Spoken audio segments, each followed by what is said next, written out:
See all sangtakviet.tk. New York City. With the addition of Hulk, the Avengers have temporarily controlled the situation on the ground, but with the Chitauri constantly pouring out of the space channel, everyone still feels a lot of pressure. If this continues, I'm afraid they will be exhausted to death here. We can't go on like this, we have to close the portal quickly, we don't have an army, Tony said to everyone while checking the degree of loss of armor energy. Hulk, go. Hulk was conscious at this moment. Hearing this, he jumped up to the Stark Tower without any hesitation, killing many Chitauri soldiers along the way. Seeing Hulk climbing to the top of the Stark Tower, Loki instantly knew that Hulk was coming for him, and for a moment, he became a little scared. As a magician, he didn't have the power to compete with the monster Hulk. Get out of here. Loki roared, and the scepter in his hand fired a burst of energy attack, hitting Hulk. But such an attack was not only useless to Hulk, but made him even angrier. Damn it, I'm a god. Before Loki could finish his words, Hulk suddenly rushed over and knocked Loki away. That was not the end. After the knock, Hulk jumped to Loki's side again, grabbed Loki's ankle and smashed him to the floor.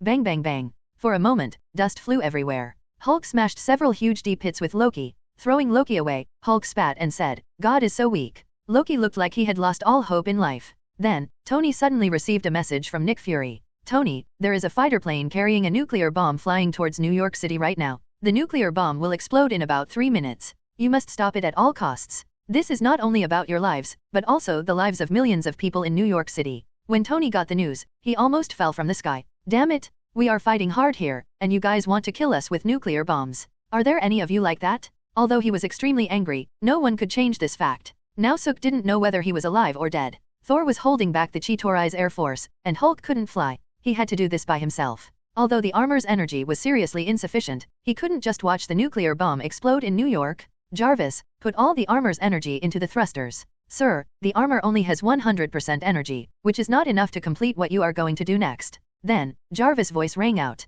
I know, but there's nothing I can do, shoot. Tony's heart sank, but he still said stubbornly. Soon, Tony's speed suddenly increased by more than twice, and he flew towards the attacking missile. Mark 7 is Tony's newest battle armor, equipped with the latest manufactured elements, and its capabilities in all aspects have been greatly improved, so it is not surprising that he caught up with the nuclear bomb. However, although he caught up with the nuclear bomb, Tony still couldn't stop the explosion. The next second, he suddenly thought of something and looked at the space channel above New York City. That's it. Without any hesitation, Tony immediately changed the direction of the nuclear bomb and flew straight up. He wanted to send this nuclear bomb into the space channel, but halfway through the flight, something strange happened. Tony's armor completely consumed its energy, and the time for the nuclear bomb was up. If this were a movie, the ending would be perfect. Tony would send the nuclear bomb into the space channel, and then New York City would be saved, and everyone would be happy. But this is war. It's over? Are we really going to die here? The armor completely lost power, and Tony began to fall with the nuclear bomb. Looking at the countdown on the nuclear bomb, Tony felt powerless.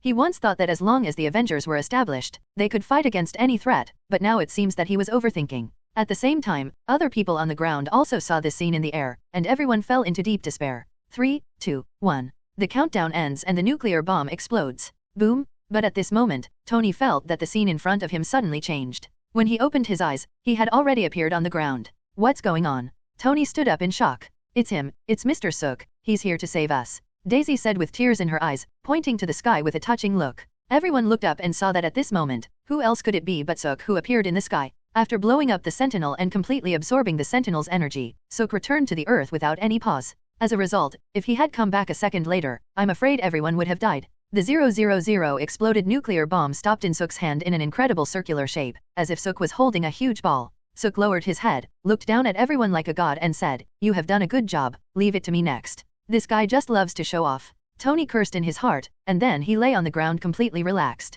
He was really tired after just hovering on the edge of life and death. Suke flew into the air with the already exploded nuclear bomb. Suddenly, he had an idea. Then, he injected the power of the Phoenix and some of the Sentinel power he had absorbed into the nuclear bomb. From a distance, it looked like a small planet. "This is a gift for you." Suk smiled, and then threw the energy ball in his hand into the space channel. After just a few seconds, the energy ball landed on the Chitauri mothership, followed by another earth-shaking explosion. The entire mothership suddenly exploded. At the same time, an incredibly powerful heat wave suddenly hit the Earth through the space channel. Wherever it passed, the Chitauri were completely crushed. When the heat wave was about to hit the Earth, Suk suddenly waved his hand lightly, and in an instant, the space channel in front of him disappeared. The air returned to normal, as if nothing had happened. Then, Suke fell to the top floor of the Stoke building. It was time to settle accounts with Loki. P.S. Please subscribe.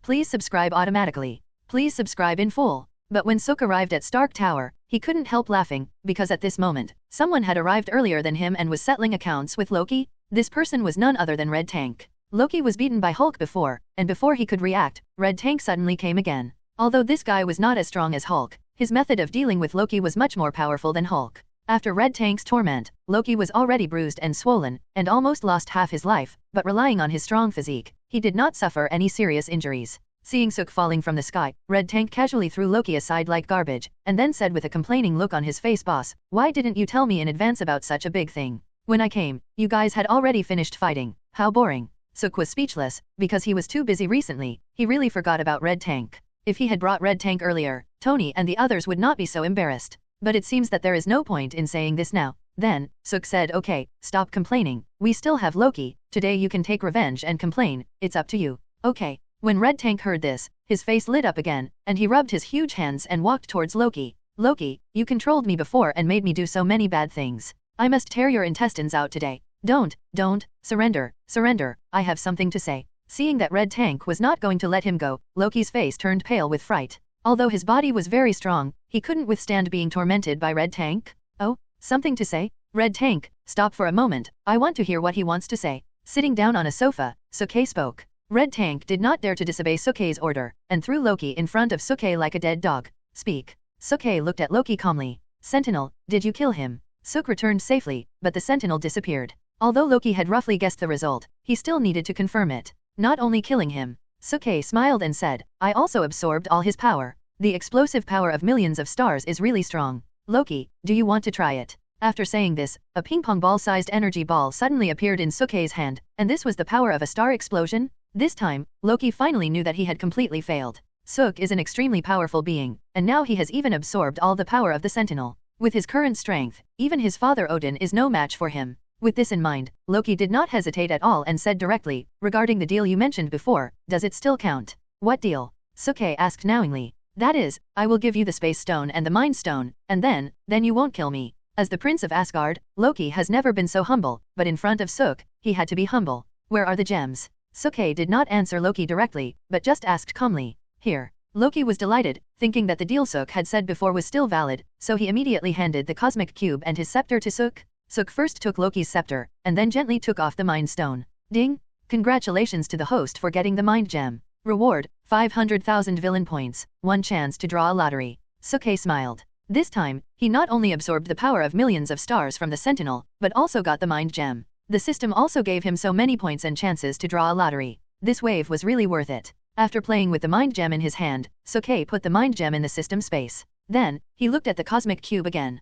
Or to be more precise, it was a high imitation cosmic cube. Sookie didn't forget that this cosmic cube was a one-time prop he exchanged from the system. After being used by Loki, the cosmic cube no longer had any energy. But then, Sookie still took the cosmic cube in his hand in a proper manner, and then exerted a little force, and the cosmic cube broke into pieces at once. Although there was also a light blue gem inside, it no longer had any power. "Loki, you dare to use a fake space gem to deceive me?" Sookie pretended to be angry and asked. Loki panicked and looked at the space gem in Sookie's hand. Sure enough, it was fake. "What's going on? Why is this happening? This shouldn't be happening, how could it be fake?" Loki was a little panicked. Sookie found it funny but didn't show it on the surface. He just sneered at Loki and said, "I didn't expect it. Loki, you still dare to lie to me until now. I think you really want to die." A surge of murderous intent came over Loki, and he was almost scared to death. "Don't, listen to me, it's not like that. I don't know what's going on. Elder brother, come and save me. He's going to kill me." Loki was a little panicked at first, then his eyes suddenly lit up, and he shouted behind Sook as if he had seen a life-saving straw. Behind Sook, Thor and Tony flew up with the others. Hulk had turned back into Banner at this time, and seemed to be very tired, being supported by Hawkeye. Although Thor was very angry about Loki's behavior, he still felt a little reluctant when Loki shouted like that. After all, Loki was his younger brother. "Sook, I know my brother has caused great harm to the earth, but believe me, he will definitely receive the punishment he deserves. Please hand him over to me. I will take him back to Asgard, and he will never come to Earth again." Thor walked to Sook and said apologetically. But Sook ignored Thor at all, because in his opinion, Thor was talking nonsense. "Damn it, your brother brought such a large group of aliens to the Earth to cause destruction, and you want to take them away with just one word after the incident? What a joke." Besides, Emma's hatred for Loki is no less than that of Red Tank. Before Emma takes revenge, Loki can't go anywhere. If he dares to move, Sook doesn't mind killing him. See more sangtakviet.com. After saying this, Sook patted Thor's shoulder twice and then disappeared. Thor's face turned pale. If anyone else dared to talk to him like this, he would have hit him with a hammer long ago, but facing Suk, he didn't dare to. Because he knew in his heart that Suke had such strength, and he would do the same. Titan, he always keeps his word. He can't protect Loki. Seeing Suk leave, Loki stood up happily, but before he could do anything, Thor's hammer suddenly pressed down on him, and he fell to the ground again. What are you doing? Let me go? If I don't run away now, I won't be able to escape later. Loki looked at Thor angrily. Sorry, my brother, I can't let you escape.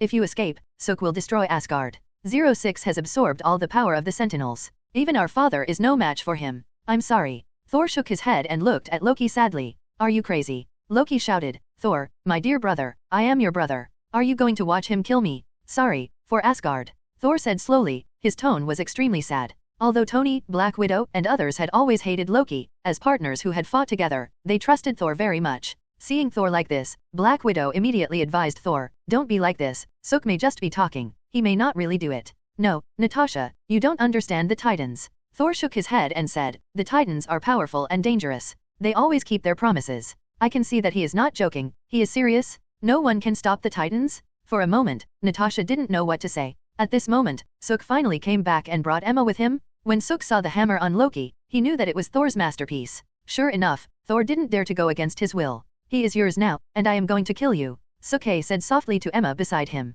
Looking at Loki lying on the ground in front of him, Emma began to burn with anger at the things that Loki had controlled her to do before. Knowing that his life was in Emma's hands at the moment, Loki suddenly changed his usual arrogance and begged Emma, I was wrong before, please forgive me, I promise to change my ways in the future, I will never do bad things again. Shut up? Did my boss ask you to speak? Red Tank said with an unhappy look on his face, then he grabbed Loki's ankle and lifted him up, looking at Emma and said, Emma, tell me, how do we deal with this guy? Do you want me to twist his head off first or pull out his intestines first? Captain, can't you persuade Mr. Suk? Loki is a bad guy, yes, but isn't it a bit too cruel to treat him like this? Daisy whispered in Roger's ear. Rogers shook his head gently, and said sadly, believe me, no one can stop him from doing anything he decides. After saying this, Rogers turned and left. Then, everyone's eyes fell on Emma, because everyone knew that Loki's fate would be decided by Emma next. Sighing slightly, Emma suddenly shook her head and said, forget it, let him go. What? Red Tank almost jumped up when he heard this. While shaking Loki in his hand, he said in disbelief, Emma, are you controlled by this guy again? How can you let him go? Have you forgotten? It was this guy who made us unable to raise our heads in front of all the mutants. You are right, but what will killing him change? I don't hate him anymore, I just want to live a quiet life, Emma said, and came to Suk again, and then leaned gently on Suk. At this moment, how could she still be the White Queen? She was just Suk's little woman. Suk was not too surprised by Emma's decision, because Emma herself was a kind girl, and such an ending was within his expectations. But then, he jokingly asked, are you sure you want to let him go like this? Not cutting off an arm or a leg or something. Right.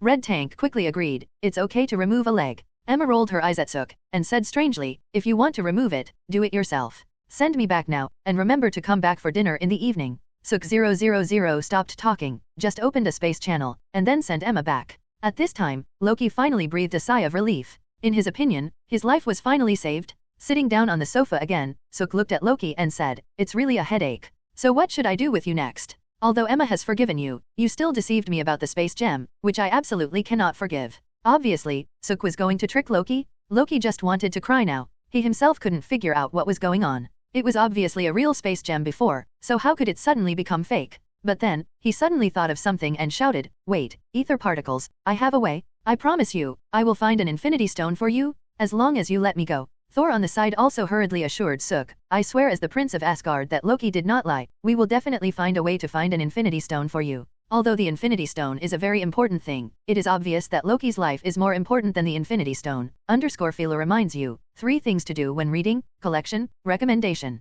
See more sangtakviet.com. To time, 0.075s scan, 0.050s.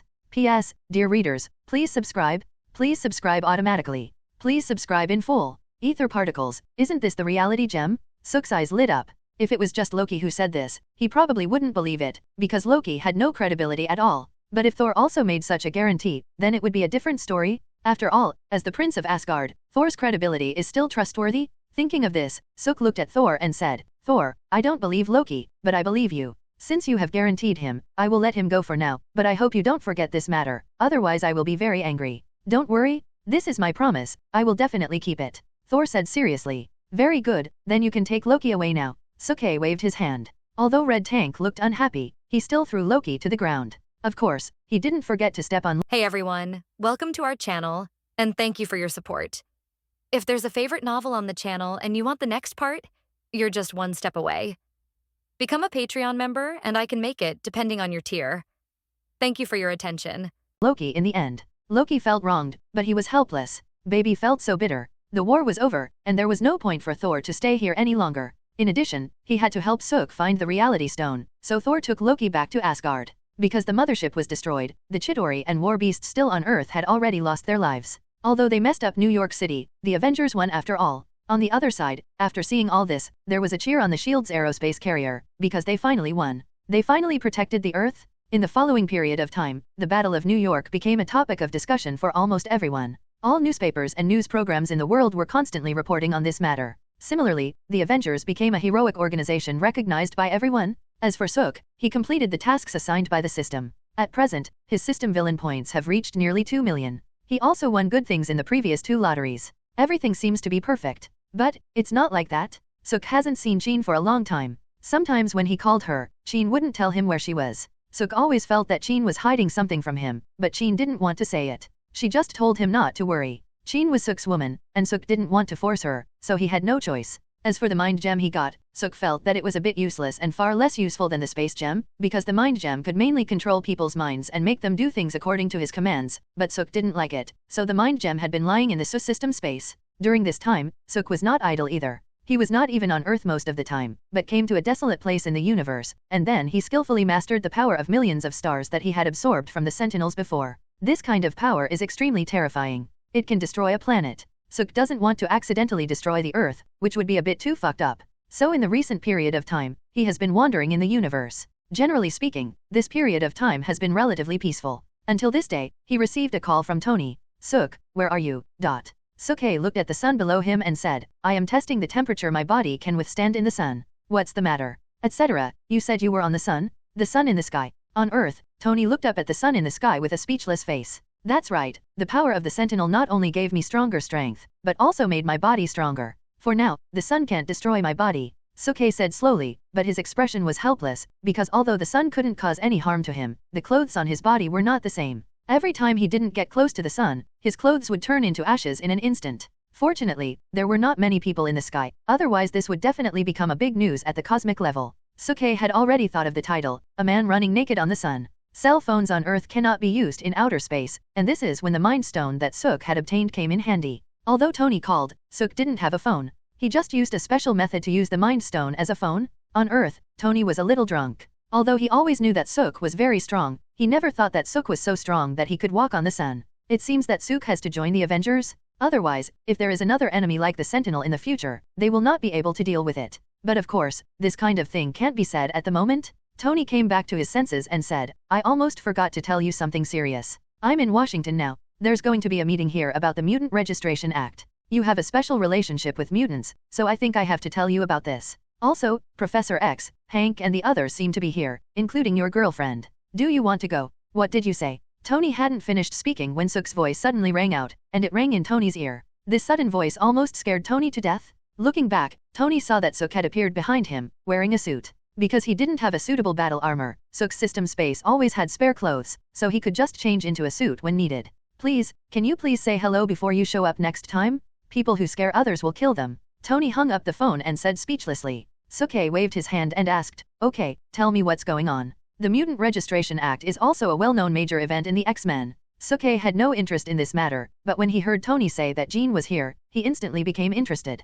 He wanted to find out what was going on to read the ununderlined version of the novel. Please download Filuxiao. Then, with Tony's explanation, Suk finally understood what was going on. The Mutant Registration Act actually means that all the information of all mutants is put into archives, and they are subject to government management and supervision at any time, and sometimes they even have to report to official agencies regularly. It is almost the same as a human's own personal file, recording each person's characteristics and past experiences, so that humans can effectively manage society and maintain order. However, it is obvious that mutants are not ordinary humans, so this bill has been rejected by almost all mutants, but the United States has never compromised, which led to this meeting on the Mutant Registration Act. And the reason for all this is that a congressman was killed by a mutant half a month ago. Half a month ago? Wasn't that the day when Jean left the mutant school? Suk thought with some surprise, and then he finally understood why Jean had never told him where she was. This is a matter between mutants and humans, and neither Jean nor Professor X seems to want to interfere. Let's go in and take a look, Suk said, and walked in first. When Suk and Tony arrived at the conference room, it was already full of people, including mutants and humans.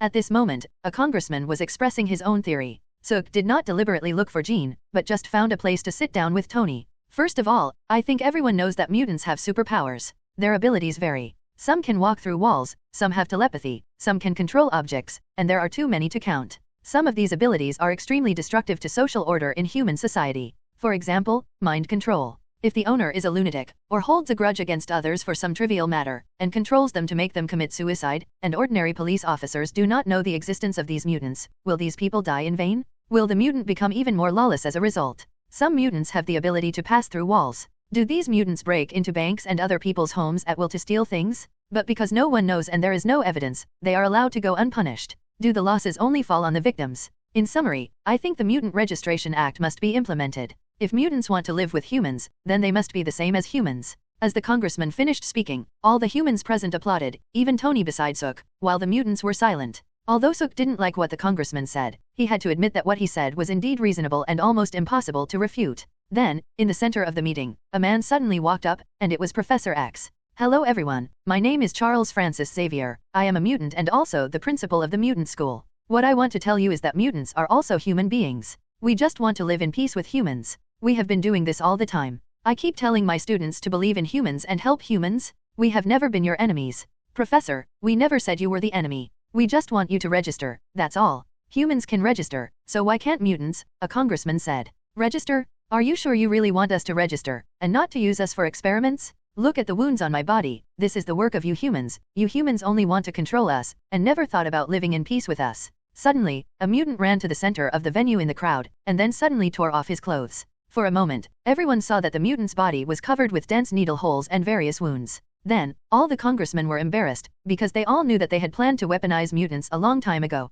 However, even with such a small episode, it still failed to prevent the passage of the Mutant Registration Act. In the end, the Mutant Registration Act was passed and the implementation date was next month. No matter how Professor X and other mutants refuted, it was still useless. The mutants present were very angry, but they all suppressed their inner anger, and they were forced to wear suppressors before coming, so they couldn't exert their own strength at all. Suke sighed slightly and said to Tony on the side, get ready, the war is coming soon. Tony said in surprise, are you saying that mutants will go to war with humans because of this? Almost. After all, not all mutants are like Professor X. Suke said slowly, and couldn't help but think of Magneto. Facing humans, Professor X might have a good talk, but Magneto, this guy doesn't have such good patience. In the history of X-Men, Magneto has led mutants and humans to war more than once. After the meeting, humans were jubilant, but mutants were dejected. Then, just when everyone was about to leave, the door not far away suddenly made a loud clang sound, and then Suke suddenly saw a silver-white figure flashing in the conference room. That was Quicksilver? In the Marvel Universe, there is only one person who can move at a high speed, and that person is Quicksilver. Suk guessed his identity almost instantly. What happened?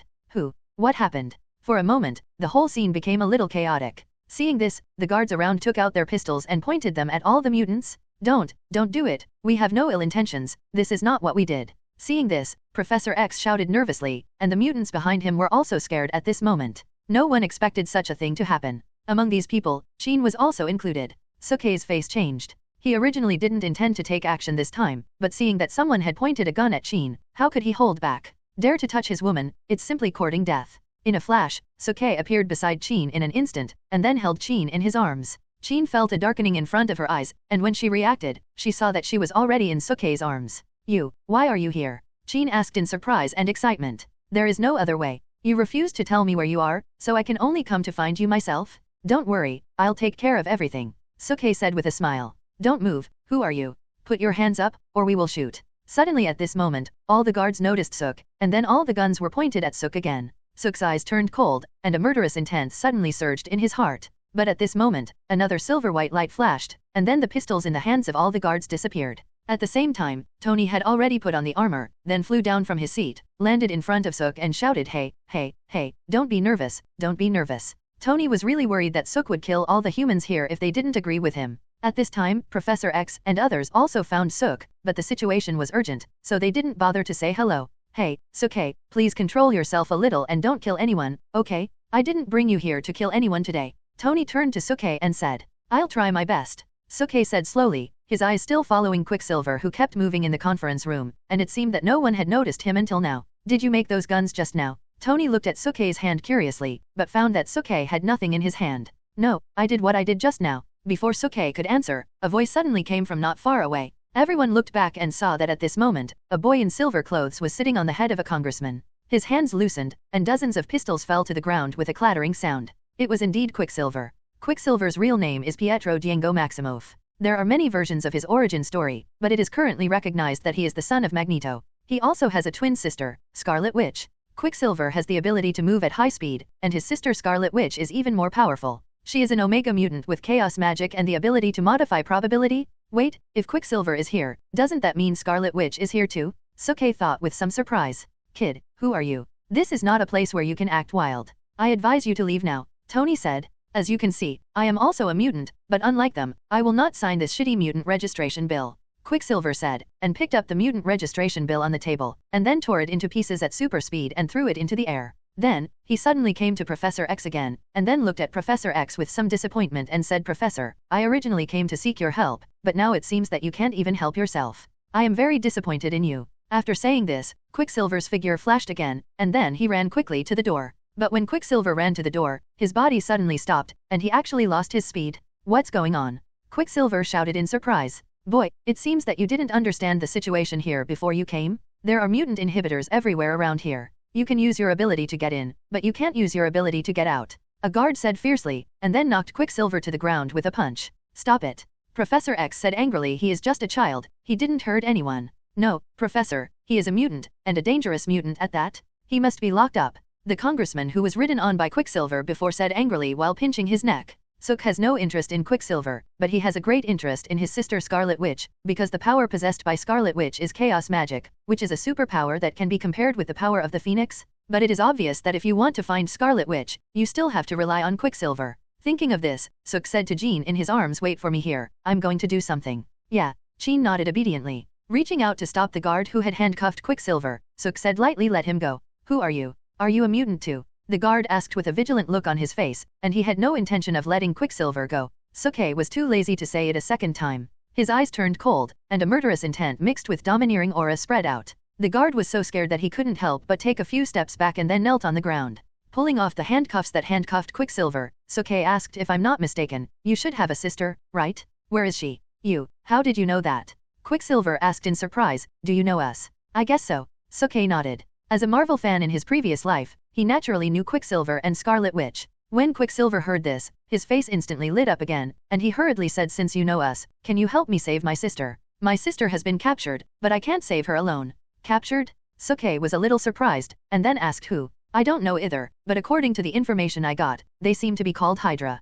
Quicksilver recalled. Hydra? Why is it Hydra again? Sukei was a little speechless. It seemed that he and Hydra were really destined to be together. Okay, I promise to help you save your sister, but you have to wait until I finish dealing with things here. Before that, you'd better not run around. Sukei instructed. Don't worry, as long as you can help me rescue my sister, I will do whatever you say. Quicksilver said excitedly. P.S. Dear readers, please subscribe automatically. Please subscribe in full. Actually, Quicksilver's original plan was to seek help from Professor X. He even went to the mutant school, but was told that Professor X was in a meeting in Washington, so he rushed all the way to Washington, but after seeing Professor X again, he was greatly disappointed. Here, Quicksilver saw that Professor X and other mutants were treated like prisoners by humans. Faced with all kinds of unfair treatment from humans, they only knew how to accept it. This made him completely disappointed in Professor X. But when he saw Sook, hope suddenly ignited in Quicksilver's heart. Walking to Professor X, Sukei casually pulled off the suppressors on Professor X and Jean's necks, and said slowly, Professor, let's go.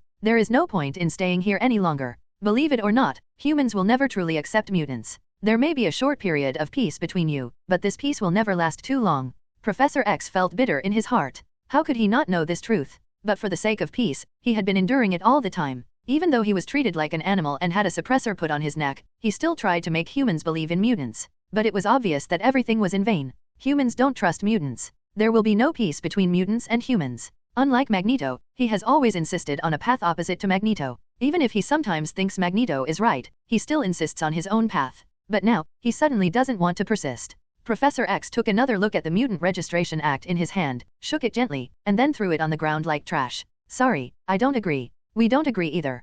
All of a sudden, all the mutants present threw the mutant registration bills in their hands to the ground. The whole place was in chaos again. The humans present were panicked because they were really worried that the mutants would hurt them. Professor X, how could you reject us? Don't you know what the consequences will be? A congressman asked bravely, his trembling voice showing his mood at the moment. I know, but please don't forget, members of the Congress, we are mutants, we will not be slaughtered, although we look forward to peace, but if the war comes, then we will not hesitate to fight back. Professor X said coldly. Hearing this, Suke smiled slightly. Professor X is finally not a saintly bitch. In the entire X-Men, although Professor X is kind, sometimes his kindness is outrageous. He is almost a recognized saintly bitch, which has led to the destruction of his mutant school many times. Now seeing Professor X say such words, Suke is still quite relieved in his heart. It seems that his arrival has changed a lot of things. On the other hand, Tony is now extremely headache. He originally just wanted to pull Suke to be a listener, but he didn't expect to cause such trouble. If humans really go to war with mutants, Suke will definitely stand on the side of mutants.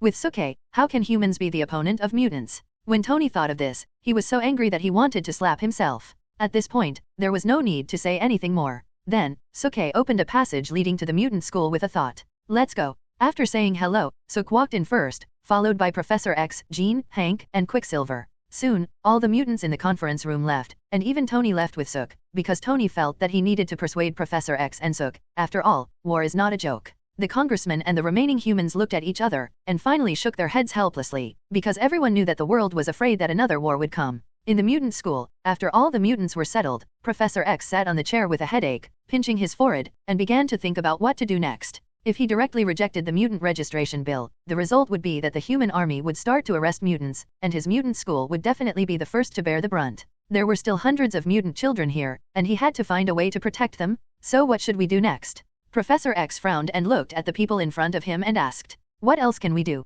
Although we don't like war, if humans want to take action, then we will never back down. Wolverine said slowly. Wolverine is notoriously bad-tempered, and Professor X didn't take him to the previous meeting for fear that he would cause something bad, but he still learned about the whole thing from Hank, which surprised him. He didn't expect that Professor X, who always wanted peace, would reject humans. But of course, this is definitely a good thing, because he would never sign that bullshit Mutant Registration Act. Seeing that Professor X was having a headache, Hank immediately said, Professor, don't be like this, you did the right thing. Although we hope for peace and hope to integrate into humans, humans really cannot accept us. Just like Suk said, there will be no peace between us and humans. Hello, don't say that, okay? Not all humans are like this. There's no need to slam everyone. I just went through the Battle of New York and almost died there. I know what war feels like. Believe me, no one likes war. Tony shook his head and said with emotion. Tony, I understand what you said, but as you can see, do you think humans will really accept mutants? I have been trying to make humans and mutants live in peace, but I have never succeeded.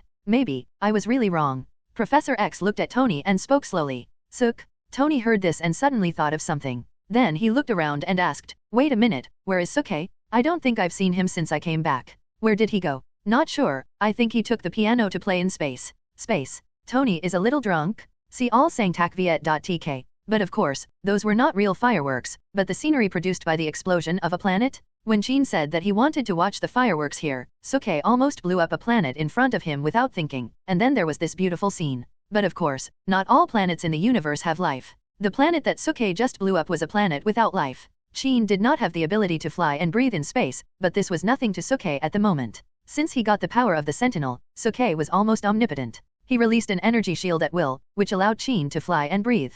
When Suke first came to Earth, he shared with Jean about Titan and the scenery in the universe, but that was only Suke's memory. How could it be as real as seeing it in person? When looking at the scenery in front of him, Jean felt inexplicably excited. But after the excitement, she thought of something, then turned her head to look at Suke beside her and said, Suke, do you think humans and mutants will really fight? I guess so. Anyway, humans will never accept you. The so-called Mutant Registration Act is just to control you, Suke said slowly. In the Marvel world, there is not only the Mutant Registration Act for mutants, but also the Superhero Registration Act for the Avengers and the Registration Act for the Inhumans. The culprit that caused the Avengers Civil War was the so-called Superhero Registration Act. Even because of this act, Spider-Man's Aunt May was killed by Spider-Man's enemies. Simply put, this act will only cause trouble and is useless. But I don't like war, I just want to live a quiet life, Jean said a little disappointed. Suk smiled and scratched Jean's nose, then said some things cannot be stopped whether you like it or not. Even if Professor X agrees to the Mutant Registration Act, don't forget that there is still Magneto. Will this guy agree to the Mutant Registration Act? He certainly won't agree. At that time, there will still be a war between mutants and humans. This is absolutely unavoidable. In X-Men, Magneto has led mutants to attack humans many times. If it weren't for the X-Men led by Professor X to stop them, I'm afraid that humans would have been wiped out by Magneto long ago. If Magneto really joins forces with Professor X to fight against humans, then humans have little chance of winning. That's right, humans have superheroes like Tony, Hulk, Thor, and Captain Marvel, but what about the mutants? Let alone Jean, who has awakened the power of the Phoenix. All the guys in front will have to kneel down and call him Grandpa. Not to mention Professor X, Magneto, King, and a bunch of Omega-level mutants. Mutants have always lost to humans, only because Professor X and Magneto have united. If these two guys really wanted to unite and fight against humans, humans would have no chance of winning. Noticing that Jean seemed to be a little worried, Suke smiled and said, "Okay, don't worry. I promise you that no matter what happens, I will stand by you to protect you. Is that okay? You are so nice." Jean blushed, then suddenly came forward and pecked Suke lightly on the lips.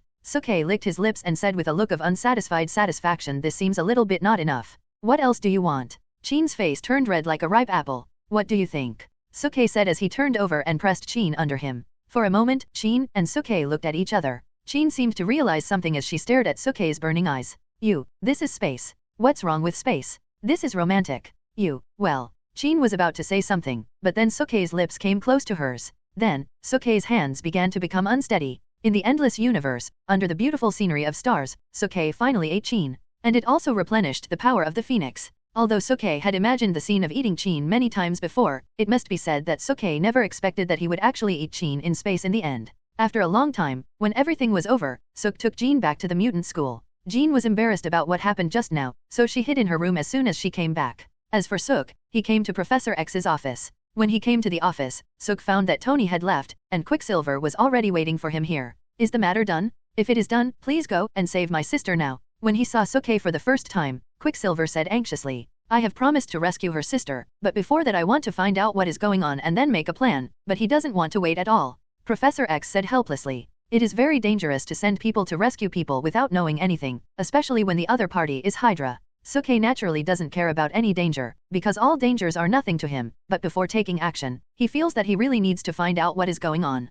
"I will go to save your sister, but before that, you have to tell me what is going on," Suke said after sitting down on the sofa. Seeing this, Quicksilver could only tell the story of what happened. As two mutants, Quicksilver has always been dependent on his sister Scarlet Witch. Because of their special identities, they have to move every once in a while, but who knew that even so, they still couldn't escape the fate of being hunted. Just the night before yesterday, a group of Hydra soldiers suddenly broke into their home. Although he escaped with his own speed, his sister was anesthetized and taken away by the Hydra soldiers. Although he followed the Hydra soldiers to find their base, the guards inside were too strict, and there were traps for mutants everywhere. He tried several times but failed to get in. In the end, he could only come for help. To read the ununderlined version of the novel, please download Filuxiao. So that's how it is? After listening to Quicksilver's story, Suke nodded thoughtfully, but then he thought of something and asked, "To be honest, I'm a little curious. Why don't you ask your father for help when something like this happens?" Quicksilver's father, Magneto, is an extremely powerful existence in the entire Marvel world. If he takes action, who in Hydra can stop him? But after hearing this, Quicksilver was a little confused. He said with a puzzled look on his face, "My father? I don't know who my father is. Do you know?" Suke was a little surprised. No wonder Quicksilver didn't ask Magneto for help. It turned out that this guy didn't know who his biological father was. But at this point, Suke was ready to be a good person and let Quicksilver know who his father was. "Your father is also a mutant, and a powerful mutant. He is Magneto." Phew. Before Suke finished speaking, Professor X, who was drinking water at the side, suddenly spat out all the water he had just drunk, and then looked at Suke with a shocked face. He looked even more shocked than Quicksilver. What did you say? He is Magneto's son." Professor X stood up and said in disbelief. Quicksilver was also confused at this moment. He knew Magneto. It was he who rescued Magneto during the Battle of Washington. But to say that Magneto was his father, that was ridiculous. Isn't this a bit too fucked up? Are you sure? Then, Quicksilver looked at Suke in disbelief. "S.H.I.E.L.D. has information about Magneto. I accidentally checked it before, so I know about this matter," Suke said with a smile, and threw the pot to S.H.I.E.L.D. again. Then, Professor X looked at Quicksilver with a different look. There was both envy and jealousy in his eyes. Even without telepathy, Suke knew what Professor X was thinking. "Damn, Old One actually has a son, and I don't even have one." Suke smiled helplessly and said, "Professor, don't be too envious. In fact, not only Magneto has a son, you also have a son. His name is David Charles Haller, an Omega-level mutant, and his mother seems to be called Gay Birel." Professor X almost knelt down to Suke when he heard this. "Shit, I have a son too?" For a moment, Professor X suddenly thought of something that happened a long time ago. When he first realized that he had superpowers, he joined a medical team in Haifa, Israel, where he met his lifelong friend and enemy Eric Lenshair, also known as Magneto, and a Jewish woman, Gay Birel Haller. He used his psychic powers to cure Gay Birel's mental disorder caused by the Nazi Holocaust, and the two began to fall in love and had a relationship, but eventually broke up.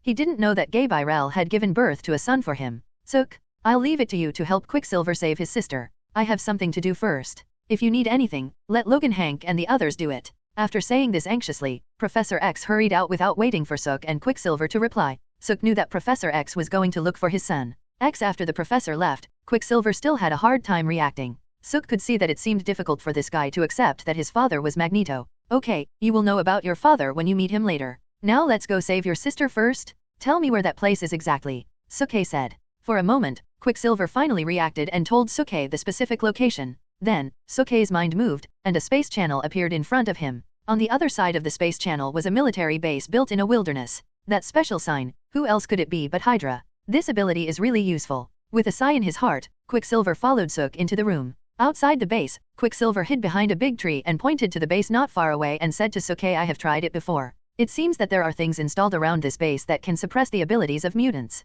If you want to get in, you must destroy those things first. Hello, what are you doing? Can you hear me? At the end of his words, Quicksilver shouted anxiously, because before he could finish his words, Sookie had already walked over. In Sookie's opinion, the so-called mutant suppressor was simply a joke. Anyway, he was not a mutant. Hey, did you hear me? We can't get in like this. Who is it? Quicksilver came to Sook, ready to persuade Sook not to be so rash, but he had just said half of his words when a scolding suddenly came from not far away. Oops! Quicksilver's heart tightened, and he was about to use his speed to knock out the enemy, but before he could do anything, Sook beside him suddenly snapped his fingers, and then he was surprised to find that the body of the person who had spoken before was suddenly shattered and turned into a pile of powder. What's going on? Quicksilver was a little confused. Did you do that just now? Quicksilver came back to his senses and asked Sook in disbelief. Sook just smiled and said, stay close to me and don't run around. Then, Sook walked towards the gate of the base again. With the power of the Sentinel, Sook is now almost omnipotent. He can punch out a black hole that can swallow a planet, or easily tear a black hole apart, and even temporarily distort reality. Snapping his fingers to kill people is simply a weak skill for him. With a snap of his fingers, all the Hydra soldiers at the door turned into powder. With a snap of his fingers, the iron door weighing tens of thousands of pounds was lifted up in an instant. With a snap of the fingers, all the weapons turned into molten iron. At this time, Quicksilver could only walk behind Sook in confusion, because he really didn't know what to say. At the same time, in an office in the base, a Hydra officer was looking at the monitor in front of him with a surprised look. He saw that the man did nothing, but just snapped his fingers, and his man turned into powder. Similarly, with another snap of fingers, the iron door weighing tens of thousands of pounds was blown away. All the weapons also turned into molten iron with the other party's snap of fingers.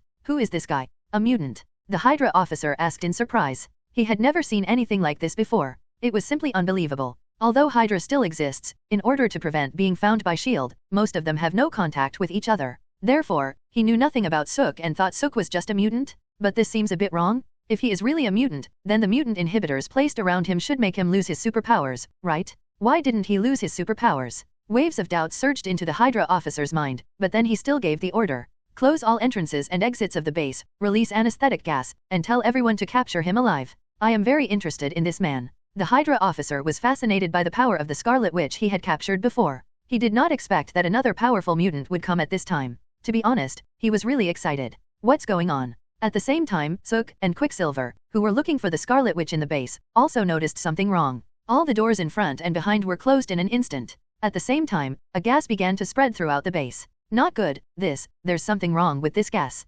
Soon, Quicksilver felt his head getting heavy, and he couldn't even stand steadily, and his consciousness gradually became blurred. But Sook still had no discomfort at this moment, and such gas couldn't hurt him at all. Seeing Quicksilver like this, Sook shook his head helplessly at first, then opened a space channel and threw Quicksilver into the infirmary of the mutant school. Sure enough, he was more suitable for acting alone, and teamwork was really not suitable for him.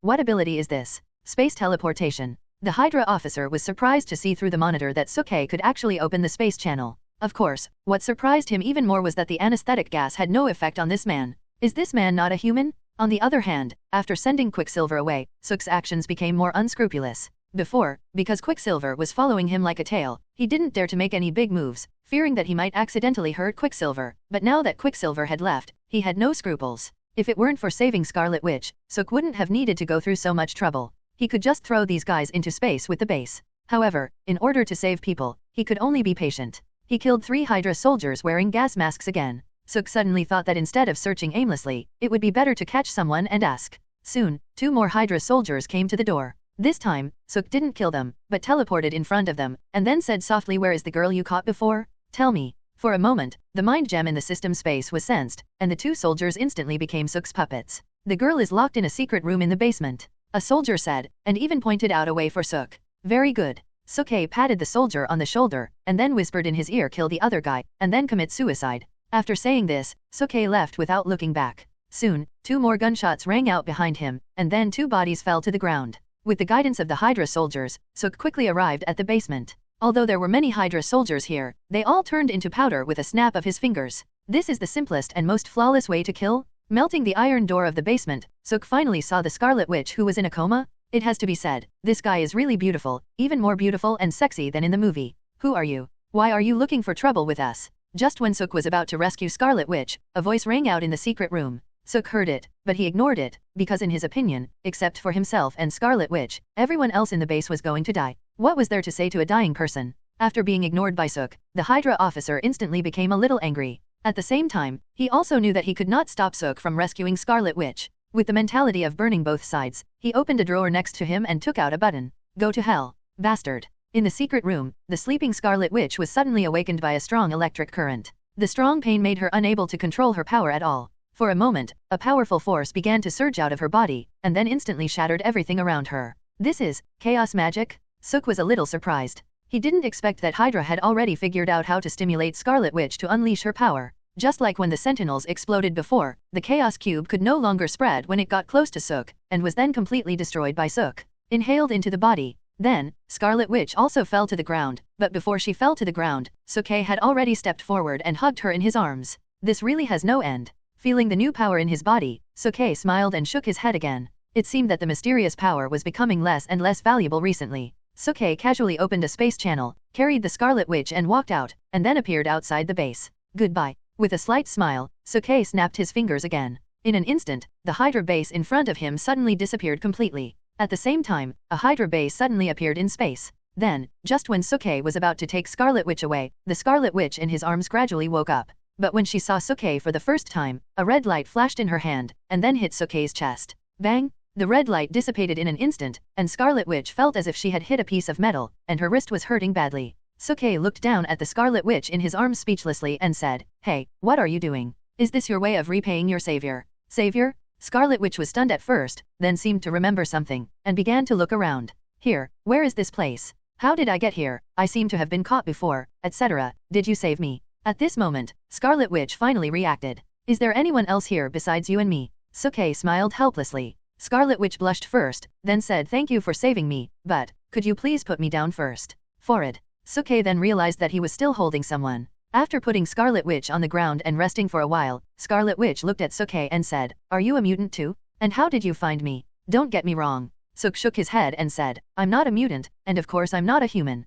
I come from Saturn Titan. To put it simply, I'm an alien, and your brother brought me here." "Alien?" Scarlet Witch was stunned when she heard this. Obviously, she felt that Suk was joking. Seeing this, Suk didn't explain anything, but continued, "So what are you going to do now? Your brother is waiting for you at the mutant school. Do you need me to take you there?" "Of course." Scarlet Witch spoke without any hesitation, and then he thought of something and asked nervously, "My brother, is he okay?" "It should be fine. I just accidentally inhaled some Hydra's anesthetic gas before. I will be fine after a while of sleep. Here, you can see for yourself," Suk said, and opened the space channel leading to the mutant school. After crossing the space channel, the two of them instantly came to the medical room of the mutant school, and at this time, Quicksilver was still sleeping. "Is he okay?" Suk looked at the nurse beside him and asked. "It's okay, he's just in a coma, he will be fine when he wakes up tomorrow morning." The nurse checked Quicksilver again, then looked at Suk. Nodding first, Suk suddenly thought of something, then looked at the Scarlet Witch on the side and said, "By the way, do you want to check your body too?" "No, I'm fine."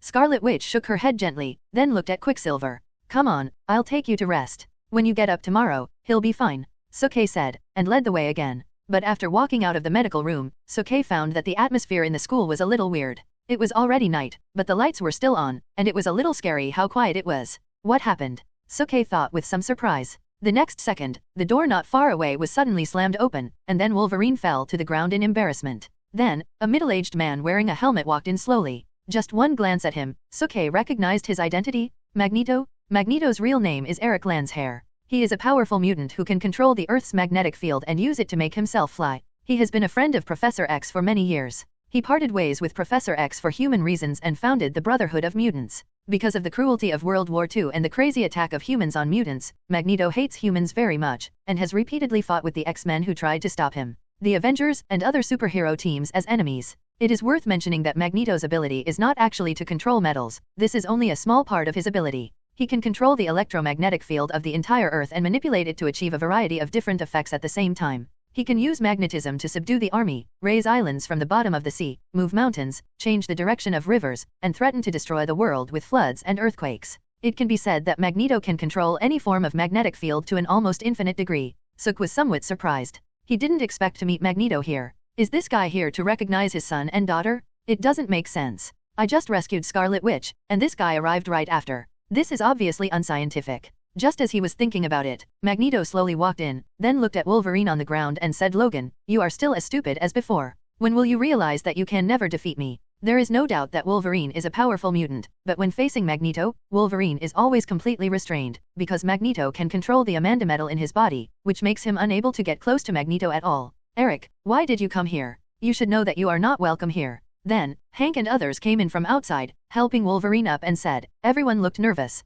"Don't get me wrong, I'm not here to look for you this time, I'm here to look for Charles. I've heard about the Mutant Registration Act before, and I have to say, Charles is really beyond my expectations. I didn't expect him to reject humans and threaten humans. I think we can finally have a good talk now," Magneto said with a smile. In his opinion, his old friend finally got it. He finally understood that humans cannot be trusted. As long as they can join forces, mutants will usher in a brand new future. Sook was speechless. It seemed that he had thought too much. This guy didn't come here to look for his son and daughter, but to discuss with Professor X how to go to war with humans. Then at this moment, Wolverine suddenly found Sook standing not far away. "What are you still standing there for? Get started." Wolverine yelled at Sook. It's true that Magneto is a powerful mutant, but Sook is an alien with superb abilities. Although they are no match for Magneto, Sook can definitely defeat him. This is not good, right? What if he accidentally kills him? Sook shrugged and said helplessly. You know, he just included Scarlet Witch in his harem list. If he accidentally crippled or killed her father in front of her, how embarrassing it would be.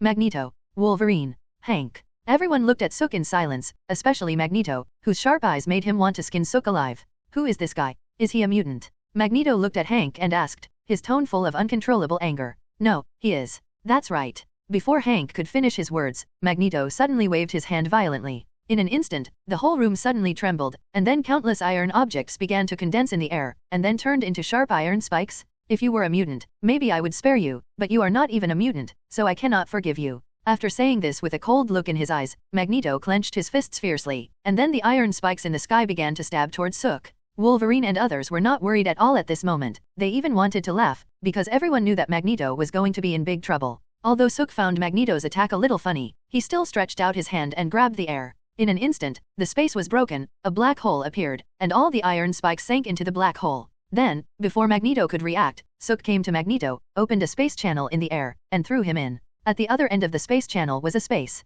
All this was done almost instantly. When Wolverine and the others reacted, they only saw that Sook was standing in front of them. There was a space channel in the air, which was filled with endless space, and Magneto was floating in the space.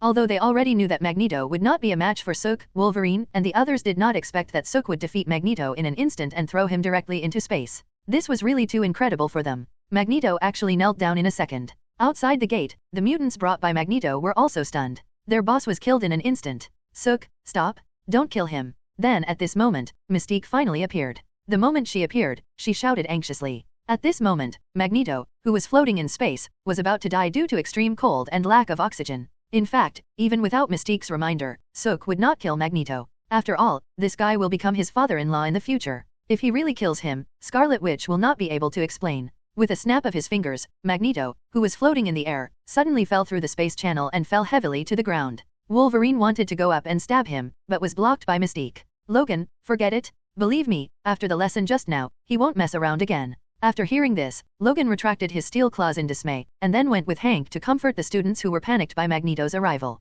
Anyway, with Sook here, Magneto will never dare to mess around again, unless he wants to be thrown into space by Sook. You, who are you exactly? Magneto asked with a stammer as he climbed up from the ground tremblingly. The reason for the stuttering was not because he was afraid, but because it was too cold in space and he couldn't speak clearly. It is conceivable that if he had been a little later, he would have really died. Before Sook could answer, Mystique on the side threw a blanket to Magneto, and then said, "Don't get me wrong, he is neither a human nor a mutant, he is an alien, believe me Eric, don't mess with him again, if he really wants to kill you, you will definitely not have a chance to resist." Sook smiled slightly, it was really comfortable to hear this. When Magneto heard this, he looked at Sook in surprise again. Obviously, he didn't expect Sook to be an alien. At the same time, Scarlet Witch, who was standing not far away, was also surprised, because she didn't expect that what Sook said before would be true. Anyway, after what happened just now, Magneto behaved himself for a long time. He drank a cup of hot tea and calmed down. Then he looked at Mystique and asked, "Raven, where is Charles? I have something to talk to him about. Believe me, I have no ill intentions this time." "I know." After nodding first, Mystique said, "But you came at an untimely time. He went out for something today." "Out? Where did he go?" "I don't know, but I heard that he went to look for his son." "I don't know where this guy got his son," Mystique said helplessly. "Really?" When Magneto heard this, he just felt a little funny in his heart, but then he shook his head helplessly. It seemed that he still didn't have a child. Obviously, he didn't know about the existence of Quicksilver and Scarlet Witch. "What? You said Magneto is my father?" The man just now. After listening to Sook's story, Scarlet Witch jumped up from the bed with an incredible look on her face. Sook lay comfortably on the bed, and then said lightly, "Yes, if you don't believe it, you can go and ask him in person. If it weren't for you, I might have killed him just now. Because of me?" When Scarlet Witch heard this, she was stunned for a moment, and then her face turned red again. See all sangtakviet.tk. In addition, Sook is an alien with powerful power and mystery. Out of curiosity, Scarlet Witch has a stronger sense of infatuation with Sook. And Sook made it clear that the reason why he let Magneto go just now was just because he was his father. Isn't this a manifestation of Sook caring about her? For a while, Scarlet Witch felt sweet in her heart. But after the sweetness, she was a little doubtful. That is, could Magneto really be her father? Just thinking about it, Sook suddenly walked down from the bed again, and then said to her, "Okay, Wanda, you stay here with me tonight, and wait until your brother wakes up tomorrow to talk about the future. What are you going to do tonight?" Seeing that Sookie was about to leave, Scarlet Witch couldn't help feeling disappointed, but then, she suddenly realized that she shouldn't have said these words, and her face turned red again. Looking at the beautiful Scarlet Witch in front of him, Sookie's heart was also rippled, and he also understood the Scarlet Witch's intentions, but then again, it has only been a few hours since the two met, isn't this a bit too fast? Besides, this is a mutant school, and Jean lives not far from him, Sookie dare not act so blatantly. Not to mention that Sookie had already had several in-depth conversations with Jean during the day, so he decided to wait and see about Scarlet Witch. Anyway, the Scarlet Witch is definitely his, and she will be eaten by him sooner or later. Thinking of this, Sookie smiled and said, "Don't worry, I have a place to stay here, you can rest here with peace of mind, and we can talk about it tomorrow if there is anything."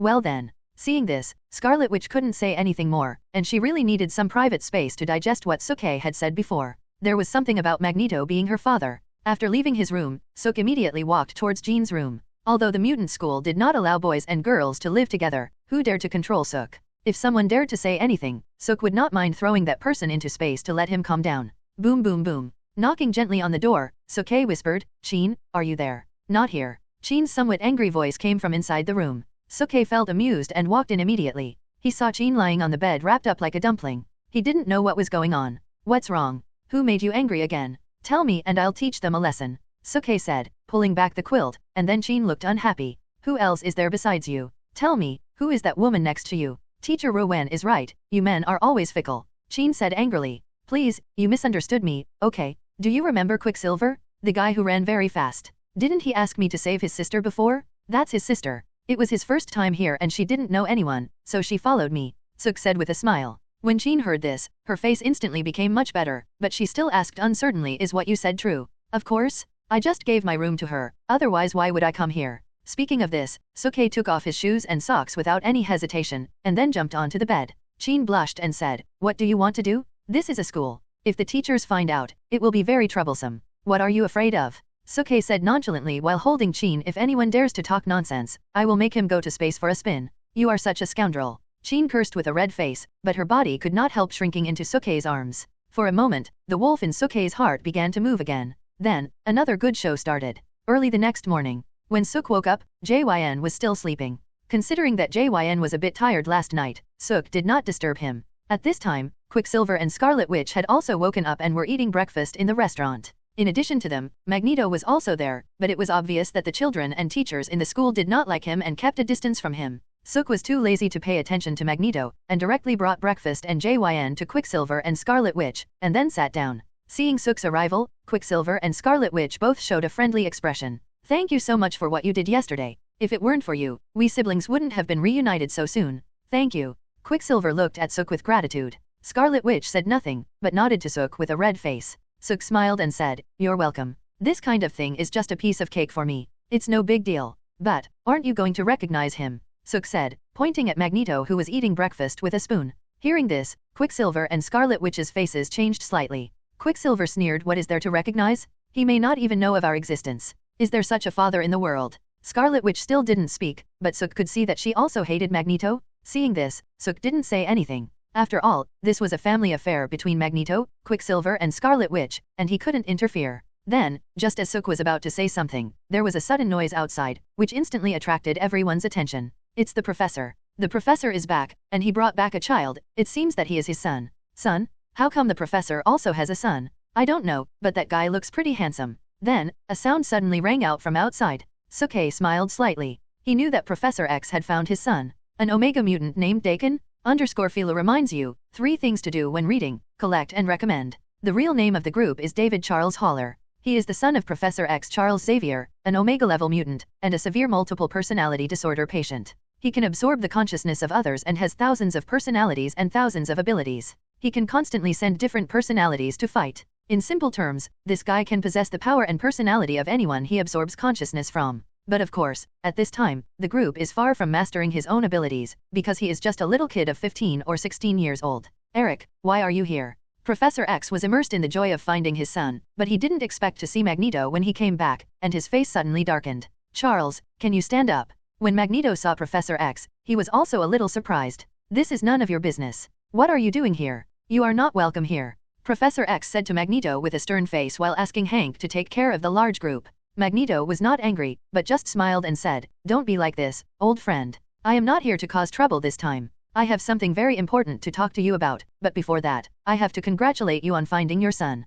"You're welcome. I know what you want to talk about. Yes, your son and daughter are here, but if they don't want to leave with you, I won't let you take them away," Professor X said slowly, looking at Quicksilver and Scarlet Witch not far behind Magneto. Although he had never seen Scarlet Witch, he already knew that she was Quicksilver's sister. But when Magneto heard this, he was a little overwhelmed. He said in surprise, "Charles, what are you talking about? Where did my son and daughter come from? This joke is not funny at all." "Huh?" Professor X was stunned at first, then asked curiously, "Why don't you know yet?" "Know what?" Magneto was completely confused by Professor X. It was also at this time that Professor X finally figured it out. It turned out that Quicksilver and Scarlet Witch had not planned to recognize Magneto. With an awkward smile, Professor X said again, "Nothing, just pretend I didn't say anything." Although they didn't know why Quicksilver and Scarlet Witch didn't want to recognize Magneto, it was obvious that this was Magneto's own family affair, and as an outsider, it was not easy for him to interfere. But at this time, Magneto had completely understood the meaning of Professor X's words just now. "Charles, are you saying that I have a son and a daughter?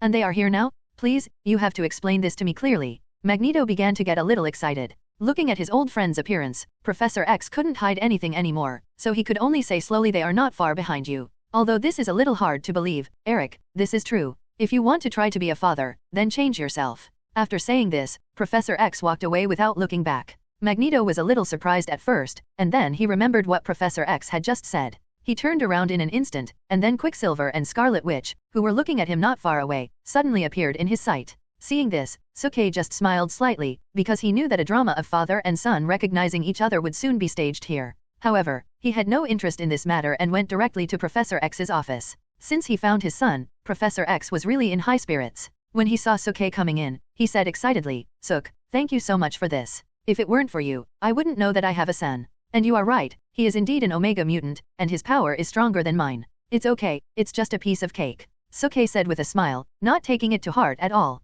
Then, Professor X seemed to have thought of something, and said helplessly, "But to be honest, I didn't expect Eric to come here. This guy shouldn't have done anything bad, right? He wanted to do it, but he became much more obedient after I threw him into space for a while." Space. Professor X was speechless at first, but then he was relieved because it was obvious that as long as Sook was there, the mutant school was absolutely safe. After a brief thought, Professor X said, "Originally, this matter was between mutants and humans. I didn't want you to get involved, but now it seems that you have been involved. If mutants really go to war with humans, then I would like to ask you for a favor." Professor X said, His tone began to become a little cautious. Speak, Suke said slowly. Looking at Suke with a tough face, Professor X said, don't let us destroy each other. Suke was somewhat speechless. He had said before that Professor X was not a saintly bitch. Isn't this still a saintly bitch? Isn't war just destruction? Without destruction, how can there be victory? After a while of complaining in his heart, Suke nodded on the surface, but in his heart, he was looking forward to the arrival of war. Compared to before, Suke has become more and more like a villain. Crunch. Then, at this moment, the door of the room was pushed open, and then Magneto walked in. However, seeing his disappointed face, Suk knew that Quicksilver and Scarlet Witch definitely did not recognize him. As for what Professor X was going to discuss with Magneto next, it was nothing more than Quicksilver and Scarlet Witch, or the matter of jointly attacking humans. Suk had no interest in such things. He greeted Professor X and then walked out. When passing by Magneto, Magneto's body suddenly paused slightly, and then said to Suk, thank you for saving my daughter. Suk just smiled and ignored him. If anyone else dared to ignore him like this, Magneto would definitely be furious, but facing Suk, he dared not get angry at all. After all, Suk was a man who could knock him to his knees in an instant. After coming out, Suk went straight to Quicksilver and Scarlet Witch, and asked them where they were going, whether they were going to leave with Magneto or stay in the mutant school. Since Professor X rejected the mutant registration bill, the mutant school is no longer safe. Suk also talked about this issue with Jean last night. He wanted Jean to move to New York City and live with him, so that even if humans really went to war with mutants, they would not hurt her. But Jean, who was always gentle, was very firm at that moment, saying that she was also a mutant and could not just stay out of it. Suk had no choice but to let her go. Anyway, he had the space jam, and he could get there as soon as possible no matter what danger Jean was in. Hearing Suk's question, Quicksilver directly said that he would live in the mutant school. Anyway, he had not decided to recognize Magneto yet, and would not leave with him. Scarlet Witch was somewhat hesitant, then she looked at Suke and said, what about you? Where are you going to live? Suke smiled and said, of course I still live in New York City. After all, I prefer big cities to here. Wanda, if you don't want to live here, you can leave with me. Anyway, my house is big and you can definitely live there. Scarlet Witch was very happy to hear this, but when she saw Quicksilver beside her, she finally softened her heart. I'd better live here with my brother? If mutants and humans really go to war, then maybe I can help by staying here. Although Scarlet Witch did not accept Suk's invitation, it didn't matter to Suk. There would be plenty of time in the future anyway, so there was no need to care about this moment. Eating Wanda is a matter of time. After saying goodbye to Quicksilver and Scarlet Witch, Suk went to find Jean again. After a while, Suk came to the villa in New York City this time. After all, mutants and humans can't fight each other just by saying so Suk didn't need to stay there all the time. When he came to the yard, Suk saw Emma sitting by the swimming pool and chatting with someone from a distance. Upon closer inspection, it was the Black Widow. Why is this guy here? Curious, Suk walked over. Honey, you are finally back. Agent Natasha has been waiting for you for a long time. You guys chat, I'm going to get busy. Emma knew that Black Widow must have important business in coming to Suk, so she greeted Suk and then went into the house. She lay down comfortably on the chair next to her, and Suk looked at Black Widow and said, tell me, why did you come to me? What? Can't I come to see you when I'm okay? Black Widow said with a smile. That's not the case. If you still want to continue our previous relationship, then I'd still welcome you. After all, having a beauty like you as a maid is always a very enjoyable thing. Suk's eyes swept over the Black Widow and said with a hint of teasing in his voice. The Black Widow rolled her eyes at Suk first, and then said, forget it, I'm not kidding you. I'm not here for anything else this time, but for the mutants. The matter about the previous Mutant Registration Act is now known to everyone, and the conflict between mutants and humans is getting deeper and deeper. What I want to know is, if humans really go to war with mutants, which side will you stand on? In the previous New York battle, Suk finally showed his complete strength. It was a power that was so powerful that it was unbelievable. If Suk chose to stand on the side of mutants in the future war between humans and mutants, then humans would definitely fail, and even be extinct. The Black Widow wanted to know Suk's attitude on this matter, but when he heard this, Suk smiled faintly, and then said, did Nick ask you to ask me this? I guess so, but I do want to know your attitude. Black Widow admitted. After taking a sip of the champagne beside him, Suk said, actually, I have no interest in things like war, and I don't really want to interfere in your affairs. However, if this matter involves people around me, then I will definitely not stand idly by. So, will you still stand on the side of the mutants in the end? Black Widow sighed and said, feeling a little heavy. That's not the case. After all, if there were no humans in this world, it would be a very boring thing. I don't like war, and I hate boredom. Suke said again. So which side will you stand on? Black Widow was completely speechless. Wasn't it the same as Suke saying nothing? Guess. Suk smiled. Obviously, SHIELD wanted Black Widow to find out Suk's attitude towards this matter, and then formulate a corresponding plan against mutants. But Suk is not a fool, he will not let SHIELD completely understand his attitude. As a villain, it is very important to maintain a sense of mystery. At this point, Black Widow knew that Suk would definitely not tell her his attitude, and she had no choice but to say goodbye. Looking at the departing figure of Black Widow, Sook suddenly showed a smile at the corner of his mouth, because he knew that SHIELD must be busy again. Just like that, after 3 days of relatively quiet life, Tony called again. Hello, Sook, I am researching something very powerful with Banner, are you interested? As soon as the call was connected, Tony shouted excitedly. Not interested. After rejecting directly, Sook was ready to hang up the phone. Don't hang up. You haven't heard what I said yet? Please, give me some face, okay? Seeing that Sook was about to hang up the phone, Tony suddenly became anxious. Sook was speechless and could only say I'll give you 1 minute. Very good. Tony smiled first, then said to put it simply, this is about artificial intelligence. We call it Project Ultron. Sook had no interest in what Tony said next, because when he heard the word Ultron, he knew that Tony was courting death again. Among all the villains in the Avengers, there is one enemy that they can never completely eliminate, and it is evolving all the time. This enemy is none other than Ultron in Tony's mouth. Ultron is an artificial intelligence created and designed by Iron Man Tony Stark and Hulk Bruce Banner. Its original role was to manage the supervillains arrested by the superheroes and to monitor anything that could threaten the safety of the Earth. Later, Ultron became bad after he had his own thinking and consciousness. He improved his simple design in the laboratory and created many more advanced bodies after many upgrades. He once created a large number of various types of machines. After that, he had a mechanical body made of adamantium and super trauma healing ability, and was able to self-update the program according to the characteristics of the opponent to evolve a powerful ability to restrain the opponent. Ultron has been committed to destroying all life on the Earth and the Avengers who hinder him. After being defeated by the Avengers, he has repeatedly revived, bringing endless death and destruction to the Earth. It can be called the lingering nightmare of the Avengers. That's right, at this moment, Tony and Banner are creating such a powerful enemy. Sook was a little speechless. Just when he was about to say something, the system's voice rang again. Ding! New main quest now released, assist Tony Stark and Bruce Banner in creating Ultron. Reward, 500,000 villain points and 1 chance to win a prize. Sook was speechless. He had just advised Tony to stop, but he didn't expect the system to issue such a task again, and even asked him to help create Ultron. This is really fucked up.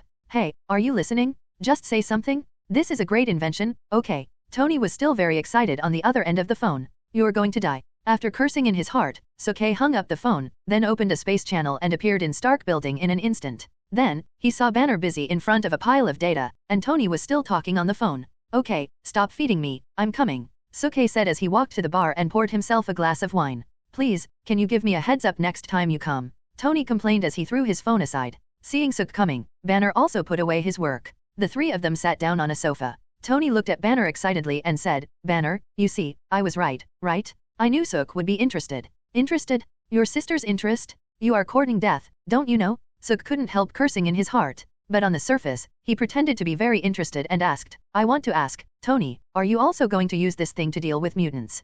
Hehe. When Tony heard this, he was a little embarrassed for a moment, then he waved his hand and said, no, don't get me wrong, this thing is just used to protect the Earth. Sook is not a fool. He immediately realized that Tony was lying, but he didn't care, because at some point in the future, Ultron would even attack humans together with mutants. Because the system had previously given Tony the task of creating Ultron, Sook knew that Ultron was inevitable. No matter how strong Ultron was, he was just a robot and was definitely not a threat to him. However, for the entire Avengers, it was a huge threat. But obviously, Tony and Banner had not realized this yet. Sook suddenly felt that watching these 2 guys commit suicide was also a very interesting thing. Okay, tell me, what do you need me to do? Sook said straight to the point. Good. Since you are so straightforward, I will not say any more nonsense. Banner and I have created a brand new all-powerful artificial intelligence. To this end, we have input almost all the knowledge on Earth into it. But we also know that this is not enough. After all, our enemies are not only from Earth, but may even come from outer space. So I want you to input all your knowledge about outer space.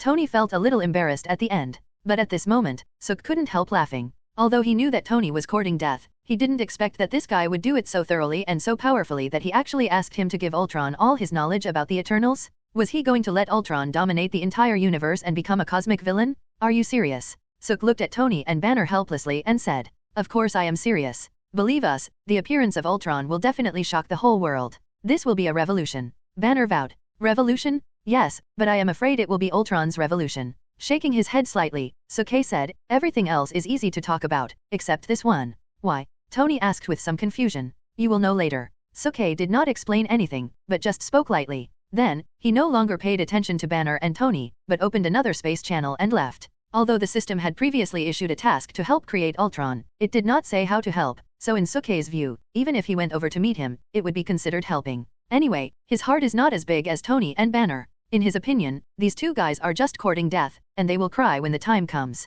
After leaving Stark Tower, Suke did not rush back, but strolled around New York City. Thinking carefully, it seems that he has not been so relaxed for a long time recently. After strolling for a while, Suke found a Western restaurant and had a nice lunch. When Suke walked out of the Western restaurant, just as he was thinking about where to go next, two figures blocked his way. "Don't move, robbery. Don't move, robbery." As the voice sounded, Suke raised his head in surprise. Then, he saw two tall men blocking him, one of them holding a pistol. "Robbery? Seriously?" Suke almost laughed out loud. He didn't expect that someone would dare to rob him. Just as he was about to kill the two guys, his heart suddenly moved again. It seemed that there was nothing to do at the moment, so he might as well play with them. "Come with us, don't play any tricks, otherwise the bullets have no eyes," said the gangster with a gun, and asked Suk to walk into an alley next to him. Suk felt funny in his heart, but he didn't show it on the surface. Instead, he pretended to be a little scared and said, Don't shoot, I'll give you whatever you want. Boy, take out everything on you now." After entering the alley, the gangster with a gun yelled at Suk again, and the other gangster also stared at Suk with a ferocious look on his face. It seemed that if Suk didn't want to, he would do it himself. "I would like to give it to you, but I don't have anything valuable on me. The most valuable thing seems to be this set of clothes on me. Do you want it? If you want it, I'll take it off for you now," Suke said with a smile. "You little brat, who are you trying to fool? We all saw you coming out of that Western restaurant just now. How can someone who eats there be without money? Don't try to fool us. Hurry up and take out the money, or we will not be polite," the gangster with the gun said angrily. "You must have seen it wrong. If you don't believe me, take another look," Suke said, and his mind moved again. Then he put everything in his pocket into the system space, and then slowly opened his pocket. The two gangsters were completely dumbfounded when they saw it. This poor guy was even cleaner than their pockets? Damn it! Did I see it wrong just now? Impossible. The two criminals grumbled in their hearts, but they felt helpless. Okay, you little bastard, get out of here right now. It's my bad luck to meet a poor guy like you." The gunman waved his hand and said impatiently. "What? Are you guys not going to rob anymore?" Suke asked, pretending to be a little curious. "You don't have any money, what's the point of fighting? Get out of here," the two gangsters said, becoming more and more impatient. "Very good, since you don't want to rob, it's my turn now, don't move. I want to rob," Suke said, and suddenly a cunning smile appeared on his face. "What?" When the two gangsters heard this, they were stunned at first, and then they couldn't help laughing wildly. "Ha ha ha ha ha ha, you little brat, have you been scared by us so much that you even forgot who the robber is? Get out of here. If you keep talking nonsense, I will really kill you." The gunman laughed, thinking that Suke was scared by them. "So you guys are unwilling to take out the money? Don't blame me for not warning you, the consequences are very serious," Suke said, with a deeper smile on his face. In his opinion, the game has reached this point, and it's time to end it. Then, he stretched out his hand, ready to snap his fingers to get rid of the two guys. "Brat, you." The gunman was about to say something when suddenly a glowing rope fell from the sky and was put around him. Then he was hung in the air like a dead pig. What? This sudden change instantly made the other gangster panic. But before he could finish his words, a beautiful figure suddenly fell from the sky and knocked him unconscious with a punch. Then, a very heroic-looking woman in a battlesuit suddenly appeared in front of Suke. Wonder Woman Diana? At this moment, Suke is still ready to snap his fingers. Staring at Diana in front of him, Suke was speechless, very speechless. Wonder Woman's original name is Diana Prince. She is the princess of the Amazons of Paradise Island. She is the illegitimate daughter of Zeus, the king of the Olympian gods, and Hippolyta, the queen of the Amazons of Paradise Island. She has demigod blood and is immortal. She is the princess and heir to the throne of the Amazons, a fighting nation that only has women. She is also one of the 7 founders of the Justice League. Meeting Diana was originally a very happy thing, but Suke was not happy at all at this moment, because Diana just stole his limelight. If it was any other hero, Suk would have thrown him into space, but facing Diana, he couldn't do it. What the hell is going on? This is so embarrassing. You're welcome. Then, when Diana said this to Suke with a smile, Suke was even more speechless. Who is being polite to you? Seeing Diana was about to leave, Suke immediately shouted, "Wait a minute. What's wrong?" Diana turned around and looked at Suke curiously and said, "If you want to thank me, then there's no need. This is what I should do." After being in the Marvel Universe for a few months, I have to say that this is the most speechless day for Suk. If Tony knew about this, I'm afraid he would laugh his teeth off. "Hey?" Sighing helplessly, Suke said, "Please Diana, I don't need you to save me at all. These 2 guys were supposed to be mine, but you got them first. How do you know my name?" Diana frowned when she heard this. You know, people in this world generally only know her code name Wonder Woman, and only her friends and relatives know the name Diana. Now the man in front of her actually called out her name, how could she not be surprised? Suke was silent at first, just stared at the 2 gangsters on the ground, and then sighed. He was not in the mood to kill. Opening a space channel casually, Suke kicked them into the New York City Police Department one by one. Then, he looked at Diana in front of him and said, I not only know your name, I also know where you are from. I know everything about you. With Sukei's actions and words just now, Diana suddenly realized that the man in front of her was not an ordinary man. Who are you? When Diana looked at Sukei again, her eyes finally became cautious. Just like you, someone who doesn't belong to this world.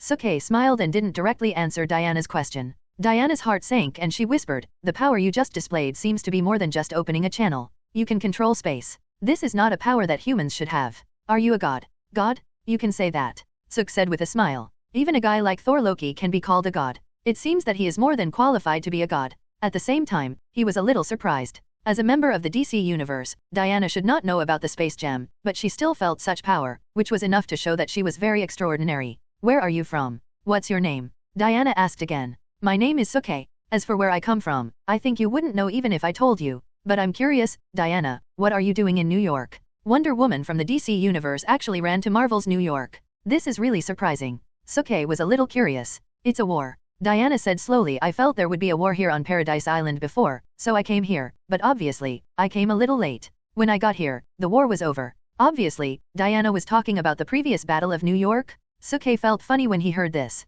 If Diana had come earlier, Tony would definitely invite her to join the Avengers, but if she really joined the Avengers, then what would DC do? So where are you going next? Back to Paradise Island? Sukei asked again. No. Diana shook her head and said, although the war here is over, I have a feeling that a war is brewing in another place. It will be a very cruel war. I must stop it. A cruel war, etc. Superman versus Batman. Almost instantly, Sukei knew what Diana was talking about. If Diana hadn't reminded him, he would have almost forgotten what was going on in Gotham City. Thinking about it carefully, it seems that the duel between Batman and Superman is really about to begin. I have to say, there have been a lot of these things happening recently. Suk, nice to meet you, but I'm sorry, I have to leave now. I hope we can meet again in the future. Next, Diana was ready to leave. To be honest, after all, he had finally met Diana, but now he had to leave. Sukei was really reluctant to leave. However, no matter how reluctant he was, Diana was a superhero in the DC universe, and she really needed him there. Well, you are lucky to have met me, I will take you there. After saying this, Sukei's mind moved again, and then, a space channel appeared beside him, and on the other side, it was Gotham City.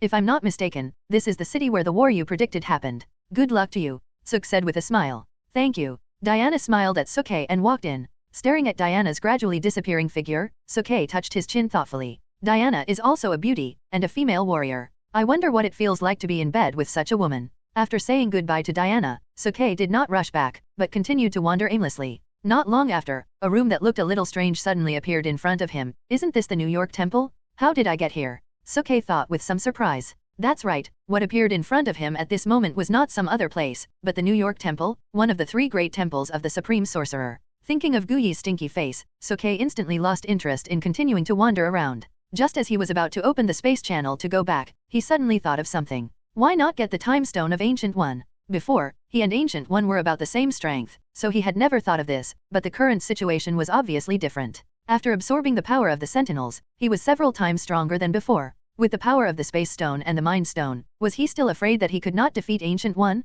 Besides, according to the original timeline, Ancient One might have died a long time ago. If she died, it would be easier to deal with. After all, Doctor Strange was much easier to deal with than Ancient One. Thinking of this, Sukei sneered in his heart again, and then walked over. It is worth mentioning that this temple is not where the Ancient One lives, but just a contact point on the earth. The place where the Ancient One lives is called Kamartaj, a holy place located in the Himalayas. However, Sukei did not know where exactly Kamartaj was in the Himalayas, so he could only come to this temple to find her. Anyway, there is a portal leading directly to Kamartaj in each temple, and it only takes a few minutes to see the Ancient One. When he walked to the door, Sukei looked up and saw a not very conspicuous sign on the roof. According to his previous understanding, he knew that this was the sign of the magician. As an existence that has been protecting the multiverse for a long time, the magicians of the lineage of the Ancient One have existed on the earth for thousands of years. Similarly, the temple in front of him also has a history of thousands of years. Thousands of years of history, it can be regarded as a cultural relic. I hope that the Ancient One can consciously hand over the time stone later, otherwise this temple with thousands of years of history will be destroyed in his hands. A smile flashed across Sukei's mouth. Gently pushing open the door, Sukei saw a long corridor, simple and quiet. Is anyone there? Although he came here for the time stone, Sukei decided to use courtesy before force, so when he came in, he still shouted. But unfortunately, no one responded to him. Walking in the empty hall, Sukei was speechless. This place was a temple after all, right? Shouldn't someone be sent to guard it? How come he had been here for so long, and no one came out to greet him? Where was Ancient One? Where was Doctor Strange? Where was Wong? Did all these guys die or something? As far as he knew, each temple had a full-time guard wizard, whose duty was to protect and guard the place, but the current situation seemed a little wrong. Then, just as Suke was about to reach the stairs, a voice finally rang out. Sir, you have come to the wrong place. This is not a store or anything like that. Please leave immediately. Then, a monk came down from upstairs and looked at Suke calmly. It was obvious that he seemed to think that Suke was just an ordinary person who had strayed here. Where is Guyi? I want to see him. Suke was too lazy to talk nonsense with the monk and directly stated his purpose. Hearing this, the monk suddenly became a little surprised, because the name Guyi was not known to just anyone. It can be seen that this man did not come here by mistake, he had a purpose. Who are you? What is your purpose in coming here? And why do you know Master Guyi? As the monk spoke, his eyes suddenly became serious. It doesn't matter who I am. What matters is that you better tell me where Ancient One is, or your temple will be destroyed soon. Suke said with a smile on his face. How dare you? Where do you think this place is? No matter who you are, you'd better leave quickly, or don't blame me for being rude. The monk said, and suddenly made a gesture ready to attack. Although he had never seen Suk before, according to his intuition, the man in front of him was definitely not an ordinary person. He was not joking just now. However, facing this monk, Suk did not pay any attention to him, and even sat down on the sofa beside him. Then he looked at his watch and said, I'll give you 3 minutes. If Ancient One does not appear within 3 minutes, I will destroy this place, of course, the other 2 temples, and finally I will destroy Kamartaj. How outrageous. Hearing this, the monk couldn't bear it anymore, and rushed towards Suk with a roar, and a golden halo suddenly appeared in his hand. This monk was obviously a lowest level wizard. Suk had no interest in fighting him. He just waved his hand casually, and then a space channel appeared in front of the monk, and then several hungry wolves rushed out at once. What kind of operation is this? When had the monk seen such a scene before? He was a little confused at the time, but then he reacted quickly, and then pounced on the hungry wolves and started fighting. Suk looked at his watch indifferently and said, 2.5 minutes left. What's going on? Why is it so noisy here? Then there was another male voice suddenly coming from upstairs, and then a man appeared in front of Suk. Just at a glance, Suk recognized his identity. Baron Mordo? Baron Mordo's real name is Karl Mordo. He is the eldest disciple of the Supreme Sorcerer Ancient One and the senior brother of Doctor Strange. He is ambitious and has always wanted to replace his master, the Supreme Sorcerer, and he wants to kill his master. After his junior brother Doctor Strange succeeded to the throne, he has been an enemy of him and his friends, the Avengers. He walked downstairs with a frown. When he saw that his monk was actually fighting with several wolves, Baron Mordo was instantly a little surprised. Then, his eyes fell on Suk, who was resting on the side. Who are you? Suk had no intention of paying attention to other people, but when he saw Baron Mordo, he suddenly had an idea. Standing up, Suk looked at Baron Mordo with a smile and said, It doesn't matter who I am. What matters is that I can help you achieve your goal, make you the real master here, and become the Supreme Sorcerer. I can even help you kill the bald guy you always wanted to kill. You, what nonsense are you talking about? Baron Mordo's face changed and he yelled at Suke. You know, what Suke said before were the darkest thoughts and secrets in his heart, which he had always kept deep in his heart. He didn't expect that the man in front of him would suddenly point them out. How could he not be angry? If such thoughts were known by Ancient One, then everything would be ruined. I don't want to waste time talking to you. This is not a place where anyone can run wild. Please leave quickly. If you don't leave, don't blame me for being rude. Baron Mordo said, and suddenly waved his hand at the wolves that were fighting with the monks. In an instant, the wolves disappeared. Next, Baron Mordo walked upstairs again. Really, why do you always force me to do it? Shaking his head helplessly, Suke's body flashed in an instant, and then suddenly appeared in front of Baron Mordo, then grabbed Baron Mordo's neck and lifted him up easily. However, at this time, Baron Mordo was not panicked at all, but sneered. Although I don't know who you are or what kind of power you have, your power alone is no match for a magician. We can exist across dimensions. As soon as he finished speaking, the space around Suk suddenly shattered, and then turned upside down. At the same time, Mordo, who was previously pinched by Suk, Ju suddenly sank into this broken space, mirror world. Although he had been pulled to the mirror world by Ancient One before, Suke was still full of curiosity about this strange ability. This special ability had never been recorded even in the knowledge of the Eternal Clan. What an interesting power. In the mirror world, Baron Mordo gradually appeared behind Suk. It's obvious that you are not my opponent at all.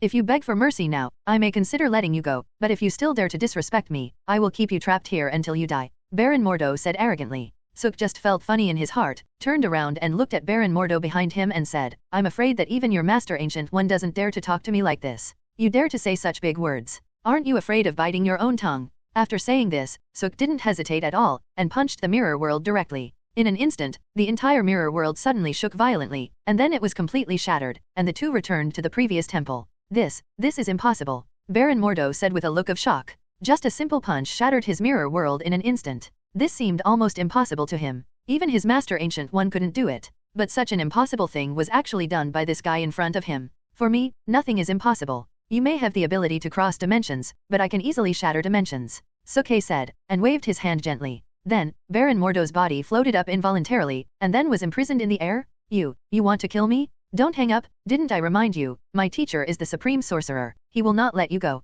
Realizing that he had lost control of his body, Baron Mordo panicked. Don't worry. Suke smiled and said, why would I kill you? I still have a great use for you. In the original plot of the Marvel world, the death of Ancient One was largely related to Baron Mordo. Suke didn't want to change this. In his opinion, if Ancient One didn't die, he would always be a trouble. Then, he looked down at his watch again, and then said, you have another 30 seconds to tell me where Ancient One is now, otherwise I will destroy this place. Although I won't kill you, it's okay to throw you into an abyss. Titan, the person you are looking for is me, let go of my disciple. Before Suk finished speaking, a voice suddenly sounded from behind him. Suk turned around and saw who else could it be but Ancient One? The real boss has finally arrived? However, when Suk saw Ancient One, he couldn't help feeling a little disappointed. He casually dispersed the power of Baron Mordo, and then Suk looked at Ancient One and said, it's really disappointing, why aren't you dead yet? When Ancient One heard this, there was no emotion on his face, he just said slowly, why? Is this how all Titans greet each other? That depends on the situation. Suke smiled and said, I have always hated you. Okay, don't say anything extra. What is your purpose in coming here today? If you have nothing to do, please leave. Ancient One said, stretching out his hand and making a gesture of invitation. Suk thought about it and felt that if he directly said that the purpose of this time was for the Time Stone, Ancient One would immediately turn against him. After all, the Time Stone was the thing that Ancient One and his people had guarded during their time. Although he was not afraid of Ancient One, it was unnecessary to go to war with Ancient One right now. Thinking of this, Suk said, to put it simply, I came here for Dormammu. Dormammu? Hearing this, the expression on Ancient One's face changed instantly, and then he looked at Suk in surprise and said, you also know Dormammu. Of course, and I may know more than you, Suk said mysteriously. As a Titan, Ancient One knew that Suk should not lie. After all, with his strength, lying was unnecessary. But if Suk said that he came here just for Dormammu, then Ancient One would definitely not believe it. He must have other purposes? Thinking of this, Ancient One suddenly opened his hands and drew in the air. Soon, something similar to a portal appeared in front of Suk. Through the portal, Suk saw a mountain covered with snow and a Taoist temple on the mountain. This is Kamartaj. Please follow me. It's really inconvenient to talk about Dormammu here. Ancient One made a gesture of invitation to Suk and said. Suk did not refuse. Anyway, he also wanted to go to Kamartaj. Soon, the two crossed the portal and came to Kamartaj, the holy land of magicians. This is a place with a very strong ancient Chinese architectural style. The pavilions and attics reveal a Chinese style everywhere, making Suk feel as if he had traveled through time. When Suk and Ancient One appeared here, the monks who were guarding the holy places hurriedly bowed to Ancient One, their faces full of respect, but for Suk, their eyes were more vigilant. But at this time, Suk was too lazy to pay attention to these guys, and walked in directly with Ancient One. Soon, a large group of people who were practicing magic in the square appeared in front of Suk. His eyes swept across the faces of these people one by one, and Suk said, Master Ancient One, do you have a person named Stephen Strange here? Stephen Strange. When the Ancient One heard this, he suddenly stopped walking, then looked at Suk with surprise and said, I'm curious, how do you know this name? It turned out that just yesterday, a man came to Kamartaj. This man's name was Stephen Strange. He was originally an excellent neurosurgeon. Due to a car accident, his hands could no longer use the scalpel normally. In order to heal his hands, he searched all over the world for famous doctors in vain. Desperate, he could only come to the Himalayas to seek help. As a sophisticated magician, the Ancient One took a fancy to him at first sight and determined that he would become a hero who saves the world, so he accepted him as his apprentice and prepared to teach him how to use magic through spirit and spells. The Ancient One never thought that Suk would know about this. This was really a bit beyond his expectations. Seeing Ancient One's reaction, Suk knew that Dr. Strange should be here at this moment. Then, he smiled mysteriously and said, Don't worry about how I know this, but believe me, this guy will definitely be very powerful in the future. Guyi was speechless, and then took Suk to the place where he specially entertained guests. The two sat down face to face, and Guyi poured 2 cups of tea, one for Suk and one for himself. It was obvious that this tea was not ordinary tea, and the fragrance instantly filled the whole room. Picking up the teacup on the table, Suk took a sip, and then exclaimed, It is really good tea. I really didn't expect that as a Titan, Mr. Su actually knows how to taste tea.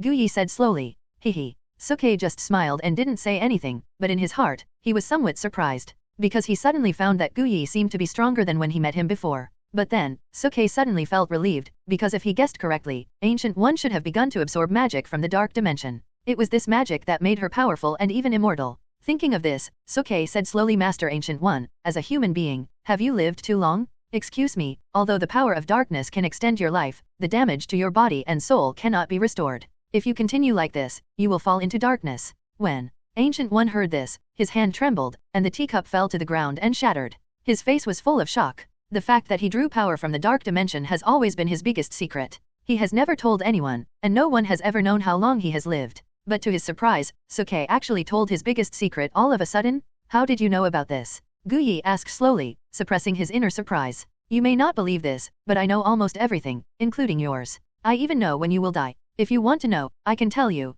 Suke smiled, still with a calm face. If someone else said this, Guyi would definitely not believe it, but when Suke said this, he couldn't help but believe it. During the Battle of New York, Ancient One had been observing silently, but for some special reasons, he could not take action. He knew that it was Suk who saved New York City and the Earth in that battle, and that Suk defeated and absorbed all the power of the Sentinels. She didn't even know how powerful Suk was at the moment. The only thing she knew was that if she fought Suk now, she would definitely lose.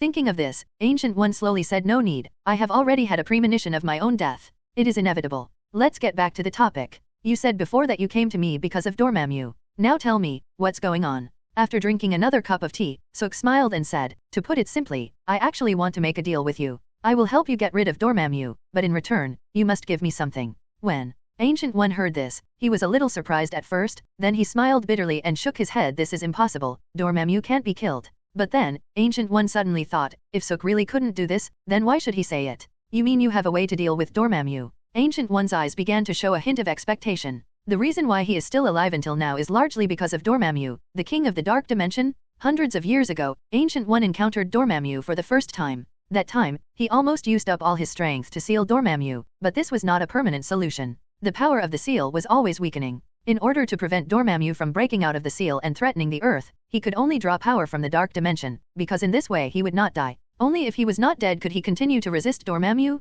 But now, Suk actually told him that he had a way to deal with Dormammu, and might even kill him. How could he not be excited? Of course, but as I said just now, this is a deal. I will help you get rid of Dormammu, but you have to give me something. Suke looked at Guyi and said, what is it? As long as I have it, I can give it all to you, as long as you can get rid of Dormammu. Ancient One said without any hesitation. Seeing this, Suk was not polite and said directly, I need the time stone, which is your Eye of Agamotto. Eye of Agamotto? When Ancient One heard this, his face suddenly became a little ugly. He never thought that Suk wanted this thing. No, the Eye of Agamotto is a sacred object bestowed by the eternal Agamotto from another dimension. It is something we must defend with our lives. I cannot give it to you, Guyi said slowly. When Suke heard this, his eyes instantly turned cold. Sure enough, the talks broke down again. Then, just as he was considering whether to take action directly, Guyi suddenly spoke again. However, if you can really defeat Dormammu, then I can give you the Eye of Agamotto, because defeating Dormammu is more important than the Eye of Agamotto. For a moment, Suk calmed down a little, and then looked at Guyu Deo. What?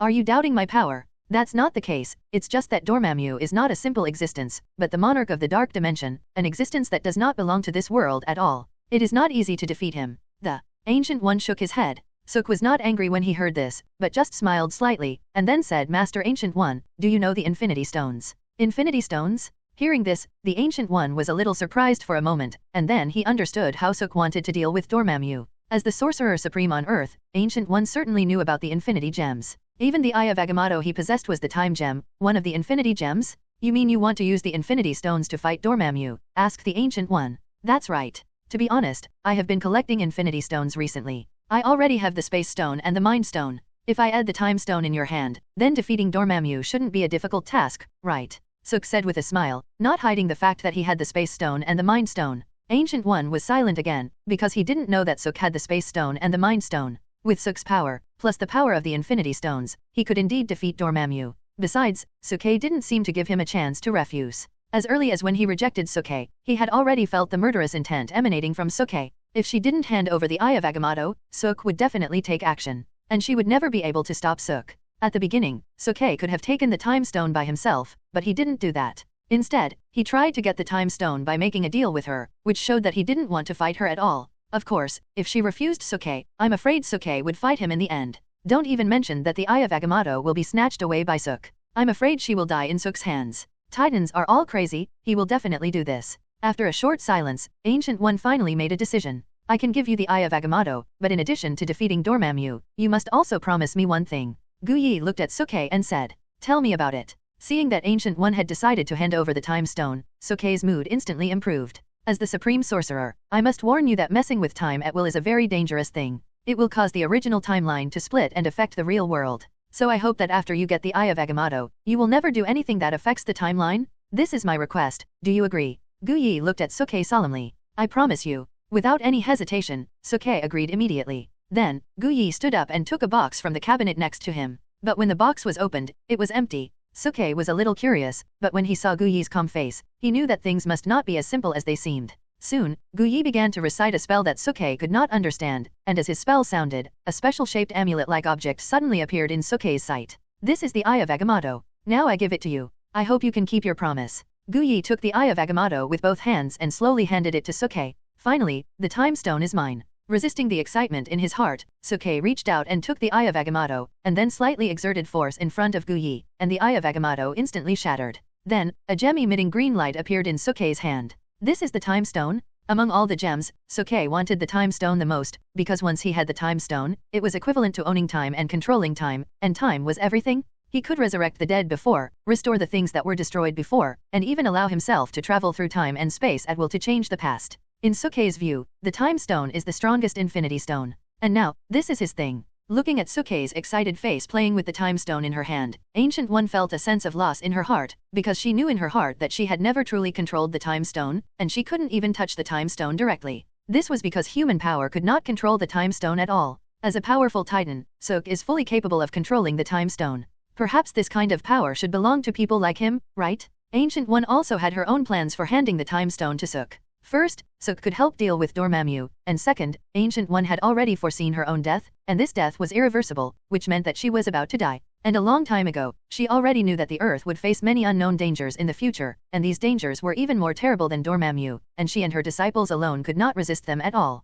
The Earth needs a stronger force to protect it, and she has determined that Sokei is such a person. I just hope Sokei will not let me down. Feeling the power of the Time Stone in his hand, Sok was eager to find a place to get familiar with such power. Then, he suddenly stood up and looked at Gu Yi. The things are already in hand, so I won't bother you. You'd better pay more attention to the London Temple during this period. If I guess correctly, Dormammu may send Caecilius to attack there first. As long as they appear, you will notify me, and I will take care of the rest.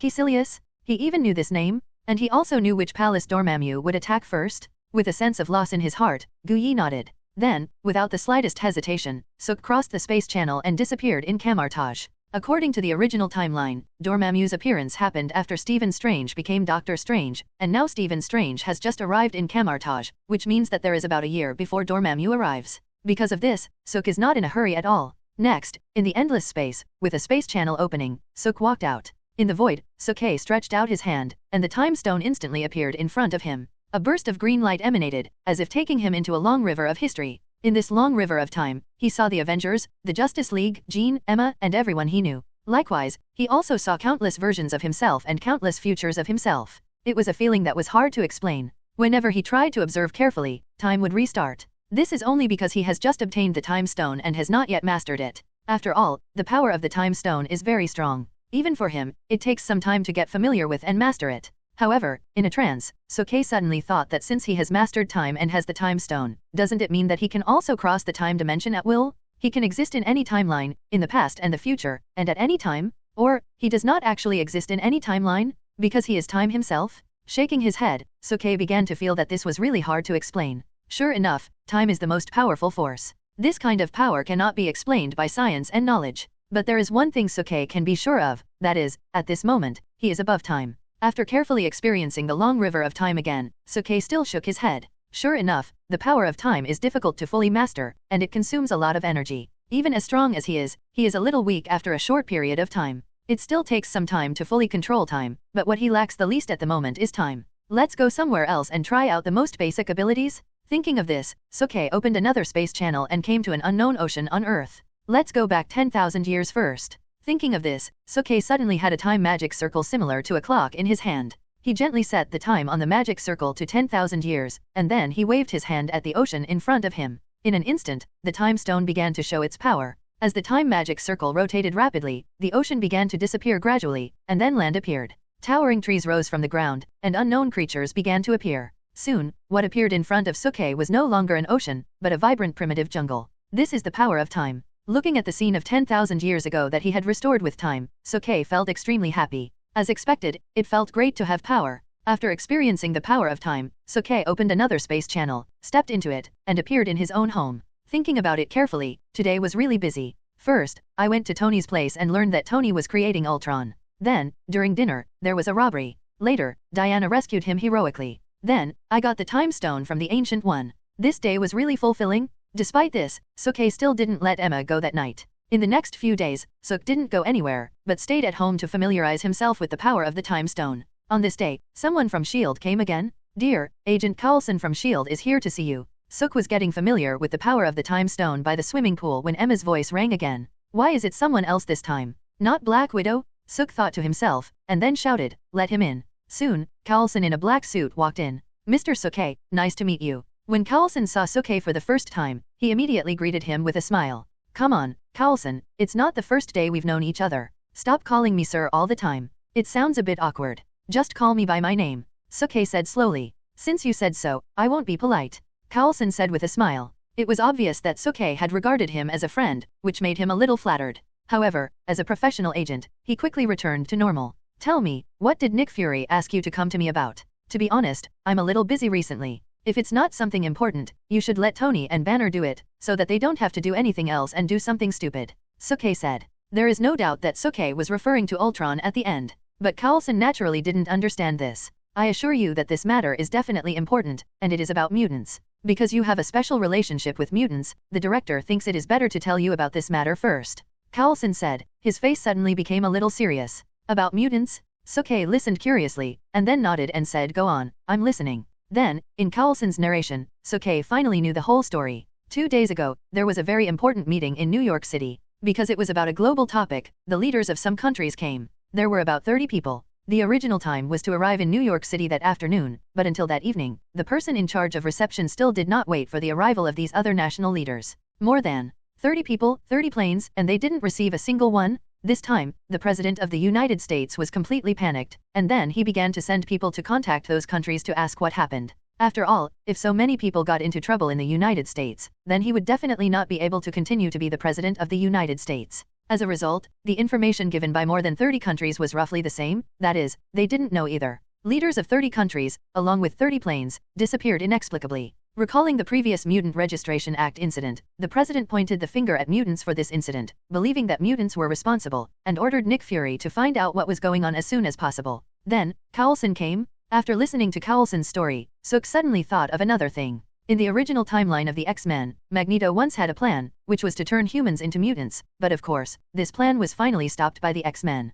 Could it be that Magneto did what happened now? After all, controlling 30 planes at once, Sook really couldn't think of anyone else who could do this except Magneto. But then again, this is only a guess so far, and Sook doesn't intend to tell anyone before it is confirmed. Thinking of this, Sook looked at Coulson and said, "So, you should have evidence to prove that this was done by mutants, right?" "Of course not," Coulson said with a bitter face. "If there was, the president would have sent troops to rescue him long ago. After all, he is the leader of more than 30 countries. It is because there is no evidence that the president asked us to investigate." "What happens after the investigation?" Sook asked again.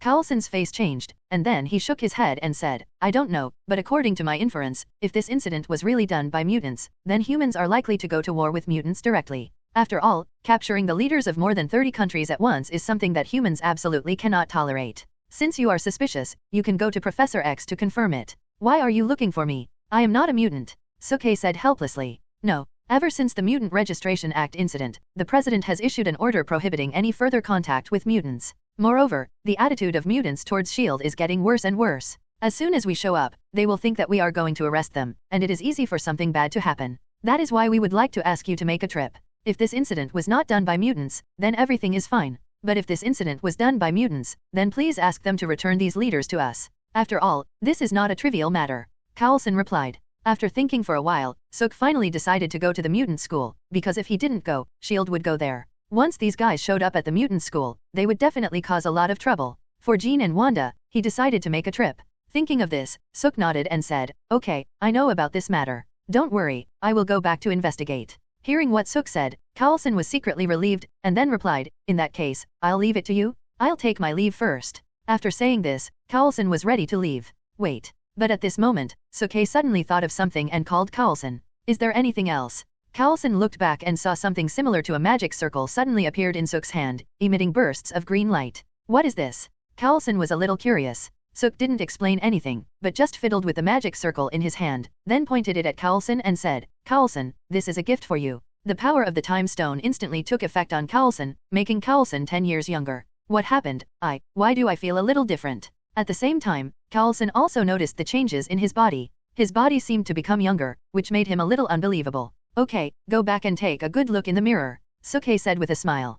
Thank you, I'll take my leave now. After saying this hastily, Carlson immediately ran outside. He was eager to know what had happened to him. A moment later, sitting in the car, Carlson looked at his face through the windshield with an incredible look on his face. Boss, what's going on? Why do you look like you're 10 years younger? You're completely different from just now, the agent in charge of driving said in surprise. Coming back to his senses, Carlson smiled and said, this is a gift. On the other side, after a simple tidy up, Suke came to the mutant school again. Hi, Suk. As soon as he appeared in the mutant school, a silver-white light flashed before Suk's eyes, and then Quicksilver appeared in front of Suk. Where is your sister? Why isn't she with you? Looking around, Suke didn't see Wanda, and he couldn't help but become curious. Oh, you mean my sister? I don't know what happened to her recently. She suddenly became very interested in being a teacher, and said she wanted to be a teacher like Hank and the others. She has been staying in the library these days. Quicksilver said speechlessly. But Suk was very relieved when he heard this. He thought Wanda was not here anymore. By the way, do you need me to call my sister over? He will be very happy to see you.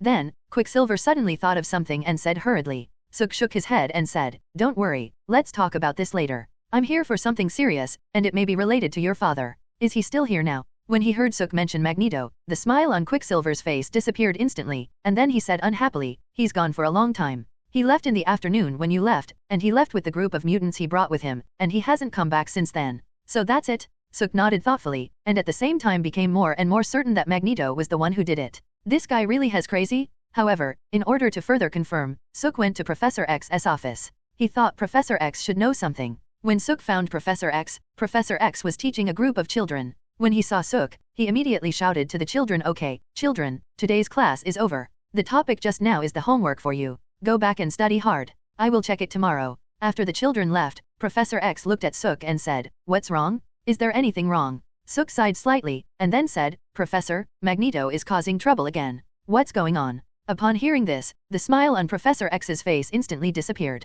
Just now, Agent Carlson from S.H.I.E.L.D. came to me and said that there was an international conference in New York 2 days ago, with leaders from more than 30 countries attending, but the person in charge of reception did not receive the leaders of these 30 countries, and even their plane disappeared. They searched for a long time but couldn't find it. Finally, they suspected that it was done by mutants. The President of the United States handed the matter over to S.H.I.E.L.D. for investigation, but Carlson was worried that their arrival would accelerate the deterioration of the relationship between humans and mutants, so they asked me to check it out. Professor, there should be no one else except Magneto who could have caused the complete disappearance of 30 planes, right? Suk said slowly. When the professor heard this, his face suddenly turned ugly, and then he pinched his forehead and said with a headache, before Eric left a few days ago, he told me he said he had found a way to transform humans into mutants. Since humans and mutants cannot live in peace, he would turn all humans into mutants. But this kind of thing is really too unbelievable, so I didn't pay much attention to it at the time, just thought he was joking, but after hearing what you said, I suddenly realized that he didn't seem to be joking. This guy is really crazy. Does he know what he is doing? At the end of the words, Professor X was about to roar. Converting the leaders of 30 countries into mutants at once, this is such a crazy thing. If he really succeeds, the conflict between humans and mutants will become more and more serious, and then there will be no choice but to fight. No, we can't let this happen. We must stop him. Professor X looked at Suke and said seriously. So do you know where he is? Suke asked. You know, although he has the space stone, one of the necessary conditions for space teleportation is that he must know the specific location of the teleportation. If there is no specific target location, even if he has the space stone, he can't find Magneto. When the professor heard this, his face became a little ugly again. Although Eric and I have known each other for a long time, I have never known anything about his whereabouts. In order to avoid being found by me, he has been wearing the helmet that can prevent consciousness from invading, so I can't find him. But don't worry, I will try to use the brainwave amplifier. I will stop him no matter what. After saying this, Professor X left in a hurry. Seeing this, Suke could only shake his head helplessly, and then went to find Chin. Lying comfortably by the lake, with his head resting on Chin's legs, enjoying the treatment of Chin bringing the peeled grapes to his mouth, Suke really enjoyed it at this moment. Chin brought the peeled grapes to Suke's mouth and said speechlessly, I didn't expect that Magneto would do this. He kidnapped the leaders of 30 countries at once, and wanted to turn them into mutants. This is crazy. Eating the sweet grapes, Suke said it's a bit crazy, but this guy has been working hard for mutants. Everything he does is for mutants. That's right. From the perspective of humans, Magneto is undoubtedly a supervillain. But from the perspective of mutants, Magneto is not only not a bad guy, but a hero. That's why so many mutants follow him?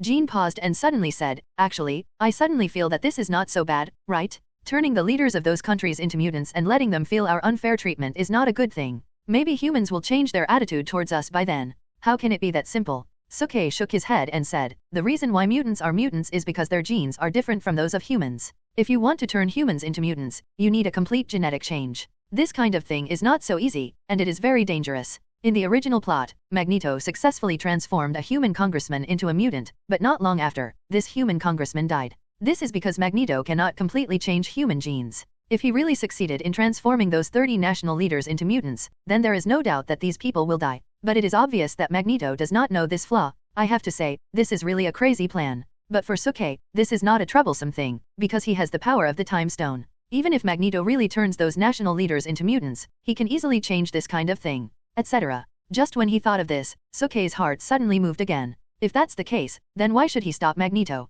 Let Magneto finish this matter, and then he will appear as the savior. Isn't it better? Apart from anything else, at least he can control the leaders of those 30 countries and do some other things. Thinking of this, Suke began to have an idea in his mind. At the same time, he began to hope that Magneto could succeed, and even when necessary, he would help Magneto. Time passed quickly, and it was night in the blink of an eye. At this time, Professor X finally received good news. Although Professor X did not find Magneto, he found the little rascal who was secretly taken away from the school by Magneto. At this moment, they are on an isolated island in the Atlantic Ocean. Because of the long-term use of the brainwave amplifier, Professor X fell asleep after telling everyone the news. In addition, it was too late to act, so everyone planned to wait for Professor X to wake up before discussing the next step. As for Suk, he had already set off when he just got the news, because he felt that he needed to have a good talk with Magneto. If the X-Men find Magneto first, then it is obvious that Magneto's plan will be stopped. After all, justice will always triumph over villains. This is almost an old rule that has never changed. So before that, Suk has to help Magneto and let this guy speed up the progress so that he can achieve his goal.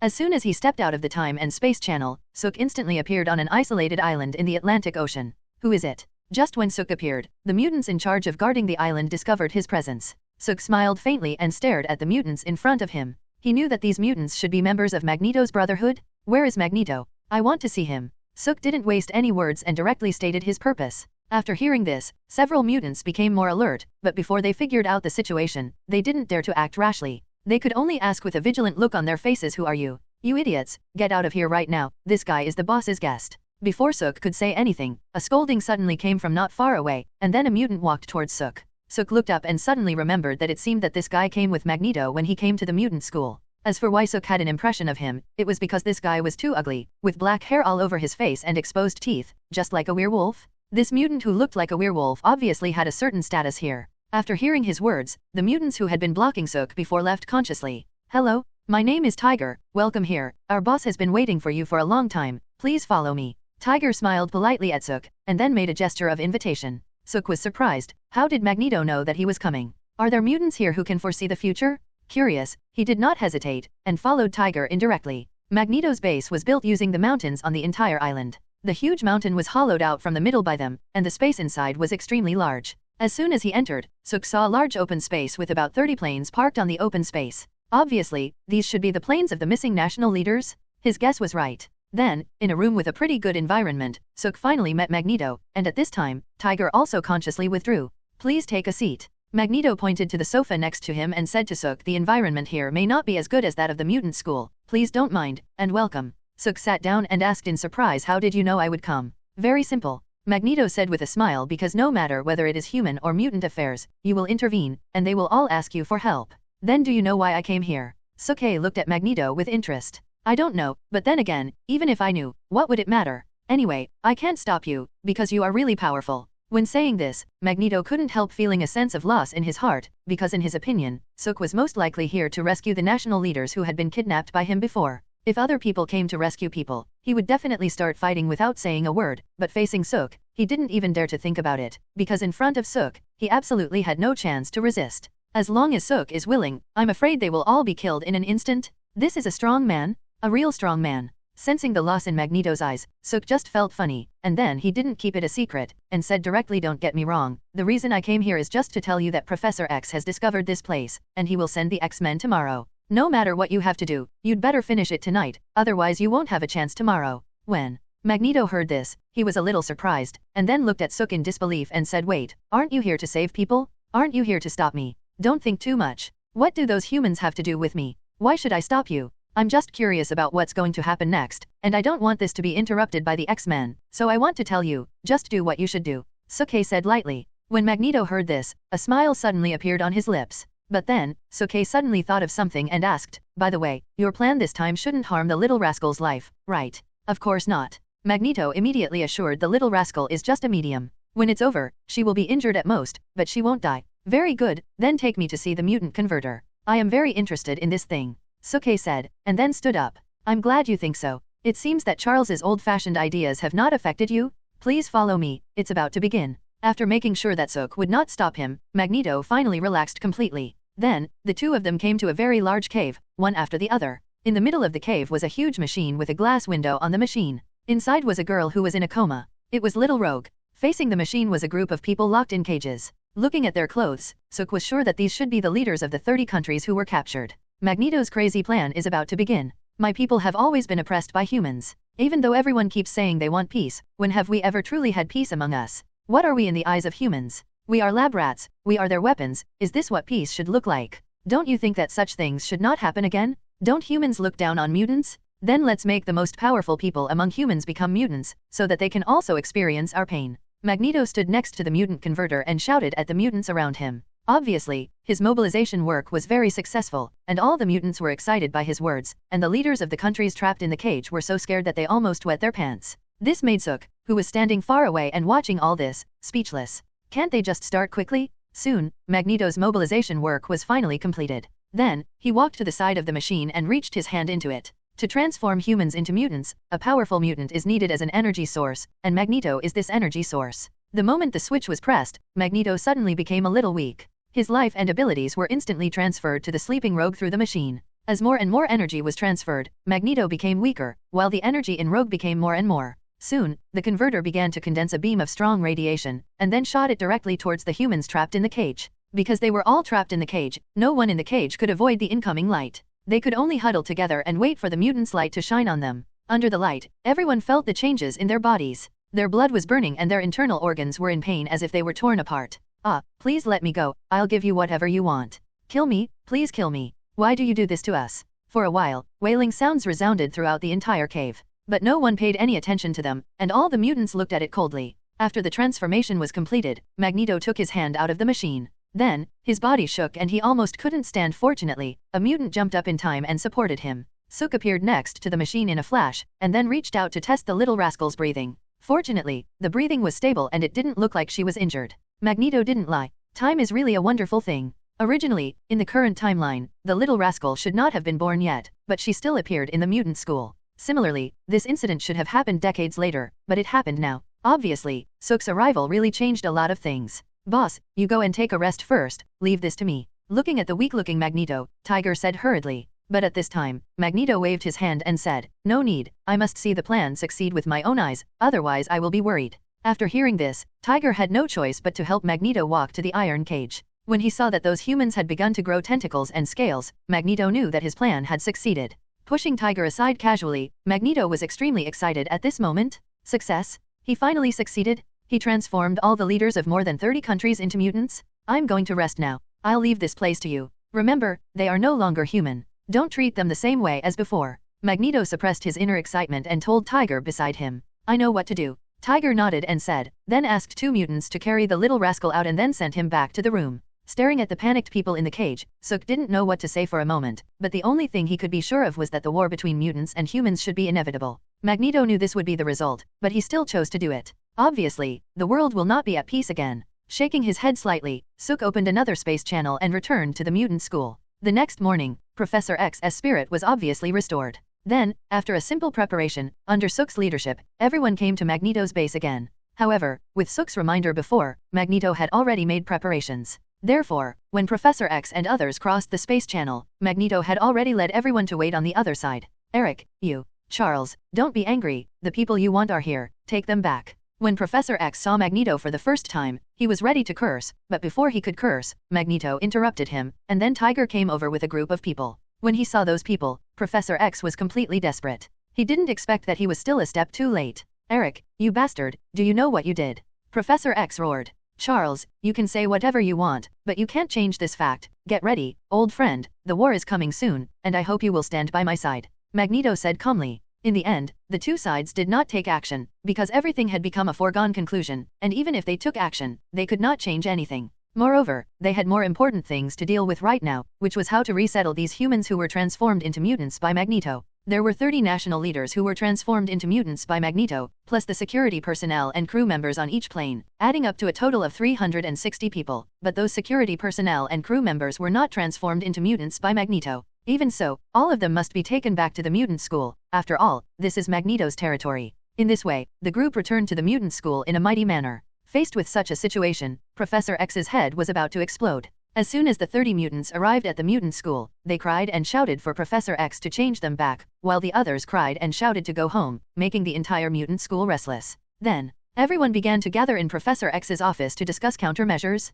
Wolverine had the most violent temper and hated to hear people cry the most. He was the first to speak. Let's not talk about other things first, let's find a way to deal with these people first. Let the humans go home directly, and let the mutants be handled by S.H.I.E.L.D. No way. Hank objected directly. S.H.I.E.L.D. has always been in conflict with us, how can we hand them over to S.H.I.E.L.D.? I object. Wolverine rolled his eyes at Hank and said, Hank, you only know that they are mutants, but don't forget, these guys are leaders of more than 30 countries, do you think we can keep them? Hank's face turned red again when he heard this, and then he said, then, what if they get to S.H.I.E.L.D. and S.H.I.E.L.D. uses them for experiments? That's none of our business, they're not real mutants anyway, Logan said with disdain. Listening to the quarrel between Hank and Wolverine, Professor X felt a headache. Originally, transforming humans into mutants was not a bad thing. After all, as a mutant, he would have some superpowers that ordinary people could not imagine. Ordinary people would beg for it. However, if these humans were leaders of various countries, then this matter would only bring trouble. Professor X sighed again, then raised his head, looked at everyone and said, okay, stop arguing. It's useless to continue arguing. Let's figure out how to deal with this matter. Eric has really caused us a huge trouble this time. This matter cannot be handled at all. The leaders of 30 countries, that is, 30 countries. We have offended 30 countries at once. I think we should run away as soon as possible. Maybe they are ready to bomb us now, Quicksilver said with a smile. Then, everyone looked at Quicksilver speechlessly. Hehe, kidding, you guys chat, I'm going out first.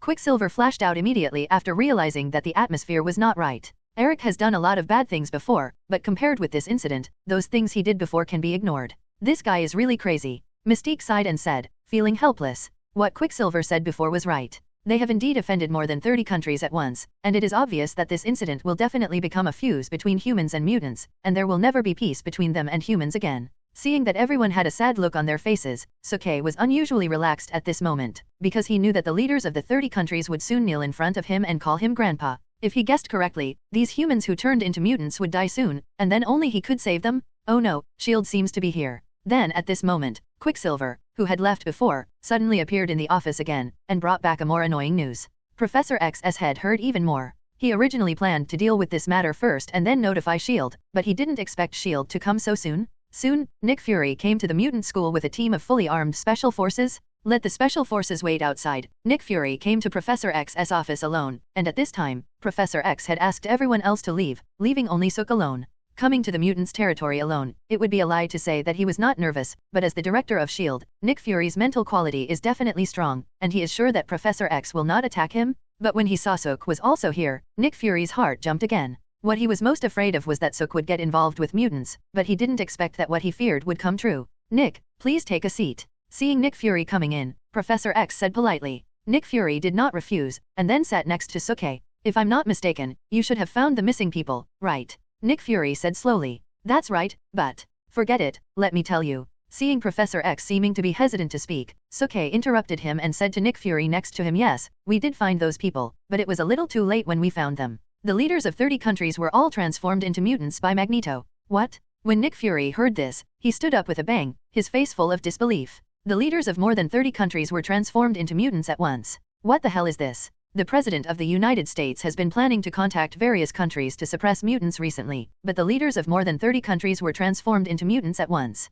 What should the President of the United States do? Is the President of the United States going to screw up? Where are those people now? Although Sook would not lie, the matter was serious, and Nick Fury felt that it was better to see it with his own eyes. Then, when Nick Fury saw those mutants, he almost poked out his other eye. He saw with his own eyes that the president of a certain country turned into a toad-like creature, the king of a certain country turned into a swamp monster-like creature, and the queen of a certain country grew a pair of butterfly wings. Finished, everything is over. Now, the sky is falling. See more sangtakviet.com. I know, this is exactly what gives me a headache. Professor X shook his head and said, the only thing I can think of now is to let Hank try to study drugs such as gene reversal, but this will take a long time and may not succeed. This won't do. Nick Fury refused directly. Those people are leaders of various countries. I can't keep them detained. I can't explain to their countries. And they are in the current state. I can't just let them leave. Otherwise, the world will be in chaos. Suke found it funny and felt that he needed to add fuel to the fire for Nick Fury and Professor X. He then said, as far as I know, you may not have much time.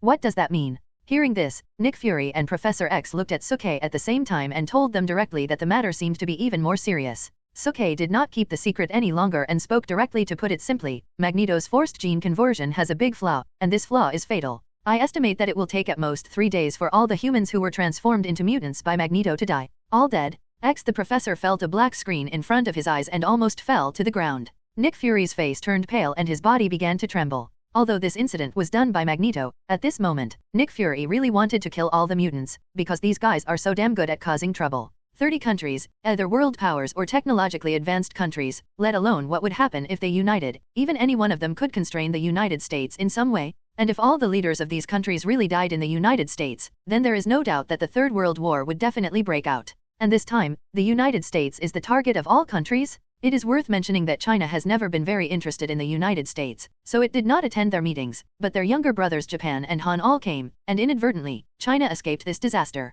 Oh no, Professor, according to research, the human genes and mutant genes in the bodies of those humans who were transformed into mutants by Eric are repelling each other. If that happens, they will all die in 3 days at most. Then, as if to confirm what Suke had said before, Hank rushed in, looking nervous. It was obvious that he had also discovered the serious matter. Is there any way to save them? Before Professor X could answer, Nick Furious asked. No, and there is not enough time. We can't do anything. Hank said frustratedly, then turned and left again. The professor and Nick Fury were completely disappointed. But at this moment, Nick Fury suddenly thought of something, and then he looked towards Sook. Sook has always cared about mutants, because when he first came to Earth, it was the mutants who accepted him, and even his 2 women were mutants. There should be no reason for Sook to watch the mutants fall into war and do nothing, right? Besides, when Sook was talking to them just now, there was always a smile on his face, which suddenly ignited a glimmer of hope in Nick Fury's heart. Maybe Sook has a way? After all, he is an alien who is close to omnipotent. Thinking of this, Nick Fury didn't hesitate at all, and looked directly at Sook and said, Mr. Sook, humans are powerless in this matter, so I want to ask you if there is any way to save them.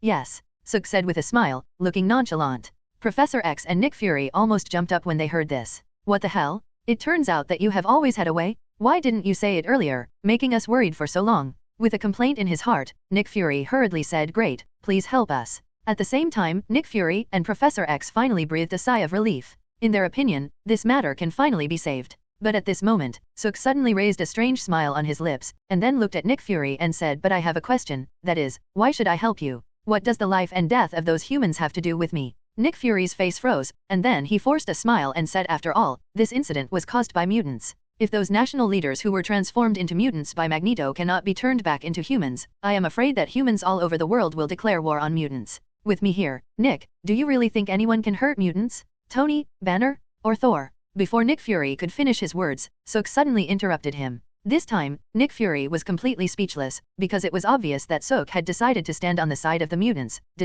In this case, if humans go to war with mutants again, it would be tantamount to seeking death. After all, Sook can destroy the planet at will. Then, Professor X couldn't stand it anymore and advised Sook, mutants are also a kind of human. We don't want to go to war with humans. If there is a way to save those who were hurt by Magneto, please save them. Professor, I have always been grateful for your help, so I will protect you, but please don't forget my identity. I am an alien. I have no responsibility or obligation to help humans. In the battle with the Sentinels, I destroyed countless planets with life, so I don't think I am a good person or a hero. Please don't misunderstand me. Suke said slowly, his voice was terribly cold. Philo reminds you, 3 things to do when reading collection, recommendation. See more sangtakviet.com. He was an alien. And a cruel alien. He helped to form the Avengers to fight Loki and his army just because he thought it was interesting. He helped mutants just because his 2 women were mutants. Just like he said, he has never been a good person or a hero. For a moment, Professor X and Nick Fury were silent again. But at this moment, Sook suddenly changed the subject and said, "But having said that, it's not impossible for me to help you, but I won't help you for free.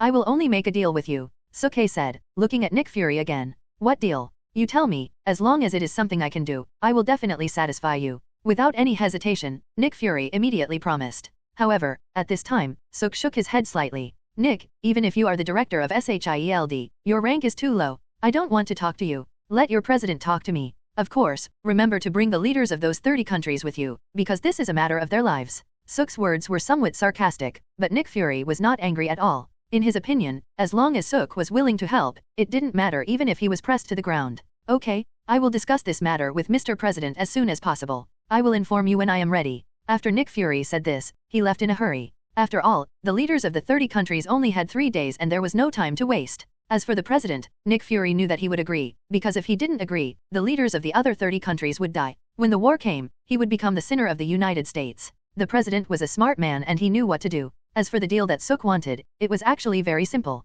He would help save all the humans who were transformed into mutants by Magneto, but the United States and those countries must agree to one of his conditions, AGSIB, that is, to let mutants establish a country, gather all the mutants, and then establish a country that belongs exclusively to mutants. Humans are not. Don't interfere in anything in the mutant country. The reason for doing so is, on the one hand, to help the mutants, and on the other hand, Sook wants to establish his own power. Although he is very strong now and can ignore any threats, you must know that the universe is very large, and there are countless planes of existence. Similarly, there are countless people stronger than him. Even as powerful as his brother Thanos is, he also has his own army. In this case, why can't he have his own army? The power possessed by humans is too weak, and Sook doesn't consider them at all. Mutants are Sook's best choice. The relationship between mutants and humans is already in jeopardy. If things don't go as planned, a war will break out. At this time, if Sook can save them and let them have their own power, they don't have to worry about being hunted down. Don't worry about being caught and taken to the laboratory for experiments. There is no doubt that Sook will definitely become the leader of mutants. At that time, all mutants will become Sook's army. No matter what, Sook knows that Thanos will always come to Earth. Although he has already obtained 3 Infinity Stones, it seems that Thanos cannot gather all the Infinity Stones, but don't forget that in addition to the Infinity Stones, Thanos also has a special power, the Heart of the Universe. Although it is not certain whether Thanos has obtained the Heart of the Universe now, Sook must be prepared now. Thanos is definitely his, but Sook decided to hand over those small fish under Thanos to his own mutant army to deal with. Of course, the Avengers will definitely come to help. So far, everything is under Sook's control. Thinking of this, Sook's mouth showed a hint of smile again. Then, Sook did not stay in the mutant school, but went directly back to the villa in New York. Of course, he did not reveal the news to Professor X, because with Professor X's temperament, Sook knew that he would definitely say something again. Let's tell them about this matter after it is done. Time passed quickly, and it was evening in a blink of an eye. After a day of hard work, Sook was really a little tired. Sure enough, Titans don't need to rest. Holding Emma in his arms, Sook suddenly thought of something, and then asked softly, "Emma, do you think it would be a good thing for you if mutants were to establish a country?"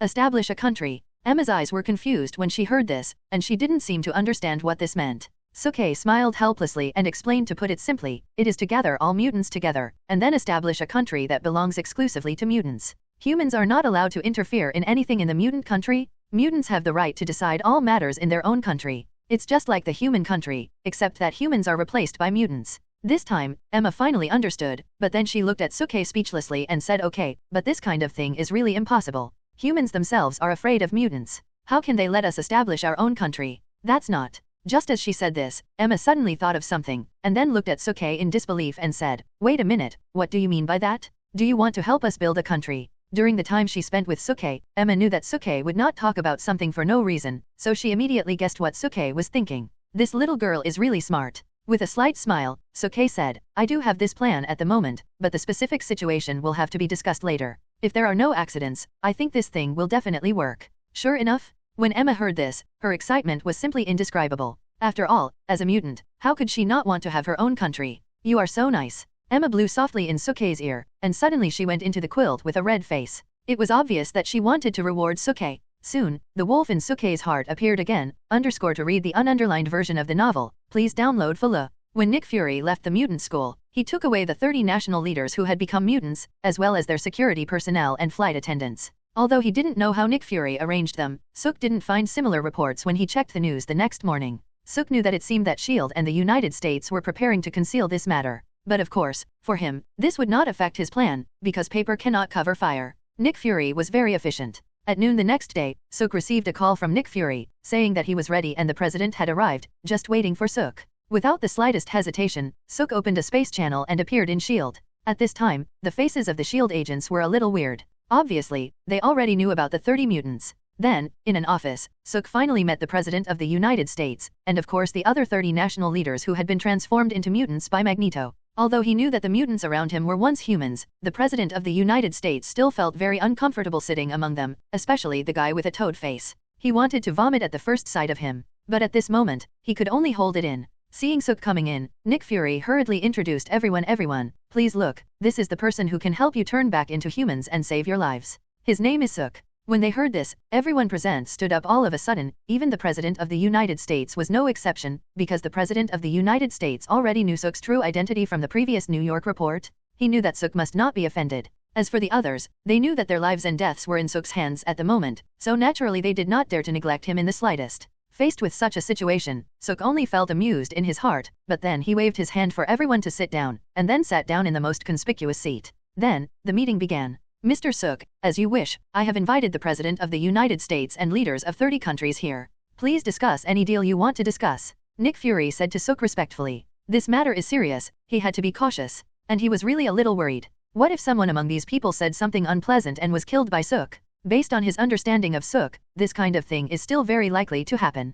After nodding slightly, Suk slowly said, I don't like nonsense, so I'll get straight to the point. To put it simply, I can indeed save you, but this is conditional. No problem, no matter what conditions you have, I will agree to them. I just ask you to save me. As soon as Suk finished speaking, the guy with a toad face stood up all of a sudden, and then hurriedly vowed. Among these people, he became the ugliest. If he hadn't heard Nick Fury say that someone could turn them back into humans, he would have committed suicide long ago. So in his opinion, no matter what requirements or conditions Suk had, he would definitely meet them. Very good. Nodding slightly, Suk continued, the content of the transaction is very simple. I will save you, but you must agree to let mutants establish their own country, and humans must not interfere in anything in the mutant country. Mutants have the right to decide all matters in their own country. At the same time, all mutants who are detained and used as experimental subjects in the country must be released, and give them equal treatment. What? When hearing this, not to mention that the other people present were a little confused, even Nick Fury was the same. He never thought that Suk would actually propose such a deal.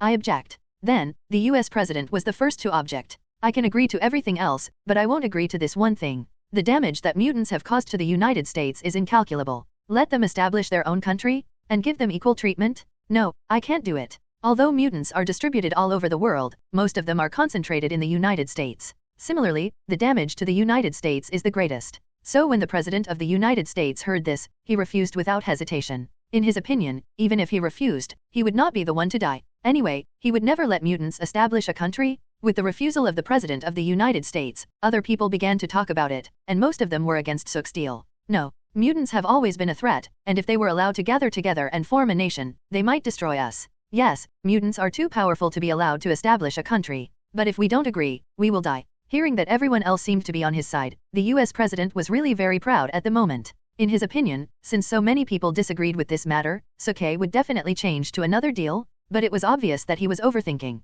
Suk, on the other hand, sat in his seat, watching the group of clowns discussing and communicating with each other. They probably didn't expect that Suk didn't give them a chance to refuse at the very beginning. They only had two choices, one was to agree, and the other was to die. As for the President of the United States, in Suk's opinion, this guy was just courting death. Boom boom boom. He tapped the table lightly with his hand, signaling everyone to be quiet, and then Suk slowly said, okay, now I need an answer. The President of the United States stood up first, and said with a righteous look on his face, I will not agree to this matter. The US President had just finished speaking when he suddenly felt a flash in front of his eyes, and then he flew backwards. Then, he began to have difficulty breathing, and the temperature around him suddenly became extremely cold. At the same time, the other people present were also completely stunned. What did they see? They saw that where the US president had been sitting before, a space channel suddenly appeared, and at the other end of the space channel, there was space. And the US president was floating in space at this moment. See more sangtakviet.com. Seeing this, Nick Fury cursed in his heart.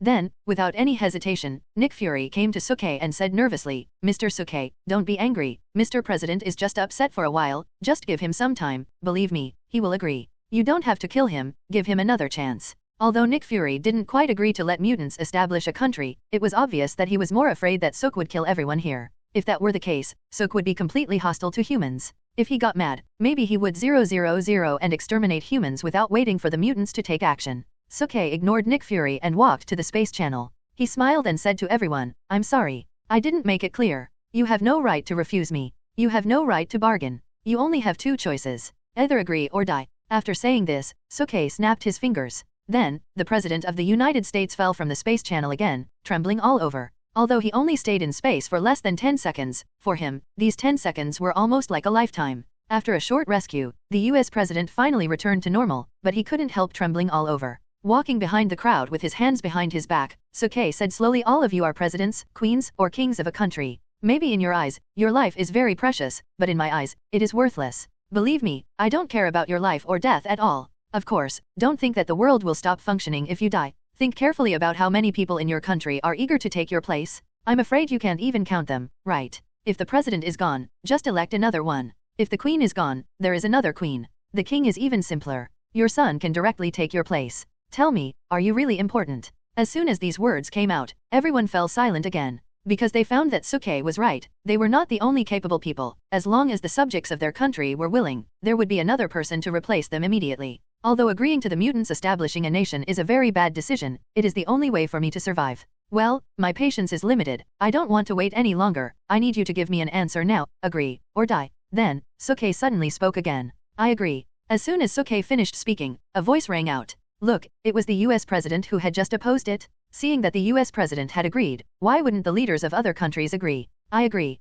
I agree. Me too." Soon, everyone present agreed to Suk's deal, and the plan went surprisingly smoothly. Looking at this scene, Nick Fury could only shake his head helplessly, because he didn't know what the world would look like in the future. But of course, this is not completely without benefits. At least for a long time, there will be no more wars between mutants and humans. For Suk, the verbal promises of these guys were obviously not enough. At his suggestion, Nick Fury quickly put together a document similar to a contract. This document was not formal, but the conditions in it were chilling. The most cruel one was that if the promised things were not completed, Suk would personally destroy them and their country. Everyone signed the document tremblingly. After everyone present signed the document, Nick Fury forced a smile, then handed the document in his hand to Suke and said, "Everyone has signed it, do you want to check it?" "No need." Suke waved his hand and said, "If someone regrets, the worst that can happen is that the country will be destroyed." Hehe. Nick Fury smiled awkwardly. He really didn't know what to say. Anyway, the matter has come to a successful conclusion. The next step is to wait for Suke to restore those humans who were transformed into mutants by Magneto to normal.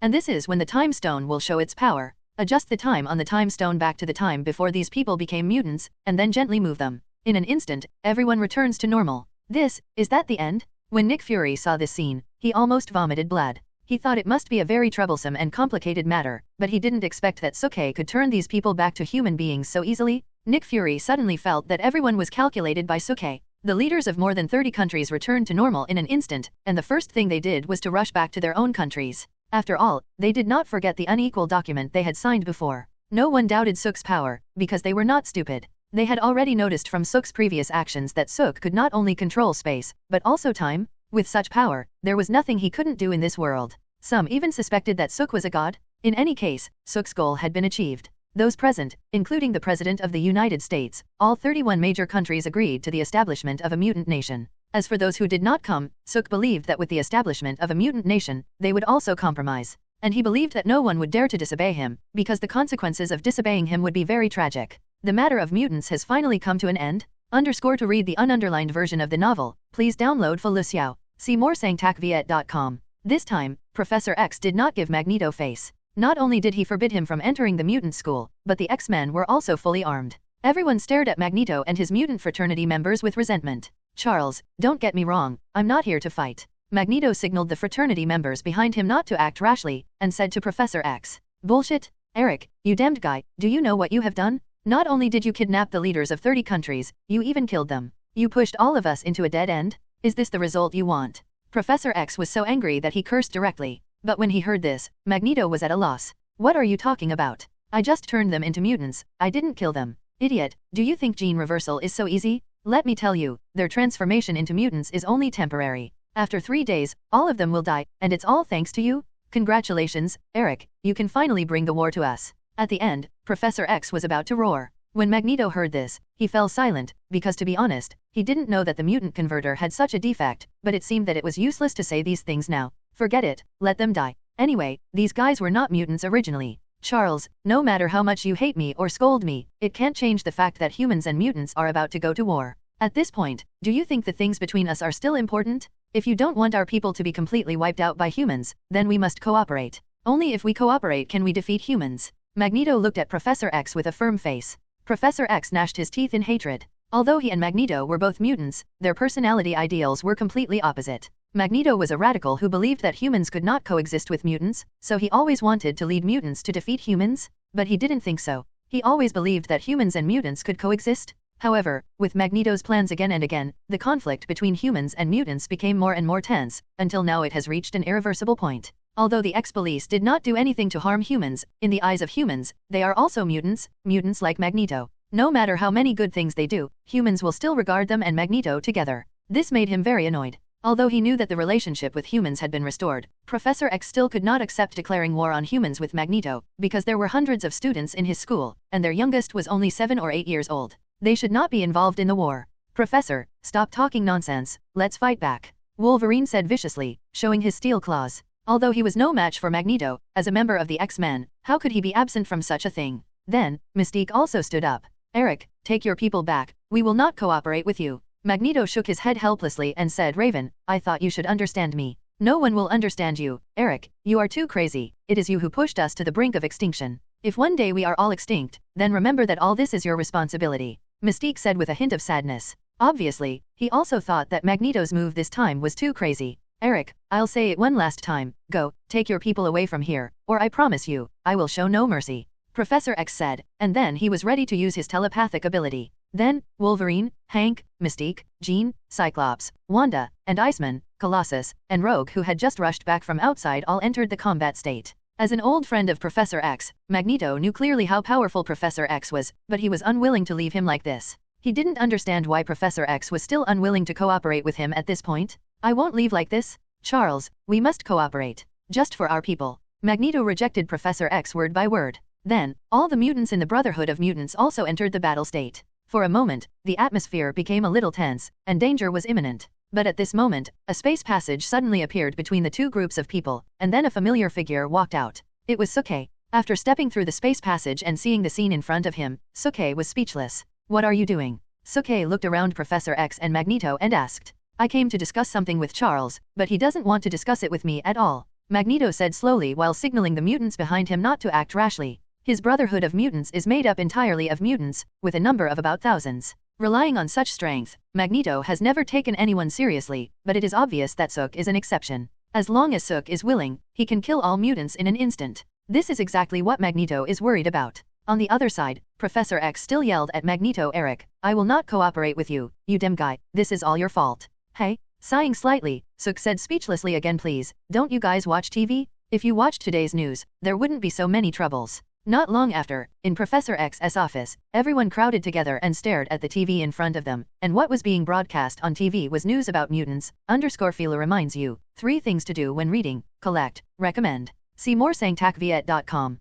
Ta download time, 0.084s scan time, 0.048s. According to the latest instructions issued by the President, the previously designated Mutant Registration Act is very inhumane, which seriously damages the privacy of mutants. Therefore, the President announced this morning that the Mutant Registration Act will be completely abolished and called on the public to treat mutants correctly. 30 countries, including the United States, all issued a new directive on mutants today, requiring them to be treated rationally. Countries have also begun to release detained mutants and crack down on such inhumane practices as using mutants for experiments. The President of the United States proposed that since there were so many conflicts between humans and mutants, he suggested that a country exclusively for mutants be established. This proposal was also supported by more than 30 countries. Then, the scene changed and the President of the United States appeared on the TV. A long time ago, we thought that mutants were a threat. Yes, some of them did do a lot of bad things, but this does not represent all of them. Like humans, mutants also have good and bad ones. Under the leadership of mutant Professor Charles, the mutant hero team X-Men has saved countless human lives more than once.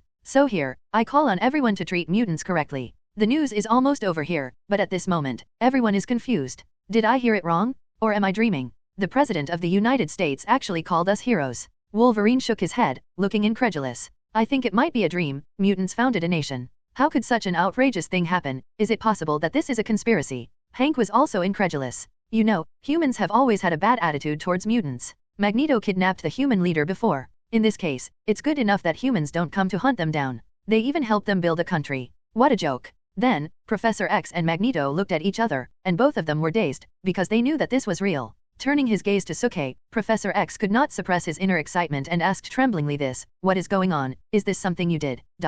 With a slight smile, Suke said, yes, I made a deal with the leaders of 30 countries using their lives. The content of the deal is to revoke the mutant registration bill and help mutants establish a nation. What you saw just now is true. These are the documents signed by the presidents of various countries. Take a look, Suke said, and then handed the documents signed by the leaders to Professor X. In an instant, Professor X was surrounded by everyone, and everyone stared at the documents in his hands with wide eyes. Then, the air suddenly solidified again. Ha ha ha ha ha ha. After a while, someone suddenly laughed, and the atmosphere in the whole office suddenly exploded. Hank hugged Wolverine next to him, patted him madly and said, this is true. This is true. This is actually true. We will have our own home soon. Although he was speechless because of Hank, at this moment, Wolverine also showed a relieved smile on his face. Colossus excitedly hugged Iceman and almost crushed him. Jean came to Sook with excitement, and then cried in his arms.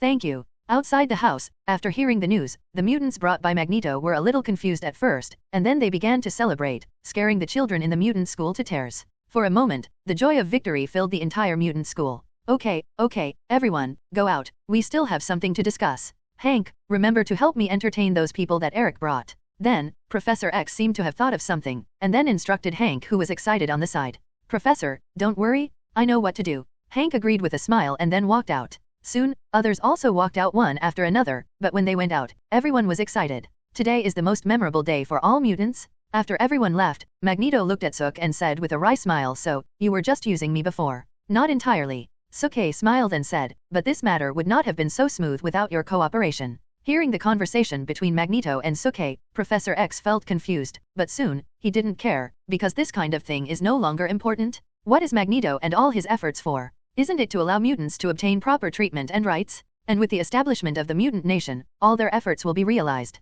Professor X looked at Suke excitedly, but he couldn't say the words of thanks he had just thought of. After a long while, he could only say 3 words. Thank you. Okay, I'm not doing this for you two old guys, I'm just doing this for Jean and those beautiful mutant beauties. Don't keep thinking about thanking me, but think about what to do next. I don't know anything about building a country, so it's up to you guys to do it next. After saying this with a smile, Sook walked out without waiting for Professor X and Magneto to say anything. For a moment, only Magneto and Professor X were left in the office. They looked at each other and laughed. The grievances of more than 10 years disappeared without a trace in this smile. Charles, now that things have come to this, I think I can finally retire, and the next thing will be left to you. I think I should try to be a father. Magneto said with a wry smile. Sook's action ended his life struggle in an instant, which made him a little unacceptable. But wasn't it the same for Professor X? This sudden news also completely disrupted his life, making him also a little confused and at a loss. But after being confused, Professor X said with a hint of ridicule, Eric, don't think about running away. Although what we have worked hard for a lifetime is over, you still have things to do.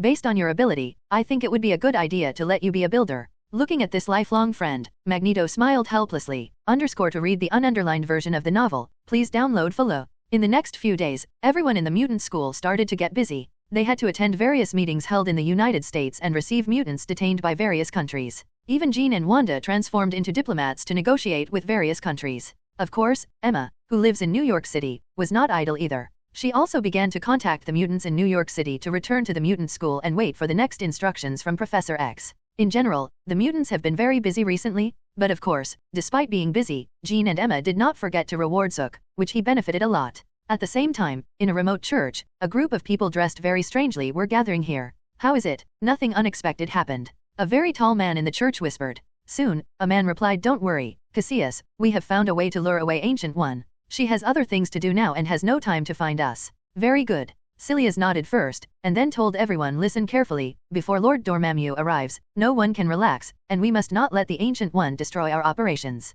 Got it. As soon as he finished speaking, everyone agreed with a firm look on their faces. Then, everyone picked up the knife in front of them, and cut their wrists, letting the blood flow into the bowl in the middle. This is dark magic. Magic that can communicate with Dormammu. After the bloodletting, everyone began to chant the spell. After the spell was finished, Cassius felt that the scene in front of him suddenly changed. When he opened his eyes again, he had appeared in a special dimension, and in front of him was a giant monster as big as a planet. When he saw the monster for the first time, Cassius knelt on one knee and said respectfully, "Lord Dormammu, my name is Cassius, your most loyal servant. I will welcome you on Earth." "Cassius, why did you come to see me? What do you want?" Dormammu asked, and the whole space shook. "I want eternal life," Cassius said enthusiastically, not hiding his purpose at all. "Very good. I will give you eternal life and everything you want, but before that, you must help me invade the Earth, understand?" Dormammu said in a deep voice. Caecilius's request was not worth mentioning in Dormammu's view, and Dormammu had already discovered that Caecilius's soul had fallen into darkness, so Dormammu directly agreed to Caecilius.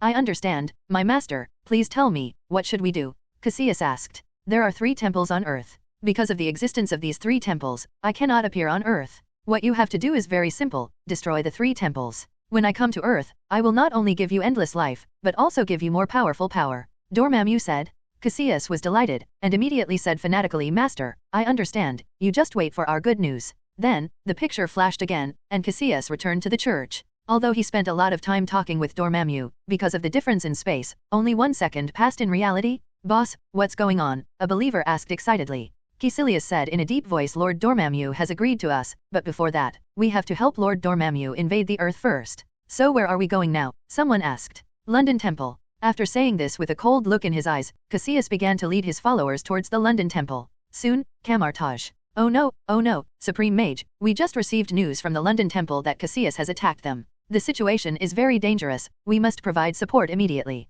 A monk hurriedly pushed open the door of Guyi's room and said nervously. "What?" Guyi's face changed. He didn't expect Cassius to attack so quickly. He didn't expect that Suke was right. The first to be attacked was the London Temple? Oh no, Sorcerer Supreme, we just received news from another dimension, saying that Dormammu's men are carrying out a massacre there, and many people have died. They ask for your help. What's going on? When Ancient One heard this, he became even more anxious. If he guessed correctly, this must be a plan of Dormammu and Caecilius. If he went to the London Temple, he would not be able to save the people in another dimension. If he went to save the people in another dimension, he would not be able to stop Caecilius. Damn guy. Then, Ancient One suddenly thought of something, and then ordered Baron Mordo on the side. "Mordo, I will go to another dimension to save people first. You tell Mr. Sook about this immediately. He knows what to do. As the supreme sorcerer on Earth, saving people always comes first." After saying this, Ancient One immediately opened a passage and left. Ancient One did not forget the deal he had made with Sook. Then, Baron Mordo did not hesitate and directly opened the portal and came to the door of Sook's house.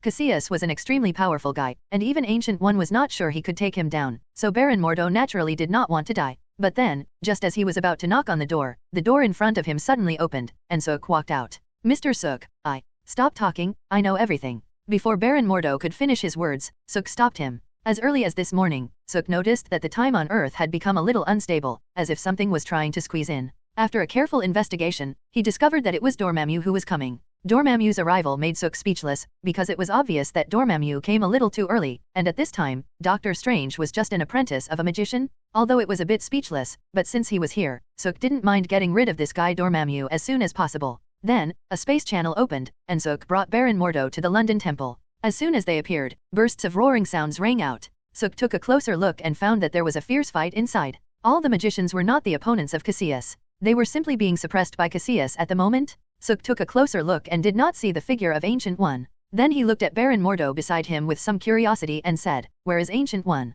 Dormammu seemed to have discussed with Caecilius. When Caecilius attacked London, Dormammu's army also launched an attack on another place, and this place was also within our protection range, so the Supreme Sorcerer rushed there. Baron Mordo said nervously. "Oh my god, is Dormammu trying to lure the tiger away from the mountain?" Sook found it a little funny. At this time, there were still magicians coming from all over to join the ranks of protecting the temple, but it was obvious that they were no match for Caecilius and his followers. When Caecilius was fighting, a dark force that was imperceptible to the naked eye would appear around his body. It was this power that made him look even more powerful, but obviously, this power was not enough in Sook's eyes, and at this time, Sook was too lazy to even use the power of the time stone. Baron Mordo flashed and suddenly saw a blur in front of his eyes. Then Sook disappeared from his sight. At the same time, Cassius, who was fighting, felt a murderous intent coming from behind him. His heart tightened and he immediately condensed a magic shield to block it. Boom! With a loud bang, the magic shield in Cassius' hand was instantly shattered, and even Cassius was knocked dozens of meters away. Seeing this, the other followers dared not stay at all.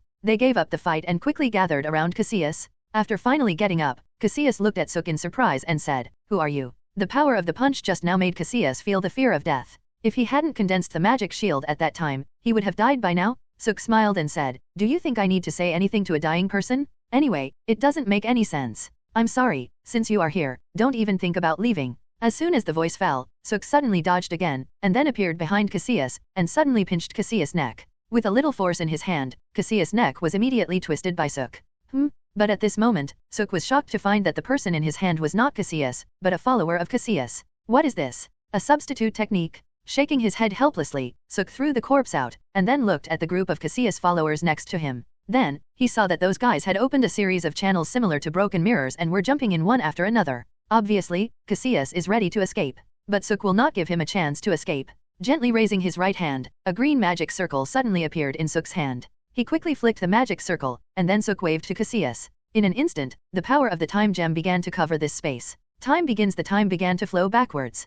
Cassius and his followers who had escaped before ran out of the passage one by one and stopped beside Suk. This time, Suk did not take action again, but used the time gem to stop them all. Suk did not reverse the time of the entire earth, so when he did these things, other magicians saw it, which made them almost unbelievable. Then at this moment, another portal appeared, and then Ancient One came out. When he saw the scene in front of him, Ancient One was relieved. It was obvious that Suk kept his promise. But at this time, Suk was too lazy to pay attention to Ancient One. His eyes were on Cassius. Because Suk suddenly thought that it seemed that he should not stop Cassius from destroying the 3 temples on the earth. Because only when the temples were destroyed, Dormammu would come, and he could defeat Dormammu? Just thinking about it. Ancient One came over, looking at Cassius in front of her. She breathed a sigh of relief and said, "Fortunately, he didn't succeed." Suk shook his head and said, "Actually, we shouldn't have stopped him just now, because Dormammu will only come to the earth if the temple is destroyed, and only then can I defeat him." Ancient One was silent at first, and then he slowly asked, "Do you really have a way to defeat Dormammu? If you are sure, I can help you." Suk heard this, and then asked curiously, "What do you mean?" "The defense mechanism of the 3 temples can be shut down. As long as the defense mechanism is shut down, these 3 temples will be no different from ordinary buildings, and Dormammu will also come to the earth at that time." Ancient One said again. Suk smiled slightly. He didn't expect that this temple actually had something similar to the beginning. Then, without any hesitation, Suk nodded to Ancient One and said, "Go and shut down the defense mechanism of the 3 temples? Leave the rest to me." "What about them?" Gu Yi pointed at Cassius and others who were stilled by Suk and asked, with some reluctance in his eyes, "Aren't they all serving Dormammu? Well then, I'll give them to Dormammu as gifts." Suk sneered. Under Suk's assurance, Ancient One did not hesitate any longer and directly issued an order to close the 3 temples. Soon, the defense mechanisms of the 3 temples disappeared completely. At the same time, Dormammu, who was quietly waiting in the dark dimension, also discovered this, which made him extremely excited. "My servants, you really did not disappoint me." Swaying his huge body, Dormammu began to break through layers of dimensions, and then attacked the earth directly.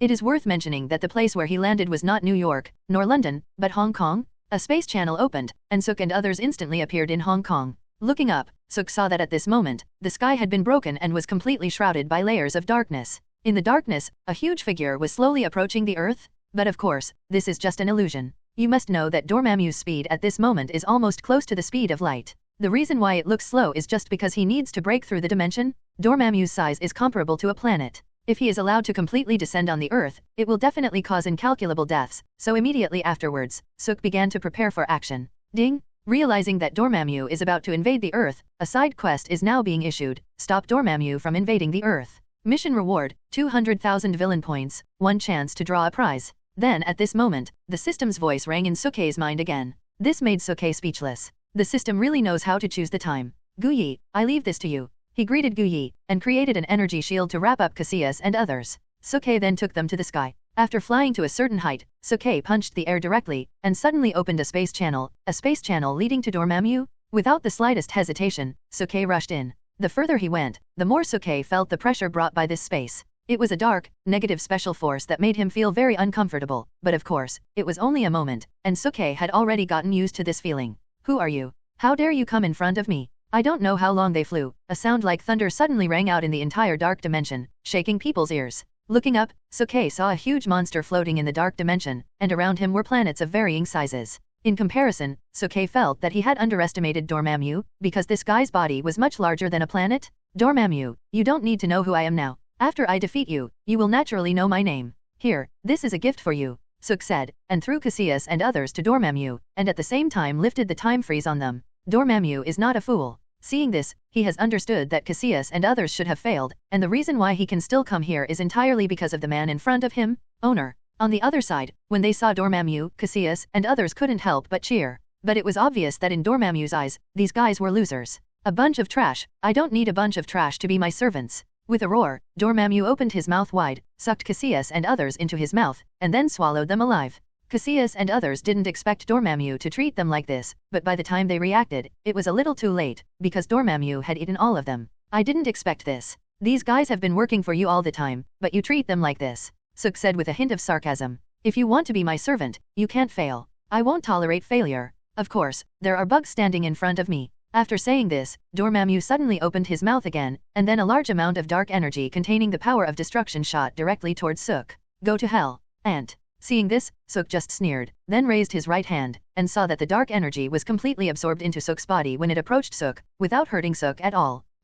For a moment, Dormammu began to become curious, staring at Suk for a while, and then he said with some surprise, I didn't expect that you would be a Titan. No wonder you have such powerful abilities. Titan, if you are willing to submit to me and be my servant, I will spare you and give you more powerful power. Be your servant? Dormammu, I think you are still asleep, right? How can you say such a thing? I am here to defeat you today, why are you talking so much nonsense? Suk sneered, and then condensed the power he had absorbed before into a huge energy ball, and then suddenly shot it towards Dormammu. Dormammu was so huge that he almost filled the entire space, which meant that he could not avoid Suk's attack. Although Suk's attack did not cause any harm to him, Dormammu was annoyed when he thought that the energy Suk used to attack him was absorbed from himself. Humble insect, since you are unwilling to surrender, then you will die. With another roar, Dormammu opened his mouth wide, and countless black spears poured out of his mouth and shot directly at Suk. Obviously, after knowing that Suk could absorb energy, Dormammu changed his attack method. But Suk was well prepared. Just when these spears were about to shoot at him, he suddenly had an idea, and then opened a space channel in front of him, and then opened another space channel in front of Dormammu. Countless spears shot into the space channel in front of Suk, and then shot out from the space channel in front of Dormammu, all drilling into Dormammu's body. Ah, you lowly thing, how dare you treat me like this? I have changed my mind now. I will not kill you. I will imprison you in eternal darkness and let you suffer forever. Dormammu roared to the sky. It was obvious that Suk's behavior had completely annoyed him. However, facing Dormammu's roar, Suk just wanted to laugh. You're bragging so much, why don't you show us some real skills? Dormammu, don't think you're great just because you came from the dark dimension. Let me tell you, there are many beings in this world that are more powerful than you. Don't you always think you are very powerful? Come on, try my power of 1,000,000 star explosions. Suk said with a sneer, and then flew to Dormammu at lightning speed. Then, an incredibly powerful energy exploded directly in front of Dormammu, and instantly blew Dormammu's illusory body to pieces. But it was obvious that this could not hurt Dormammu, because Dormammu had no entity at all. After recondensing his body, Dormammu couldn't help laughing wildly. Ha ha ha ha ha ha, a lowly thing, actually used self-destruction to launch an attack. Now I don't even need to take action. As soon as he said this, Dormammu's huge face froze instantly, and then he looked in front of him with an incredible look. What did he see? He saw that Suk was still standing in front of him, and he was not hurt at all. What's going on? Dormammu was a little confused. Don't worry, Dormammu, it's too early to be confused now. What was just now was the power of a star explosion. Now I'll let you taste the power of 100 stars exploding. Suk sneered, and the energy in his body burst out again. Boom. The power of the explosion of 100 stars instantly destroyed everything in the dark dimension, even Dormammu's body. Damn it. But then, Dormammu's body condensed again. From his tone, Suk knew that this guy was about to go crazy. When Dormammu condensed his body again, Suk said again, this time it's 1,000. Boom. This time it's 10,000. Boom. Ah, damn it. Stop now, what are you doing? You can't kill me like this, what are you doing? When Suk began to use the power of the explosion of 100,000 stars, Dormammu was almost driven crazy. Although Suk's actions could not kill him, he felt very aggrieved if he continued like this. As a lord of the dark dimension, he was actually infinitely blasted by others. He had no place to put his old face. What? Didn't you notice? Or are you really as stupid as I thought? Suk sneered, and a black line flashed on his skin, but soon disappeared into his body. This is my power. Boy, are you stealing my power? Dormammu was horrified and looked at Suk with an incredible look on his face. Do you think I am really interested in playing with you here? Isn't it for your power? But what I didn't expect is that although you are ugly, your power is still quite strong. Suk said, and a black power suddenly surged from his body. It was Dormammu's dark dimension power. If he just wanted to drive Dormammu out of the earth, then Suk could do it directly with the time stone. But when he saw Dormammu, he had a little idea. You know, Dormammu is made of pure energy, and his body can absorb all kinds of abilities. It would be a pity to just beat him away. And this guy came all the way here, it's really unreasonable not to absorb more power. Every time Sook exploded, he would reabsorb the original explosive force and some of Dormammu's power into his body. After just these few times, he stored a lot of power in his body. A lot of Dormammu's dark dimension power. Although this power is difficult to control, it is much easier than the power of millions of stars. It is not difficult for Sook to control this power. Only an idiot like Dormammu would think that he just blew himself up because he had nothing to do. At the same time, Dormammu was surprised to find that his body seemed to be a little smaller than before. Although that was just the tip of the iceberg for his body, it still frightened him. On Earth, there are many magicians who also absorb the power of the dark dimension, but they are all drawn from the dark dimension, but the man in front of him actually absorbed his power directly, which is simply driving him crazy. Damn it! Damn it! Damn it! How dare you do this to me? I'm going to kill you! Kill you! Dormammu's body trembled with another roar, and then, a pile of metal suddenly emerged from nowhere and quickly wrapped up Dormammu's huge body. Sook was stunned and thought, damn it, this guy can still wear clothes. It was obvious that Dormammu was scared by Sook's actions just now, but it was obvious that even so, he couldn't stop Sook. Since you insist on wrapping yourself up like a dumpling, I don't mind bursting your dumpling. With a sneer, Sook flew directly to Dormammu. The moment he landed on Dormammu, he pulled up the metal armor on Dormammu with his bare hands. Although the metal armor on Dormammu was dozens of meters thick, it was still not as fast as Sook's hands. Soon, a large piece of the armor on Dormammu was torn off by Sook, revealing the energy body inside. Damn you! Shut up, you're shaking so much that I can't absorb any energy. Dormammu hadn't finished speaking when Sook couldn't help but curse. Then, another burst of green light flashed in his hand. Time stands still. Almost instantly, the entire dark dimension suddenly became completely quiet, and Dormammu's ferocious appearance was also frozen, but his eyes were still full of incredible. But at this time, Sook was too lazy to pay attention to Dormammu, because he had already put his hands on Dormammu's body made of pure energy, and then madly absorbed his power. Directly touching Dormammu's energy body, a strong and pure dark energy began to transfer from Dormammu to Sook's body, which made Sook very happy. But soon Sook found something wrong, that is, Dormammu's eyes seemed to be still moving. Ah, you damned fellow! How dare you use the power of the time stone to imprison me? Boy, quickly untie the imprisonment, or I will not let you go. I will make you wish you were dead or alive. Although the power of the time stone did not completely imprison Dormammu, it still made Dormammu's body temporarily unable to move, and he could only communicate with Sook through his consciousness. However, at this time, Sook sneered in his heart.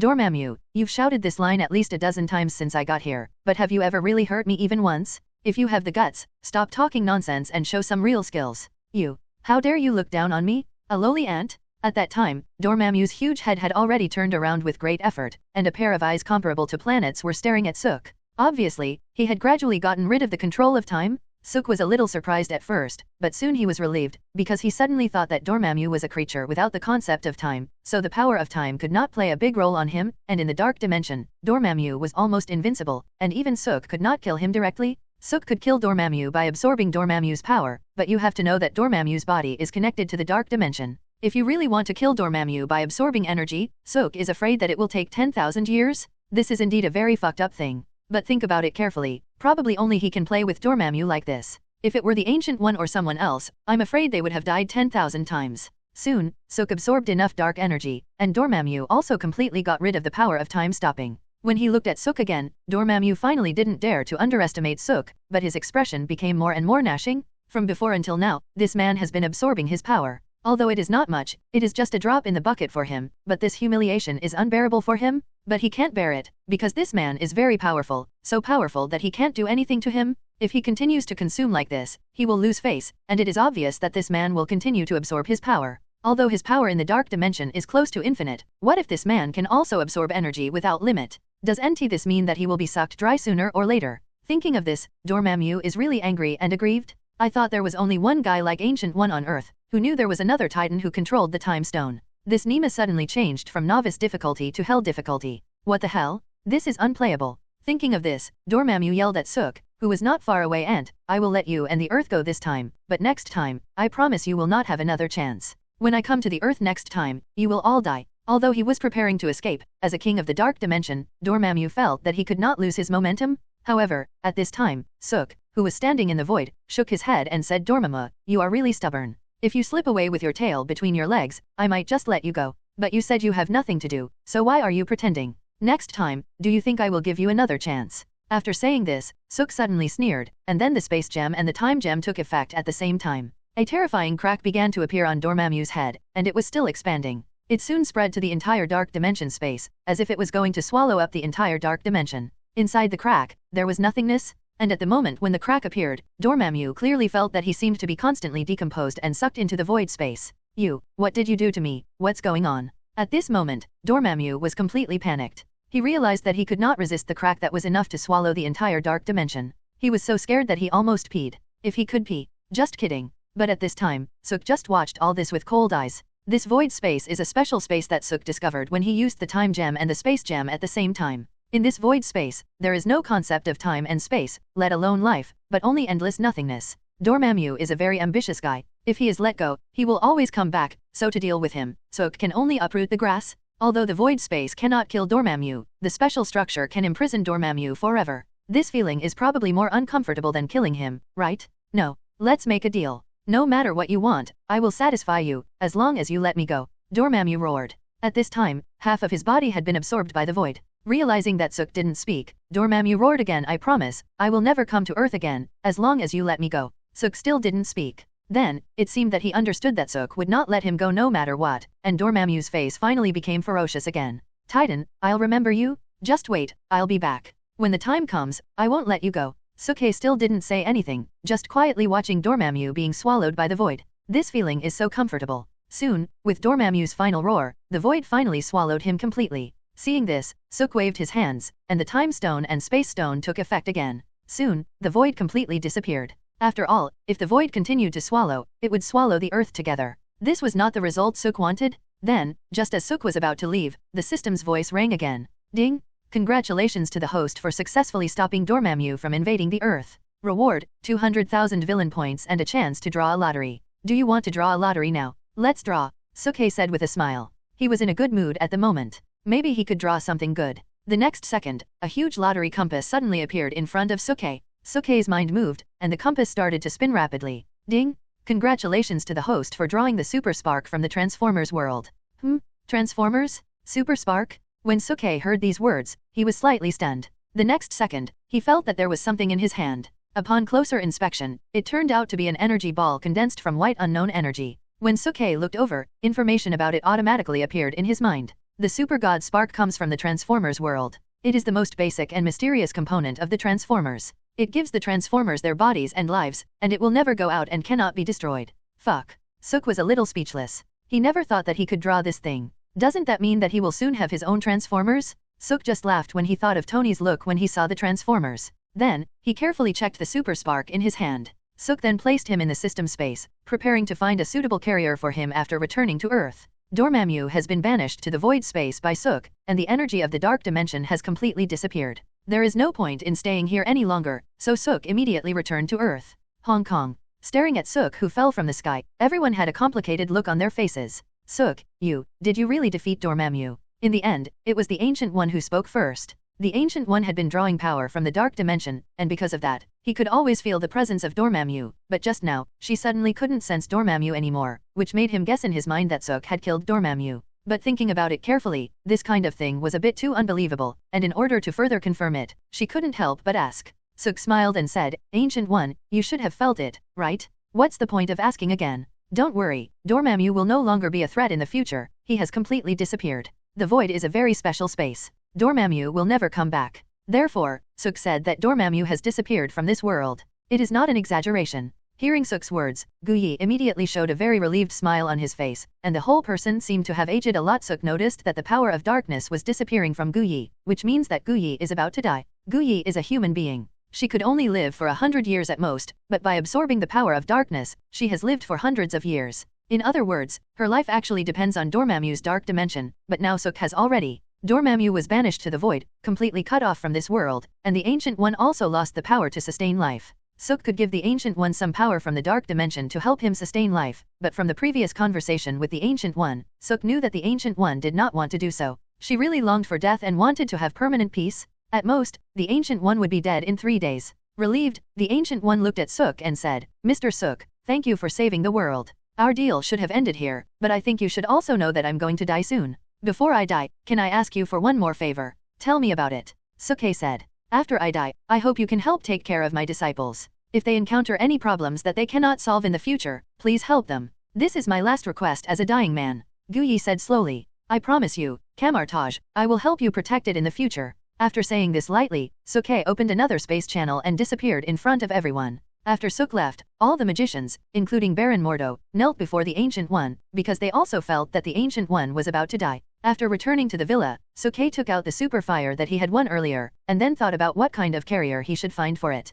Originally, a car should be the best carrier, but since he got the space gem, Suke has not driven a car, because the power of the space gem is much more convenient than driving. After thinking again and again, his eyes fell on the watch on his wrist. How about trying this? Thinking of this, Suke immediately made up his mind, and then gently moved the super fire in his hand closer to the watch. Ding! Are you sure the super fire and watch are fused? Just then, the system's voice sounded again. Confirm it, Suke said directly. Anyway, according to the system's previous explanation, the super energy fire will not go out. If you are not satisfied, you can just change another carrier. Soon, the super energy fire was integrated into the watch. At the same time, the originally ordinary watch also underwent a radical change. Then, with the continuous flipping and superposition of various parts, a small transformer about 10 centimeters long appeared in front of Suke. And it's obvious that this guy seems to be a woman. What's going on? Are there male and female robots? Suke was surprised as he stared at the robot that looked like a figurine. Suddenly, the robot opened its eyes and smiled at Suke, saying, Nice to meet you, my respected master. Even its voice sounded like a cute girl. Feeling strange, Suke couldn't help but ask, Hey, what's going on? Why are you a woman? Are robots also divided into male and female? Of course not. The robot in front of him explained seriously the fire had no gender distinction at first, but when it was fused before, it detected that you, the master, seemed to prefer the service of a woman, so it was transformed into a woman. If you are not satisfied, I will transform into a man immediately, but this transformation is irreversible.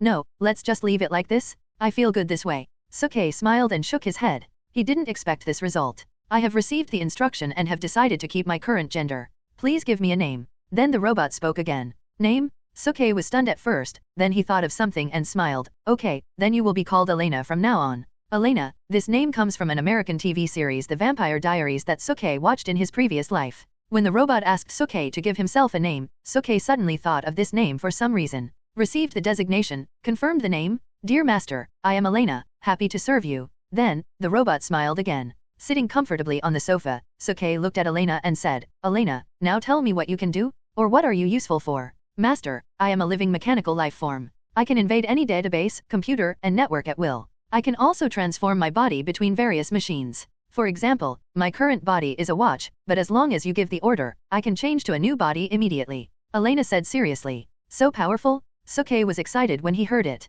This guy is not only a transformer, but also an omnipotent artificial intelligence? This is even cooler than Ultron. Next, he thought of something, and then pointed to the backyard and said, Great, there is a sports car in the yard over there, you can try to transfer yourself to it. Yes, my master. After saying this, Elena's body suddenly changed again, and then turned back into an ordinary watch. Then, energy that was imperceptible to the naked eye suddenly flew out of the watch, and then flew directly to the backyard. When Suke came to the backyard, Elena had already begun to transform. It was only 2 or 3 seconds, and she had turned into a female transformer with a height of about tens of meters. Suke smiled. This time he really got a treasure. Since Elena can transform her body in any machine, then it goes without saying that all kinds of airplanes and cars are no problem, even S.H.I.E.L.D.S aerospace carriers can do it, but with the size of the aerospace carrier, if it turns into a transformer, I'm afraid it will be a big deal. It's several thousand meters high, right? Although with Suk's current strength, he doesn't need Elena's help in fighting, but there is no doubt that Elena's existence will definitely save him a lot of trouble.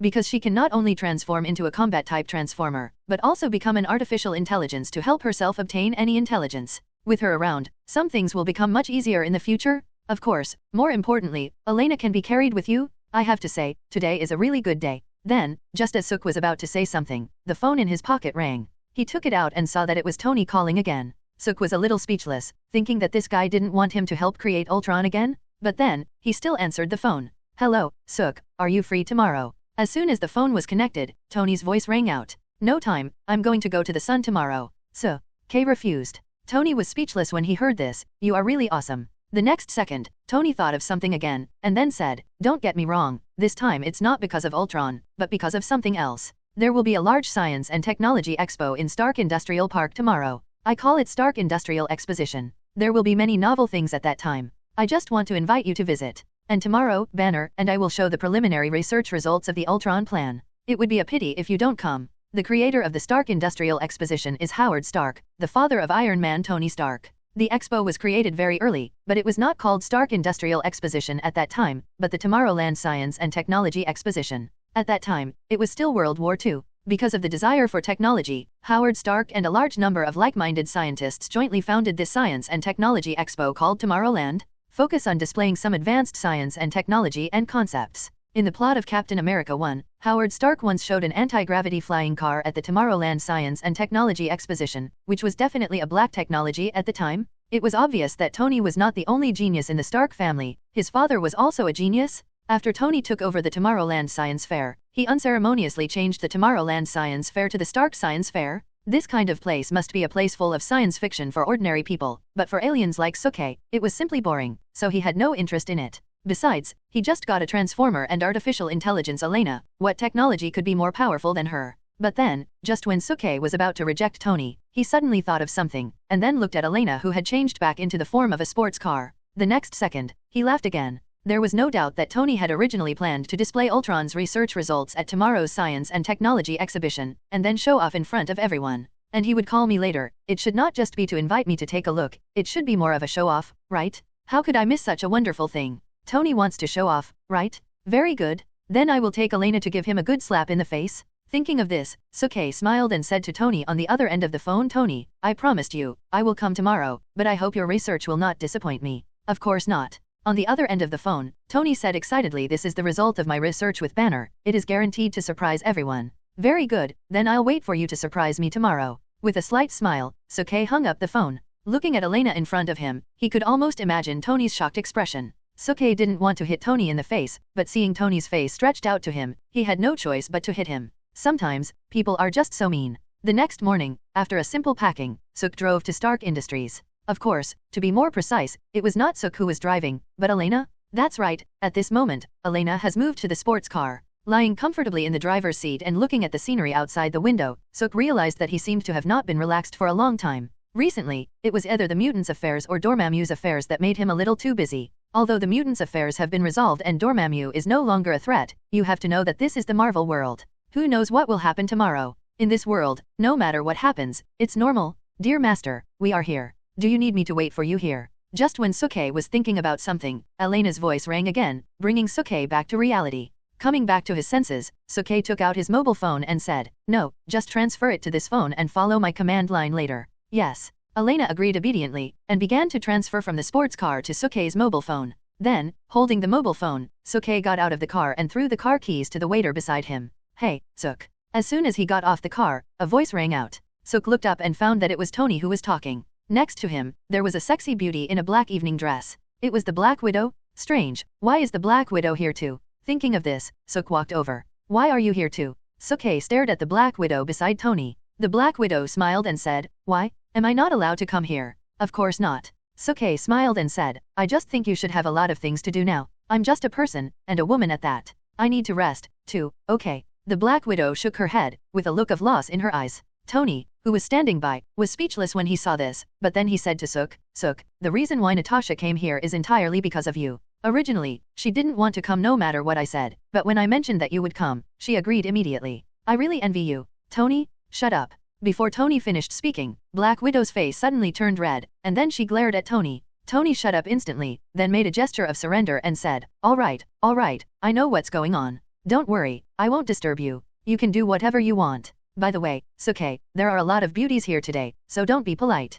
While saying this, Tony did not forget to wink at Black Widow at Suke, and the meaning was already very clear. Come on. Why are you still standing there? There is no doubt that Black Widow is a woman that any man would salivate over, but Tony knew from the beginning that Black Widow liked Suk, so he didn't dare to have any other thoughts about Black Widow, because he knew that if Suk got angry, the consequences would be very serious. No one dared to hit on Suk's woman. After hearing what Tony said, Suk was somewhat surprised, because he didn't expect that Black Widow came here because of him. Although Suke had no particular interest in Black Widow, he thought about how Emma, Jean, and Wanda were all busy with mutant matters recently and had no time to spend with him. In addition, Black Widow was almost at his doorstep, so it would be unreasonable for him not to show some interest in her. He finally reached out to Black Widow. I just want to find someone to accompany me. If you don't mind, let's come together. Of course. When Black Widow heard this, her eyes flashed with enthusiasm, but she returned to normal in an instant. After agreeing, she gently held Suke's hand. Then, in the envious and surprised eyes of other men, Suke walked in holding Black Widow's hand.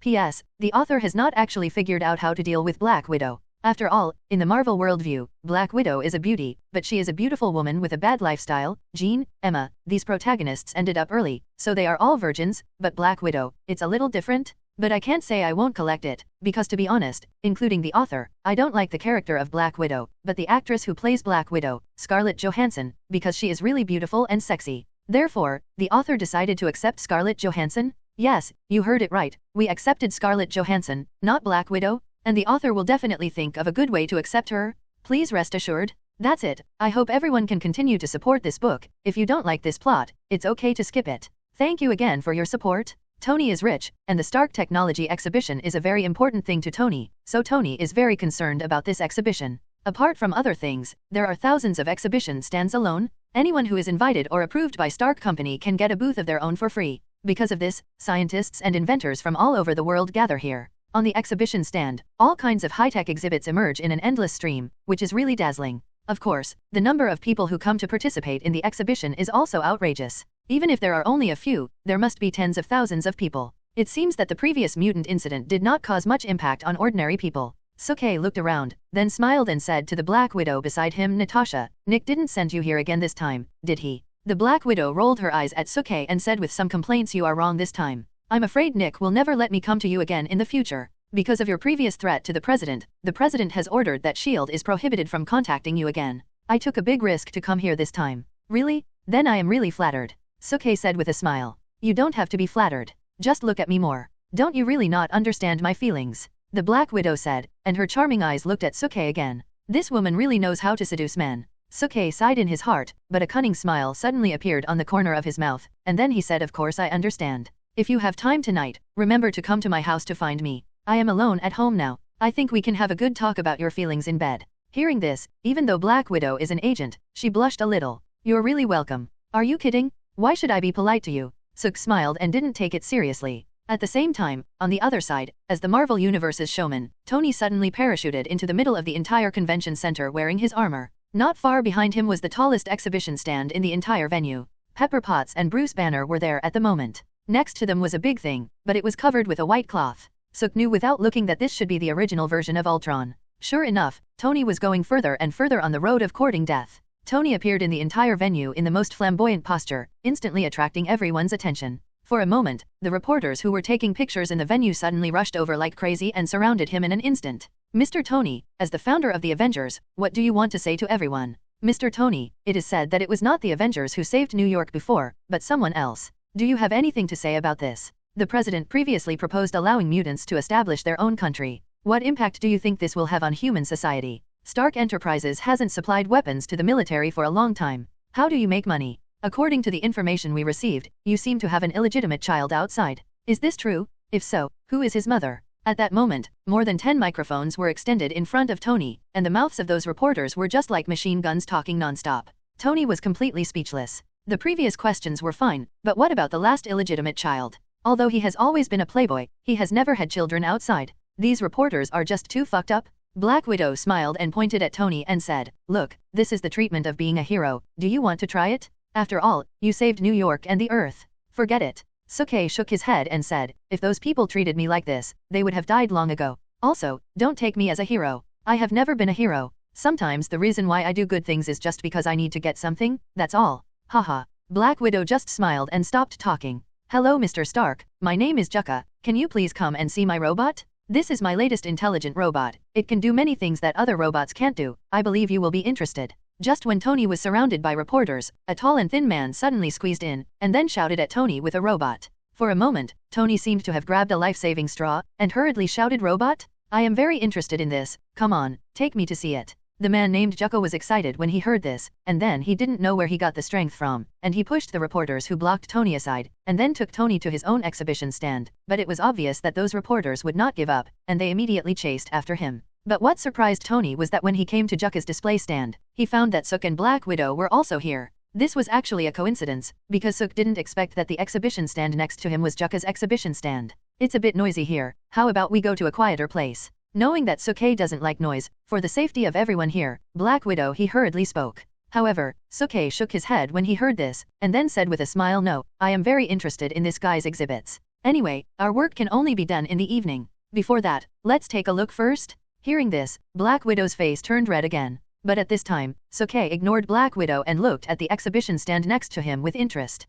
At this moment, a clumsy robot was making coffee on the stand. Tony looked hopeless. Tony originally thought that the intelligent robot the other party was talking about would be very powerful, but after all this time, it turned out to be just a coffee machine, which made him very upset. Is this also called an intelligent robot? Then, the people who were watching around also shouted, hey, isn't this just a coffee machine? If this is considered an intelligent robot, then my son's Transformers toys are also considered intelligent robots, right? As soon as these words came out, everyone laughed. When the man named Jacka heard this, his face instantly turned red again, and then he shouted, don't underestimate me, making coffee is just its simplest function, its biggest function is intelligent voice dialogue and control. For a moment, Tony suddenly became interested again, because if it was really as he said, the design of this robot was almost the same as Jarvis. Next, Jacka suddenly put on a pair of special headphones and gave the robot an order through voice commands. Ellie, the coffee needs sugar, go add some sugar. After receiving the order, the robot instantly moved to the sugar jar beside it, picked up a piece of sugar with its tweezer-like tentacles, and put it in the pot of coffee that was brewed before.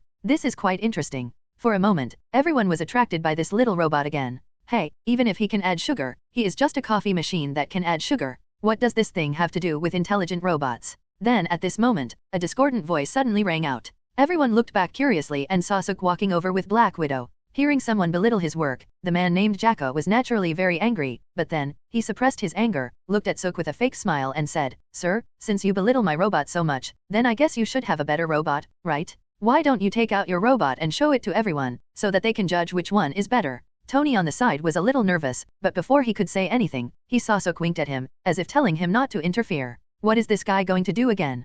Confused, Tony stopped talking immediately. Do you want to see my robot? Of course, but I hope you are ready. With a smile, Suke put the phone on the exhibition stand. For a moment, the whole place suddenly became unusually quiet. Isn't this just a cell phone? What does this have to do with robots? Can this thing transform? Then, no one knew who shouted first, and everyone started laughing. Among the crowd, only Tony and Black Widow didn't laugh, because they knew that Suke would never do anything he was not sure of. But, Tony stared at the phone on the exhibition stand and shook his head gently, because in his opinion, it seemed to be an ordinary phone. It was really strange. What on earth was Suke doing? Facing everyone's laughter, Suke was not angry, but just shouted to the phone, Elena, transform. In an instant, in the eyes of everyone's astonishment, the phone began to quickly decompose and reassemble, just like the Transformers in the movie. In just less than 3 seconds, the previous phone had turned into a robot about 20 centimeters long, and it was a female robot? Dear Master, hello, my name is Elena, I am happy to serve you. After the transformation was completed, Elena bowed respectfully to Suke. For a moment, the air was dead silent, and everyone was completely stunned by the scene before their eyes. Fuck. This is not a robot, this is a transformer. Then, someone in the crowd suddenly shouted, and with this shout, the whole crowd suddenly exploded. Countless cameras began to focus on Elena, and all kinds of flashes kept flashing. In the entire exhibition center, everyone started running over here, everyone wanted to see this robot that could turn into a mobile phone. Oh my god, what on earth is going on? Is technology so advanced now? This is not human technology, okay? This must be alien technology. Holy shit, look, this robot can blink? No, I want a robot like this too. For a moment, the whole place was in a bit of chaos. It was obvious that Elena had shocked the whole audience, and Suke had already retreated to the side with Black Widow, watching this scene with a smile. After finally squeezing out of the crowd, Tony came to Suke and said excitedly, Suke, what's the matter with that robot? How did you get her? Is she a technology from your planet? Can you lend it to me for research? As one of the smartest geniuses on Earth, Tony was completely stunned when he saw Elena for the first time, because Elena was the robot he had always dreamed of. If Elena's technology can be applied to the Ultron project, then there is no doubt that his research will completely change the world. Staring at Tony, Suke knew that this guy must be thinking of some suicidal plan again, and then he smiled and said, okay, as long as she is willing, Elena, come here. As soon as Suke finished speaking, Elena, who was on the exhibition stand, was suddenly sensed. Then, she suddenly jumped up, and then a pair of wings stretched out from her back, and then flew towards Suke. Wow, she can actually fly. When seeing this scene, not only those who were watching were completely stunned, but even Tony was the same. Landing steadily beside Suke, Elena looked at Suke and said, Master, what do you want? It's nothing, it's just that the person in front of me wants to study you. I wonder if you are willing. Suke said with a smile. When Elena heard this, her hands suddenly raised up, and then turned into 2 extremely sharp knives, and then she made an attacking posture and said reject. Except for the master, Elena will not accept research and orders from anyone. This guy can actually attack. Tony was completely dumbfounded. Okay, Elena, change back to your original appearance. The goal has been achieved, and Suke immediately gave Elena another order. Yes. After agreeing, Elena's body changed again, and then turned back into the original mobile phone. Tony's expression was already a little fanatical. Of course, the same thing happened to him, as did the reporters behind him and the people who came to the exhibition. Sir, what is your name? Did you develop this intelligent robot yourself? Is this human technology or is it alien technology? Would you consider mass-producing this robot? According to market demand, it will definitely make you a lot of money. For a moment, all the cameras were focused on Suke again. But at this moment, Suke was too lazy to pay attention to these people. He looked at Tony and smiled and said, Tony, I don't like this. If you don't find a way to deal with it, I will deal with it myself. No, no, no. Tony's eyelids jumped when he heard this, and he waved his hands immediately, then waved to the security guards not far away. Soon, dozens of security guards came over and blocked all the reporters and others to prevent them from contacting Suke any further.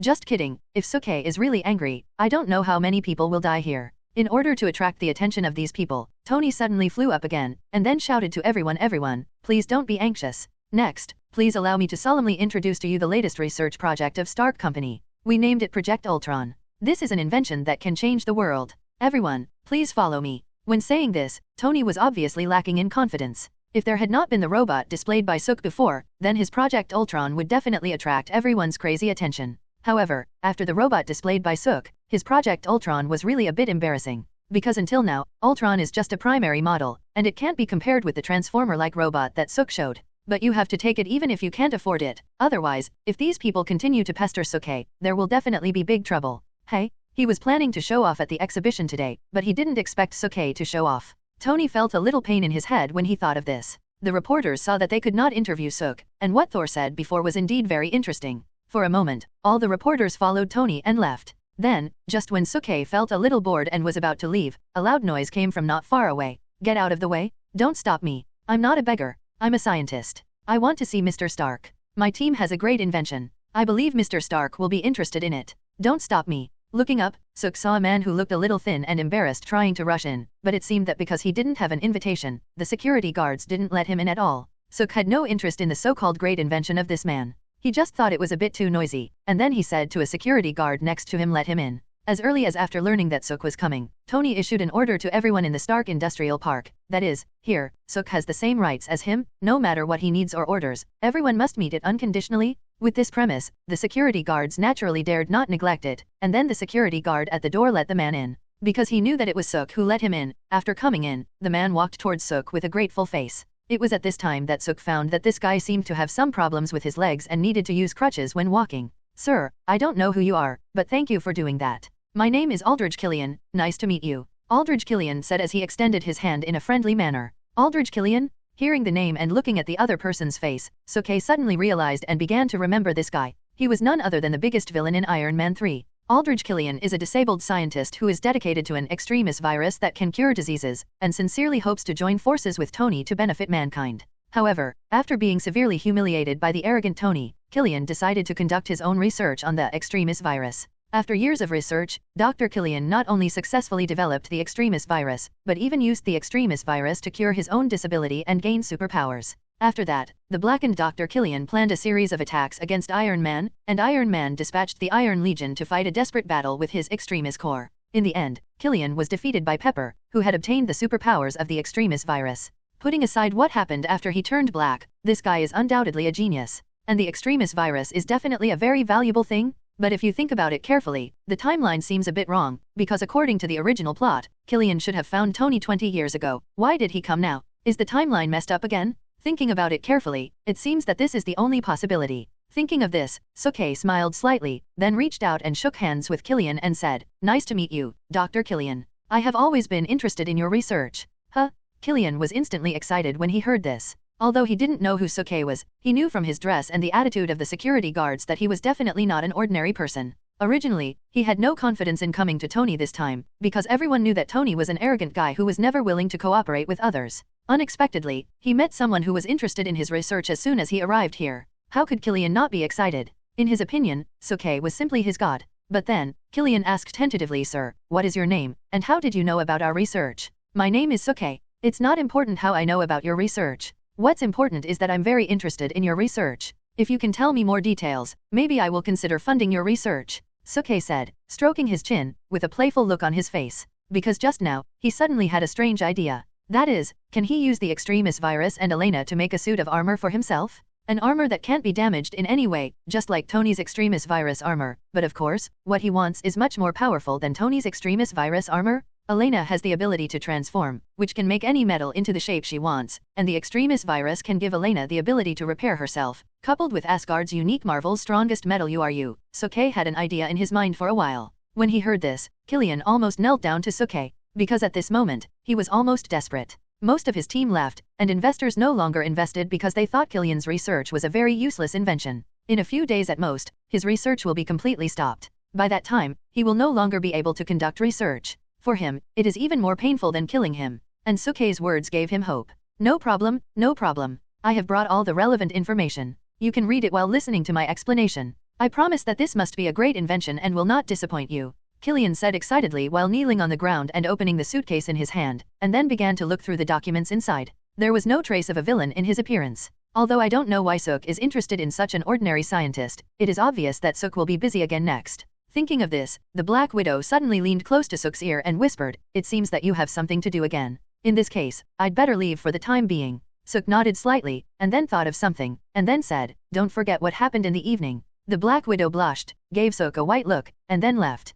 After the Black Widow left, Suk looked at Killian who was kneeling on the ground and said, "Okay, this is not a place to talk, come with me." Then, Suke took Killian to a quiet place. After calming down his excitement, Killian began to talk about his research. A project called Desperate Virus? According to our survey, hundreds of thousands of people around the world become disabled every year due to accidents or car accidents, and among these people, 50% will suffer limb damage, especially those retired soldiers, whose physical injuries make it impossible for them to live. Obviously, they all want to have a healthy life again, so, etc. Just as Killian was talking, Suke suddenly raised his hand to interrupt him, with a helpless look on his face. "What's wrong? Did I say something wrong?" Killian asked anxiously. You know, Suk is his lifeline right now, and he is worried that Suk will give up on him. Suk shook his head and said, "It's not a question of good or bad, but I don't need you to talk so much nonsense. You just need to tell me the key points. My patience is limited, understand?" "Certainly." Killian nodded nervously at first, then began to organize his words. "To put it simply, our research can make any organism regrow damaged limbs. We have already started experiments on plants, and the experiments have been very successful, but it will take some time to conduct experiments on living organisms." This time, Killian behaved much better and finished his words in one breath. "You seem to have forgotten its side effects, such as explosions and so on," Suke said with a smile looking at Killian. Hearing this, Killian immediately looked at Suke with an incredible look on his face. He was really surprised why Suke knew about the side effects. You know, this kind of thing, except for him and a few core members, no one else knows. For a moment, Killian began to feel uneasy, because he suddenly felt that he had no secrets in front of Suke. Just when he didn't know how to explain this side effect, Suke spoke again. "Forget it, since it is research, it is understandable that there are side effects, but I will not fund you."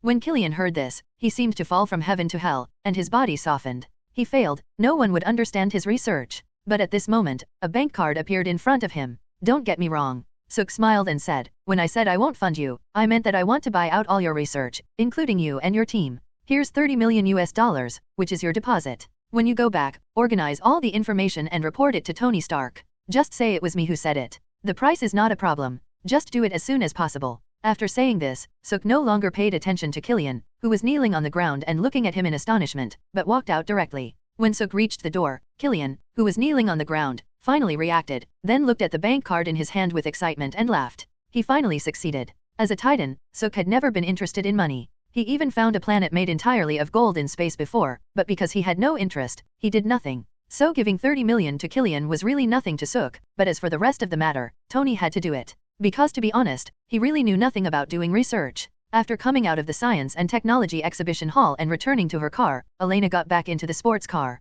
"Master, where are we going now?" Elena asked. Just as Suk was about to answer, he suddenly saw a very familiar figure through the car window. Black Widow? Strange, didn't this guy leave? Why is he still here? Suk thought with some curiosity. Then, he suddenly saw several burly men appearing around Black Widow, and it was obvious that they were all carrying weapons. Under their coercion, Black Widow was forced to get on an armored vehicle. As if she had noticed what Suk was watching, Elena said immediately, "Master, according to analysis, there is a 99% chance that Natasha was coerced. Do we need to launch a rescue now?" "No, just follow them, I want to see what's going on." Suke narrowed his eyes and said with a playful look. Dare to kidnap a SHIELD agent in broad daylight, and a top agent at that. This kind of thing doesn't happen every day. And according to Suke's understanding of Black Widow, she could have escaped in that situation just now, but she didn't do so, but chose to follow the other party away, which is very intriguing. Suke has always felt that Black Widow has many secrets that cannot be told, and even SHIELD doesn't know about them. Now, Suke thinks that it may be time to reveal Black Widow's secrets?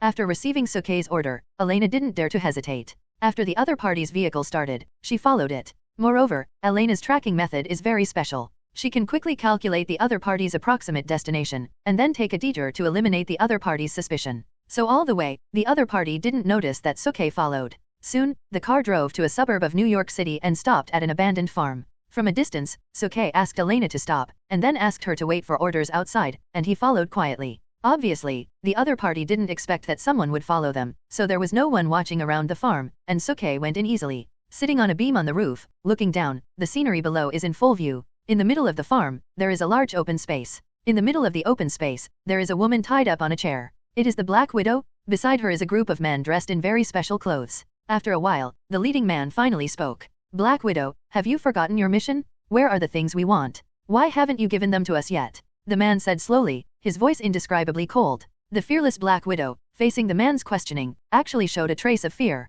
I didn't forget the mission. This matter is not as simple as you think. He is not an ordinary person. It is not easy to get his information. I am still working hard. The Black Widow said in a panic. Suke was a little surprised when he heard this, because he suddenly thought that the Black Widow was talking about might be himself. Just as he was thinking, the man in the lead finally spoke again. Really? But according to the report from our SHIELD internal staff, you have been in frequent contact with that man recently. It seems that you went to that place today because of that man, right? The man said while playing with the dagger in his hand. No. Black Widow shook her head and said in a panic, I was just sent there by Nick Fury to talk to Tony Stark about something. Asshole? You dare to lie to me? If I don't teach you a lesson, you won't know who I am, the man said, and suddenly slapped Black Widow in the face. Pa? There was a crisp sound. Suke was calm when he saw this, because he had already seen that Black Widow seemed to have been working for another organization, and this organization seemed to want to get his specific information. It must be said that this really disappointed him. He had planned to take Black Widow's. Shaking his head, Suke was ready to leave. He didn't want to care about Black Widow anymore. Whether Black Widow lived or died, it had nothing to do with him. But just as he was about to leave, the man's voice suddenly rang again. I said, you are not in love with that man, are you? Suke paused, and suddenly stopped again. No, I don't understand what you are talking about. Black Widow shook her head and said, no, if not, then why are you unwilling to give us his information? Don't think we don't know. You knew a long time ago that the man was from outer space and was an alien, but you kept it a secret from us. Why? It's because you fell in love with that man? Don't forget, you are not even a human being. What qualifications do you have to love someone? The man said, becoming more and more angry. And Suke was silent for a while. He noticed that when the man asked Black Widow if she was in love with him, although Black Widow had been refusing, everyone could see that she was just lying. Did Black Widow really fall in love with him? Suke shook his head, always feeling that this matter was too unbelievable. But then, he suddenly thought of another question. What did the man mean when he said to Black Widow before, you are not even a human being? The most intuitive sentence the explanation is that Black Widow is not a human, but this is obviously wrong. If Black Widow is not a human, then what is she? An alien? This is even more impossible. Forget it, I'd better go down and ask in person. Thinking of this, Suke opened a space passage without hesitation. Then, a space passage suddenly appeared in the center of the venue below. With one step, Suke appeared in front of everyone. Seeing Suke appear, Black Widow had a complicated expression, because she probably guessed that Suke had heard what she said just now. As for the others, they were all incredulous when they saw Suke suddenly appear. Who are you? The leading man looked at Sukideo with surprise. Who am I? It's funny. Haven't you always wanted to get my information? How come you don't even know what I look like? Your intelligence is too poor, isn't it? Suke shook his head, speechless. At this time, the man in the lead finally reacted.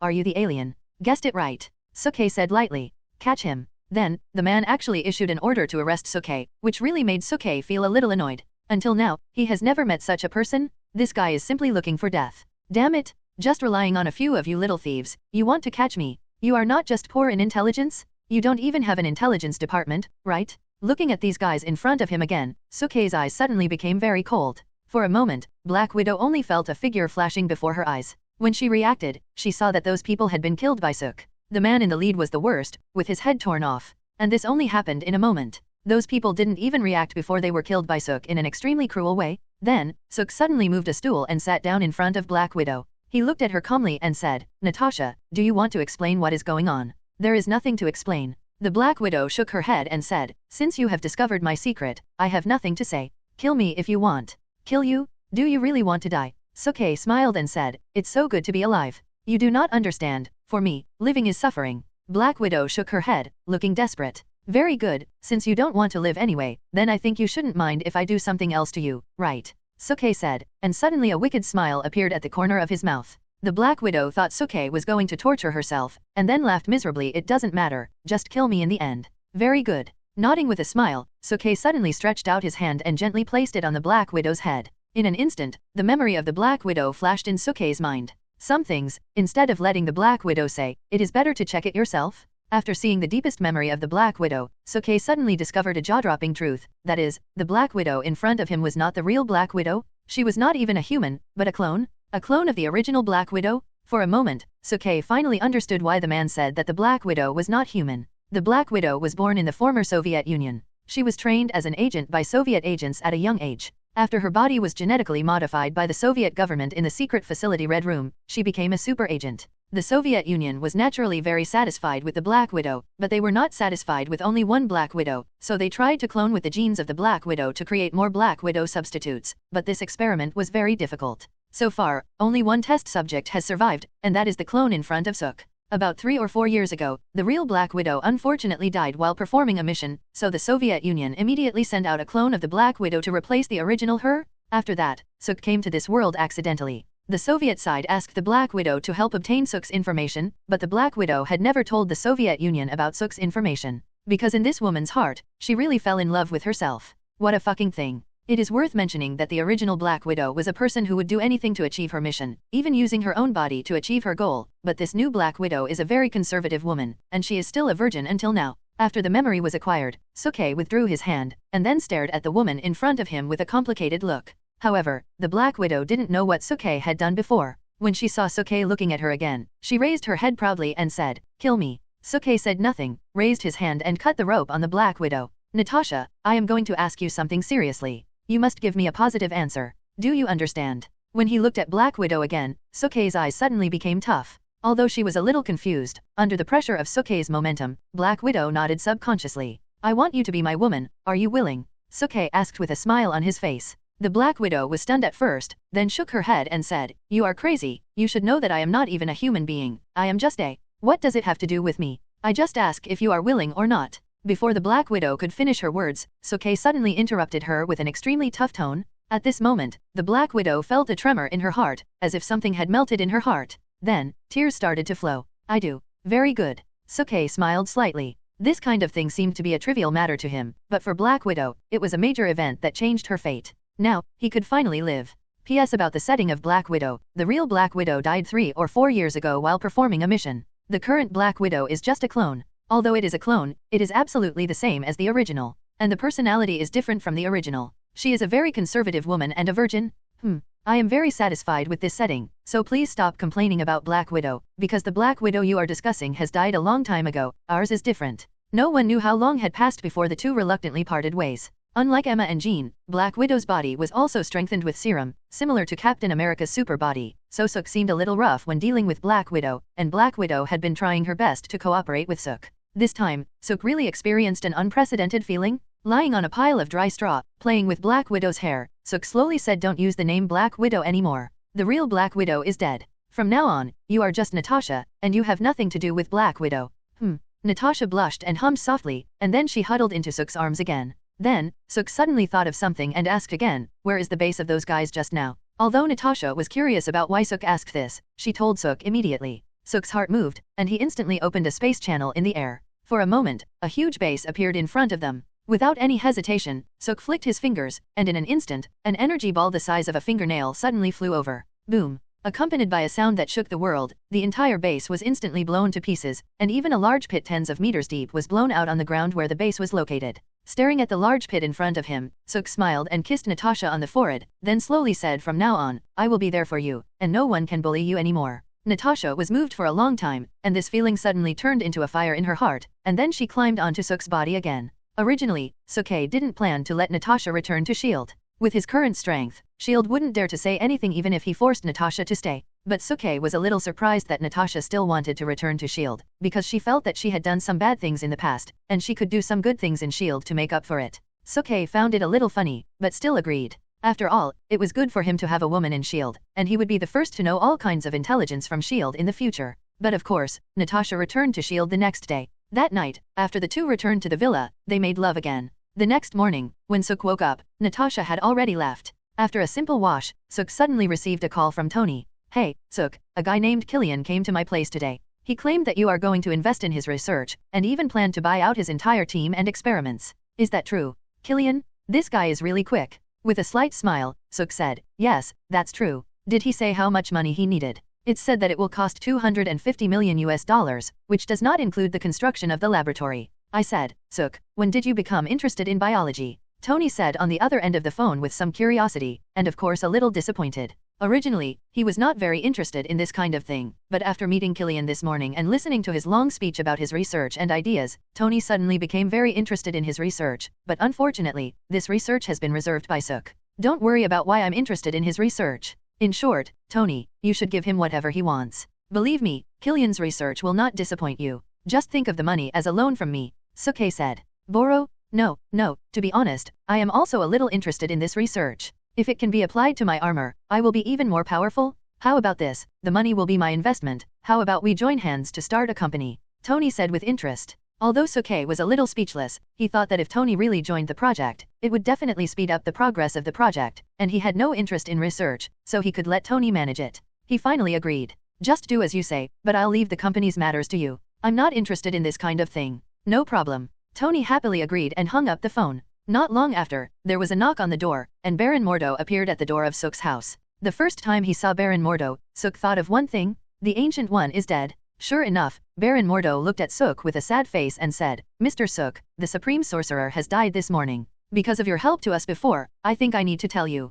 Although Baron Mordo has never liked the Ancient One, he is his master after all. Everything he has was taught by his master, so facing the death of the Ancient One, his heart is naturally very sad. Suk has always disliked the Ancient One, and even at the beginning he wished that the Ancient One would die, but at this moment, he was somewhat disappointed in his heart. Although this guy threatened himself at the beginning, everything he did was to protect the earth. For the sake of the Time Stone, Suk still went to the funeral of the Ancient One, and at this funeral, he met the future Doctor Strange. After experiencing the death of the Ancient One, Doctor Strange has obviously grown a lot. Suk knows that he will soon become the next Supreme Sorcerer. This is good news for both Earth and Kamartaj. After attending the funeral of Ancient One, just as Suk was about to leave, Doctor Strange suddenly stopped Suk. Mr. Suke, please stay. Suke was a little curious, so he stopped and asked, is there anything else? Before leaving, Master Ancient One seemed to sense something, but he was fuzzy at the time and couldn't explain it clearly, so he drew what he sensed and asked me to give it to you. Doctor Strange said, handing a piece of paper to Suke. Suke took it and saw that there was a surfer on the paper, but the strange thing was that this person seemed to be surfing in the universe. Wait, surfing? Silver Surfer? Suk thought with some surprise. Silver Surfer, also known as Silver Surfer, whose real name is Norin Ryder, is an astronomer from the planet Zinla in the outer galaxy. Suddenly one day, Galactus came to Zinla and prepared to use this planet as his food. But Norin decided to try to negotiate with Galactus. He begged Galactus to spare his home planet. The price was that Norin was willing to serve Galactus forever and help him find a planet suitable for food. After Galactus considered the pros and cons, he accepted Norin's conditions and gave him a powerful force. The moment Norin came into contact with this power, a layer of silver shell immediately grew all over his body, and his memory, good and evil, conscience, and moral values completely disappeared. After that, the Silver Surfer was born. Suk shook his head and was speechless again, because if the Silver Surfer really came to Earth, then it was obvious that Galactus would be coming soon. Earth is really fucking dangerous. With a sigh in his heart, Suke looked at the Strange. The doctor said, okay, don't worry, I will find a way to deal with this matter. Ding! We have detected that Galactus is about to invade Earth. Now we are issuing a side quest, help the Fantastic Four resist Galactus invasion. Reward, 200,000 system points, 1 chance to win a prize. Just as Doctor Strange left, the system's voice suddenly rang in Suke's mind again. What the hell, it's really timely. But after thinking carefully, he had nothing to do at the moment, so he might as well go find the Fantastic Four to play with. He was free anyway. Thinking this way, Suke opened another space channel, and after crossing it, he instantly came to Manhattan where the Fantastic Four were. It is worth mentioning that the Fantastic Four is the first superhero team in the Marvel Universe. Their history is much earlier than that of the Avengers. The team consists of 4 heroes, namely Mr. Fantastic Reed Richards, Invisible Woman Susan Stone, Human Torch Johnny Stone and Stone Man Ben Graham. And the way they obtained their abilities is also different from others. They were all astronauts. When they took a spacecraft to perform a mission in space, they encountered a strong ray storm during the voyage. After finally returning to Earth, the effects of the rays began to appear. Susan mysteriously disappeared and suddenly appeared. Ben turned into an orange stone monster. Reed's body became stretchable like a rubber band, and Johnny turned into a blazing flame and flew into the sky. In this way, the Fantastic Four was born. Nick Fury had tried to invite the Fantastic Four to join the Avengers before, but the Fantastic Four were busy dealing with other enemies at the time, so they had no time to deal with Nick Fury, and the matter was left unresolved. On the other side, just as Suke stepped out of the space channel, a scorching flame suddenly exploded in front of him.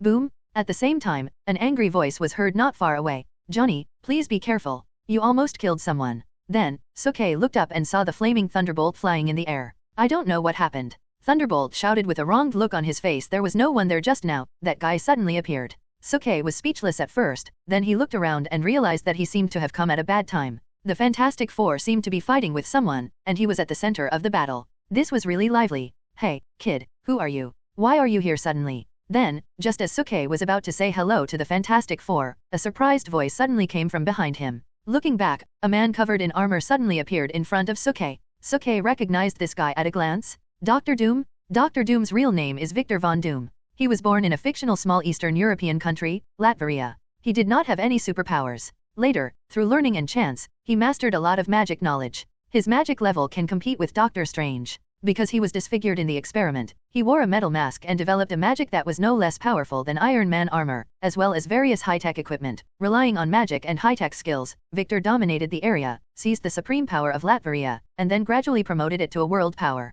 At the same time, he tried to conquer the outside world and fought with superheroes such as the Avengers and the Fantastic Four many times. Suke was somewhat surprised. He didn't expect that he would run into the battle between Doctor Doom and the Fantastic Four. But then, he still said with a hint of politeness, don't worry about who I am. I came here today to discuss something with the Fantastic Four.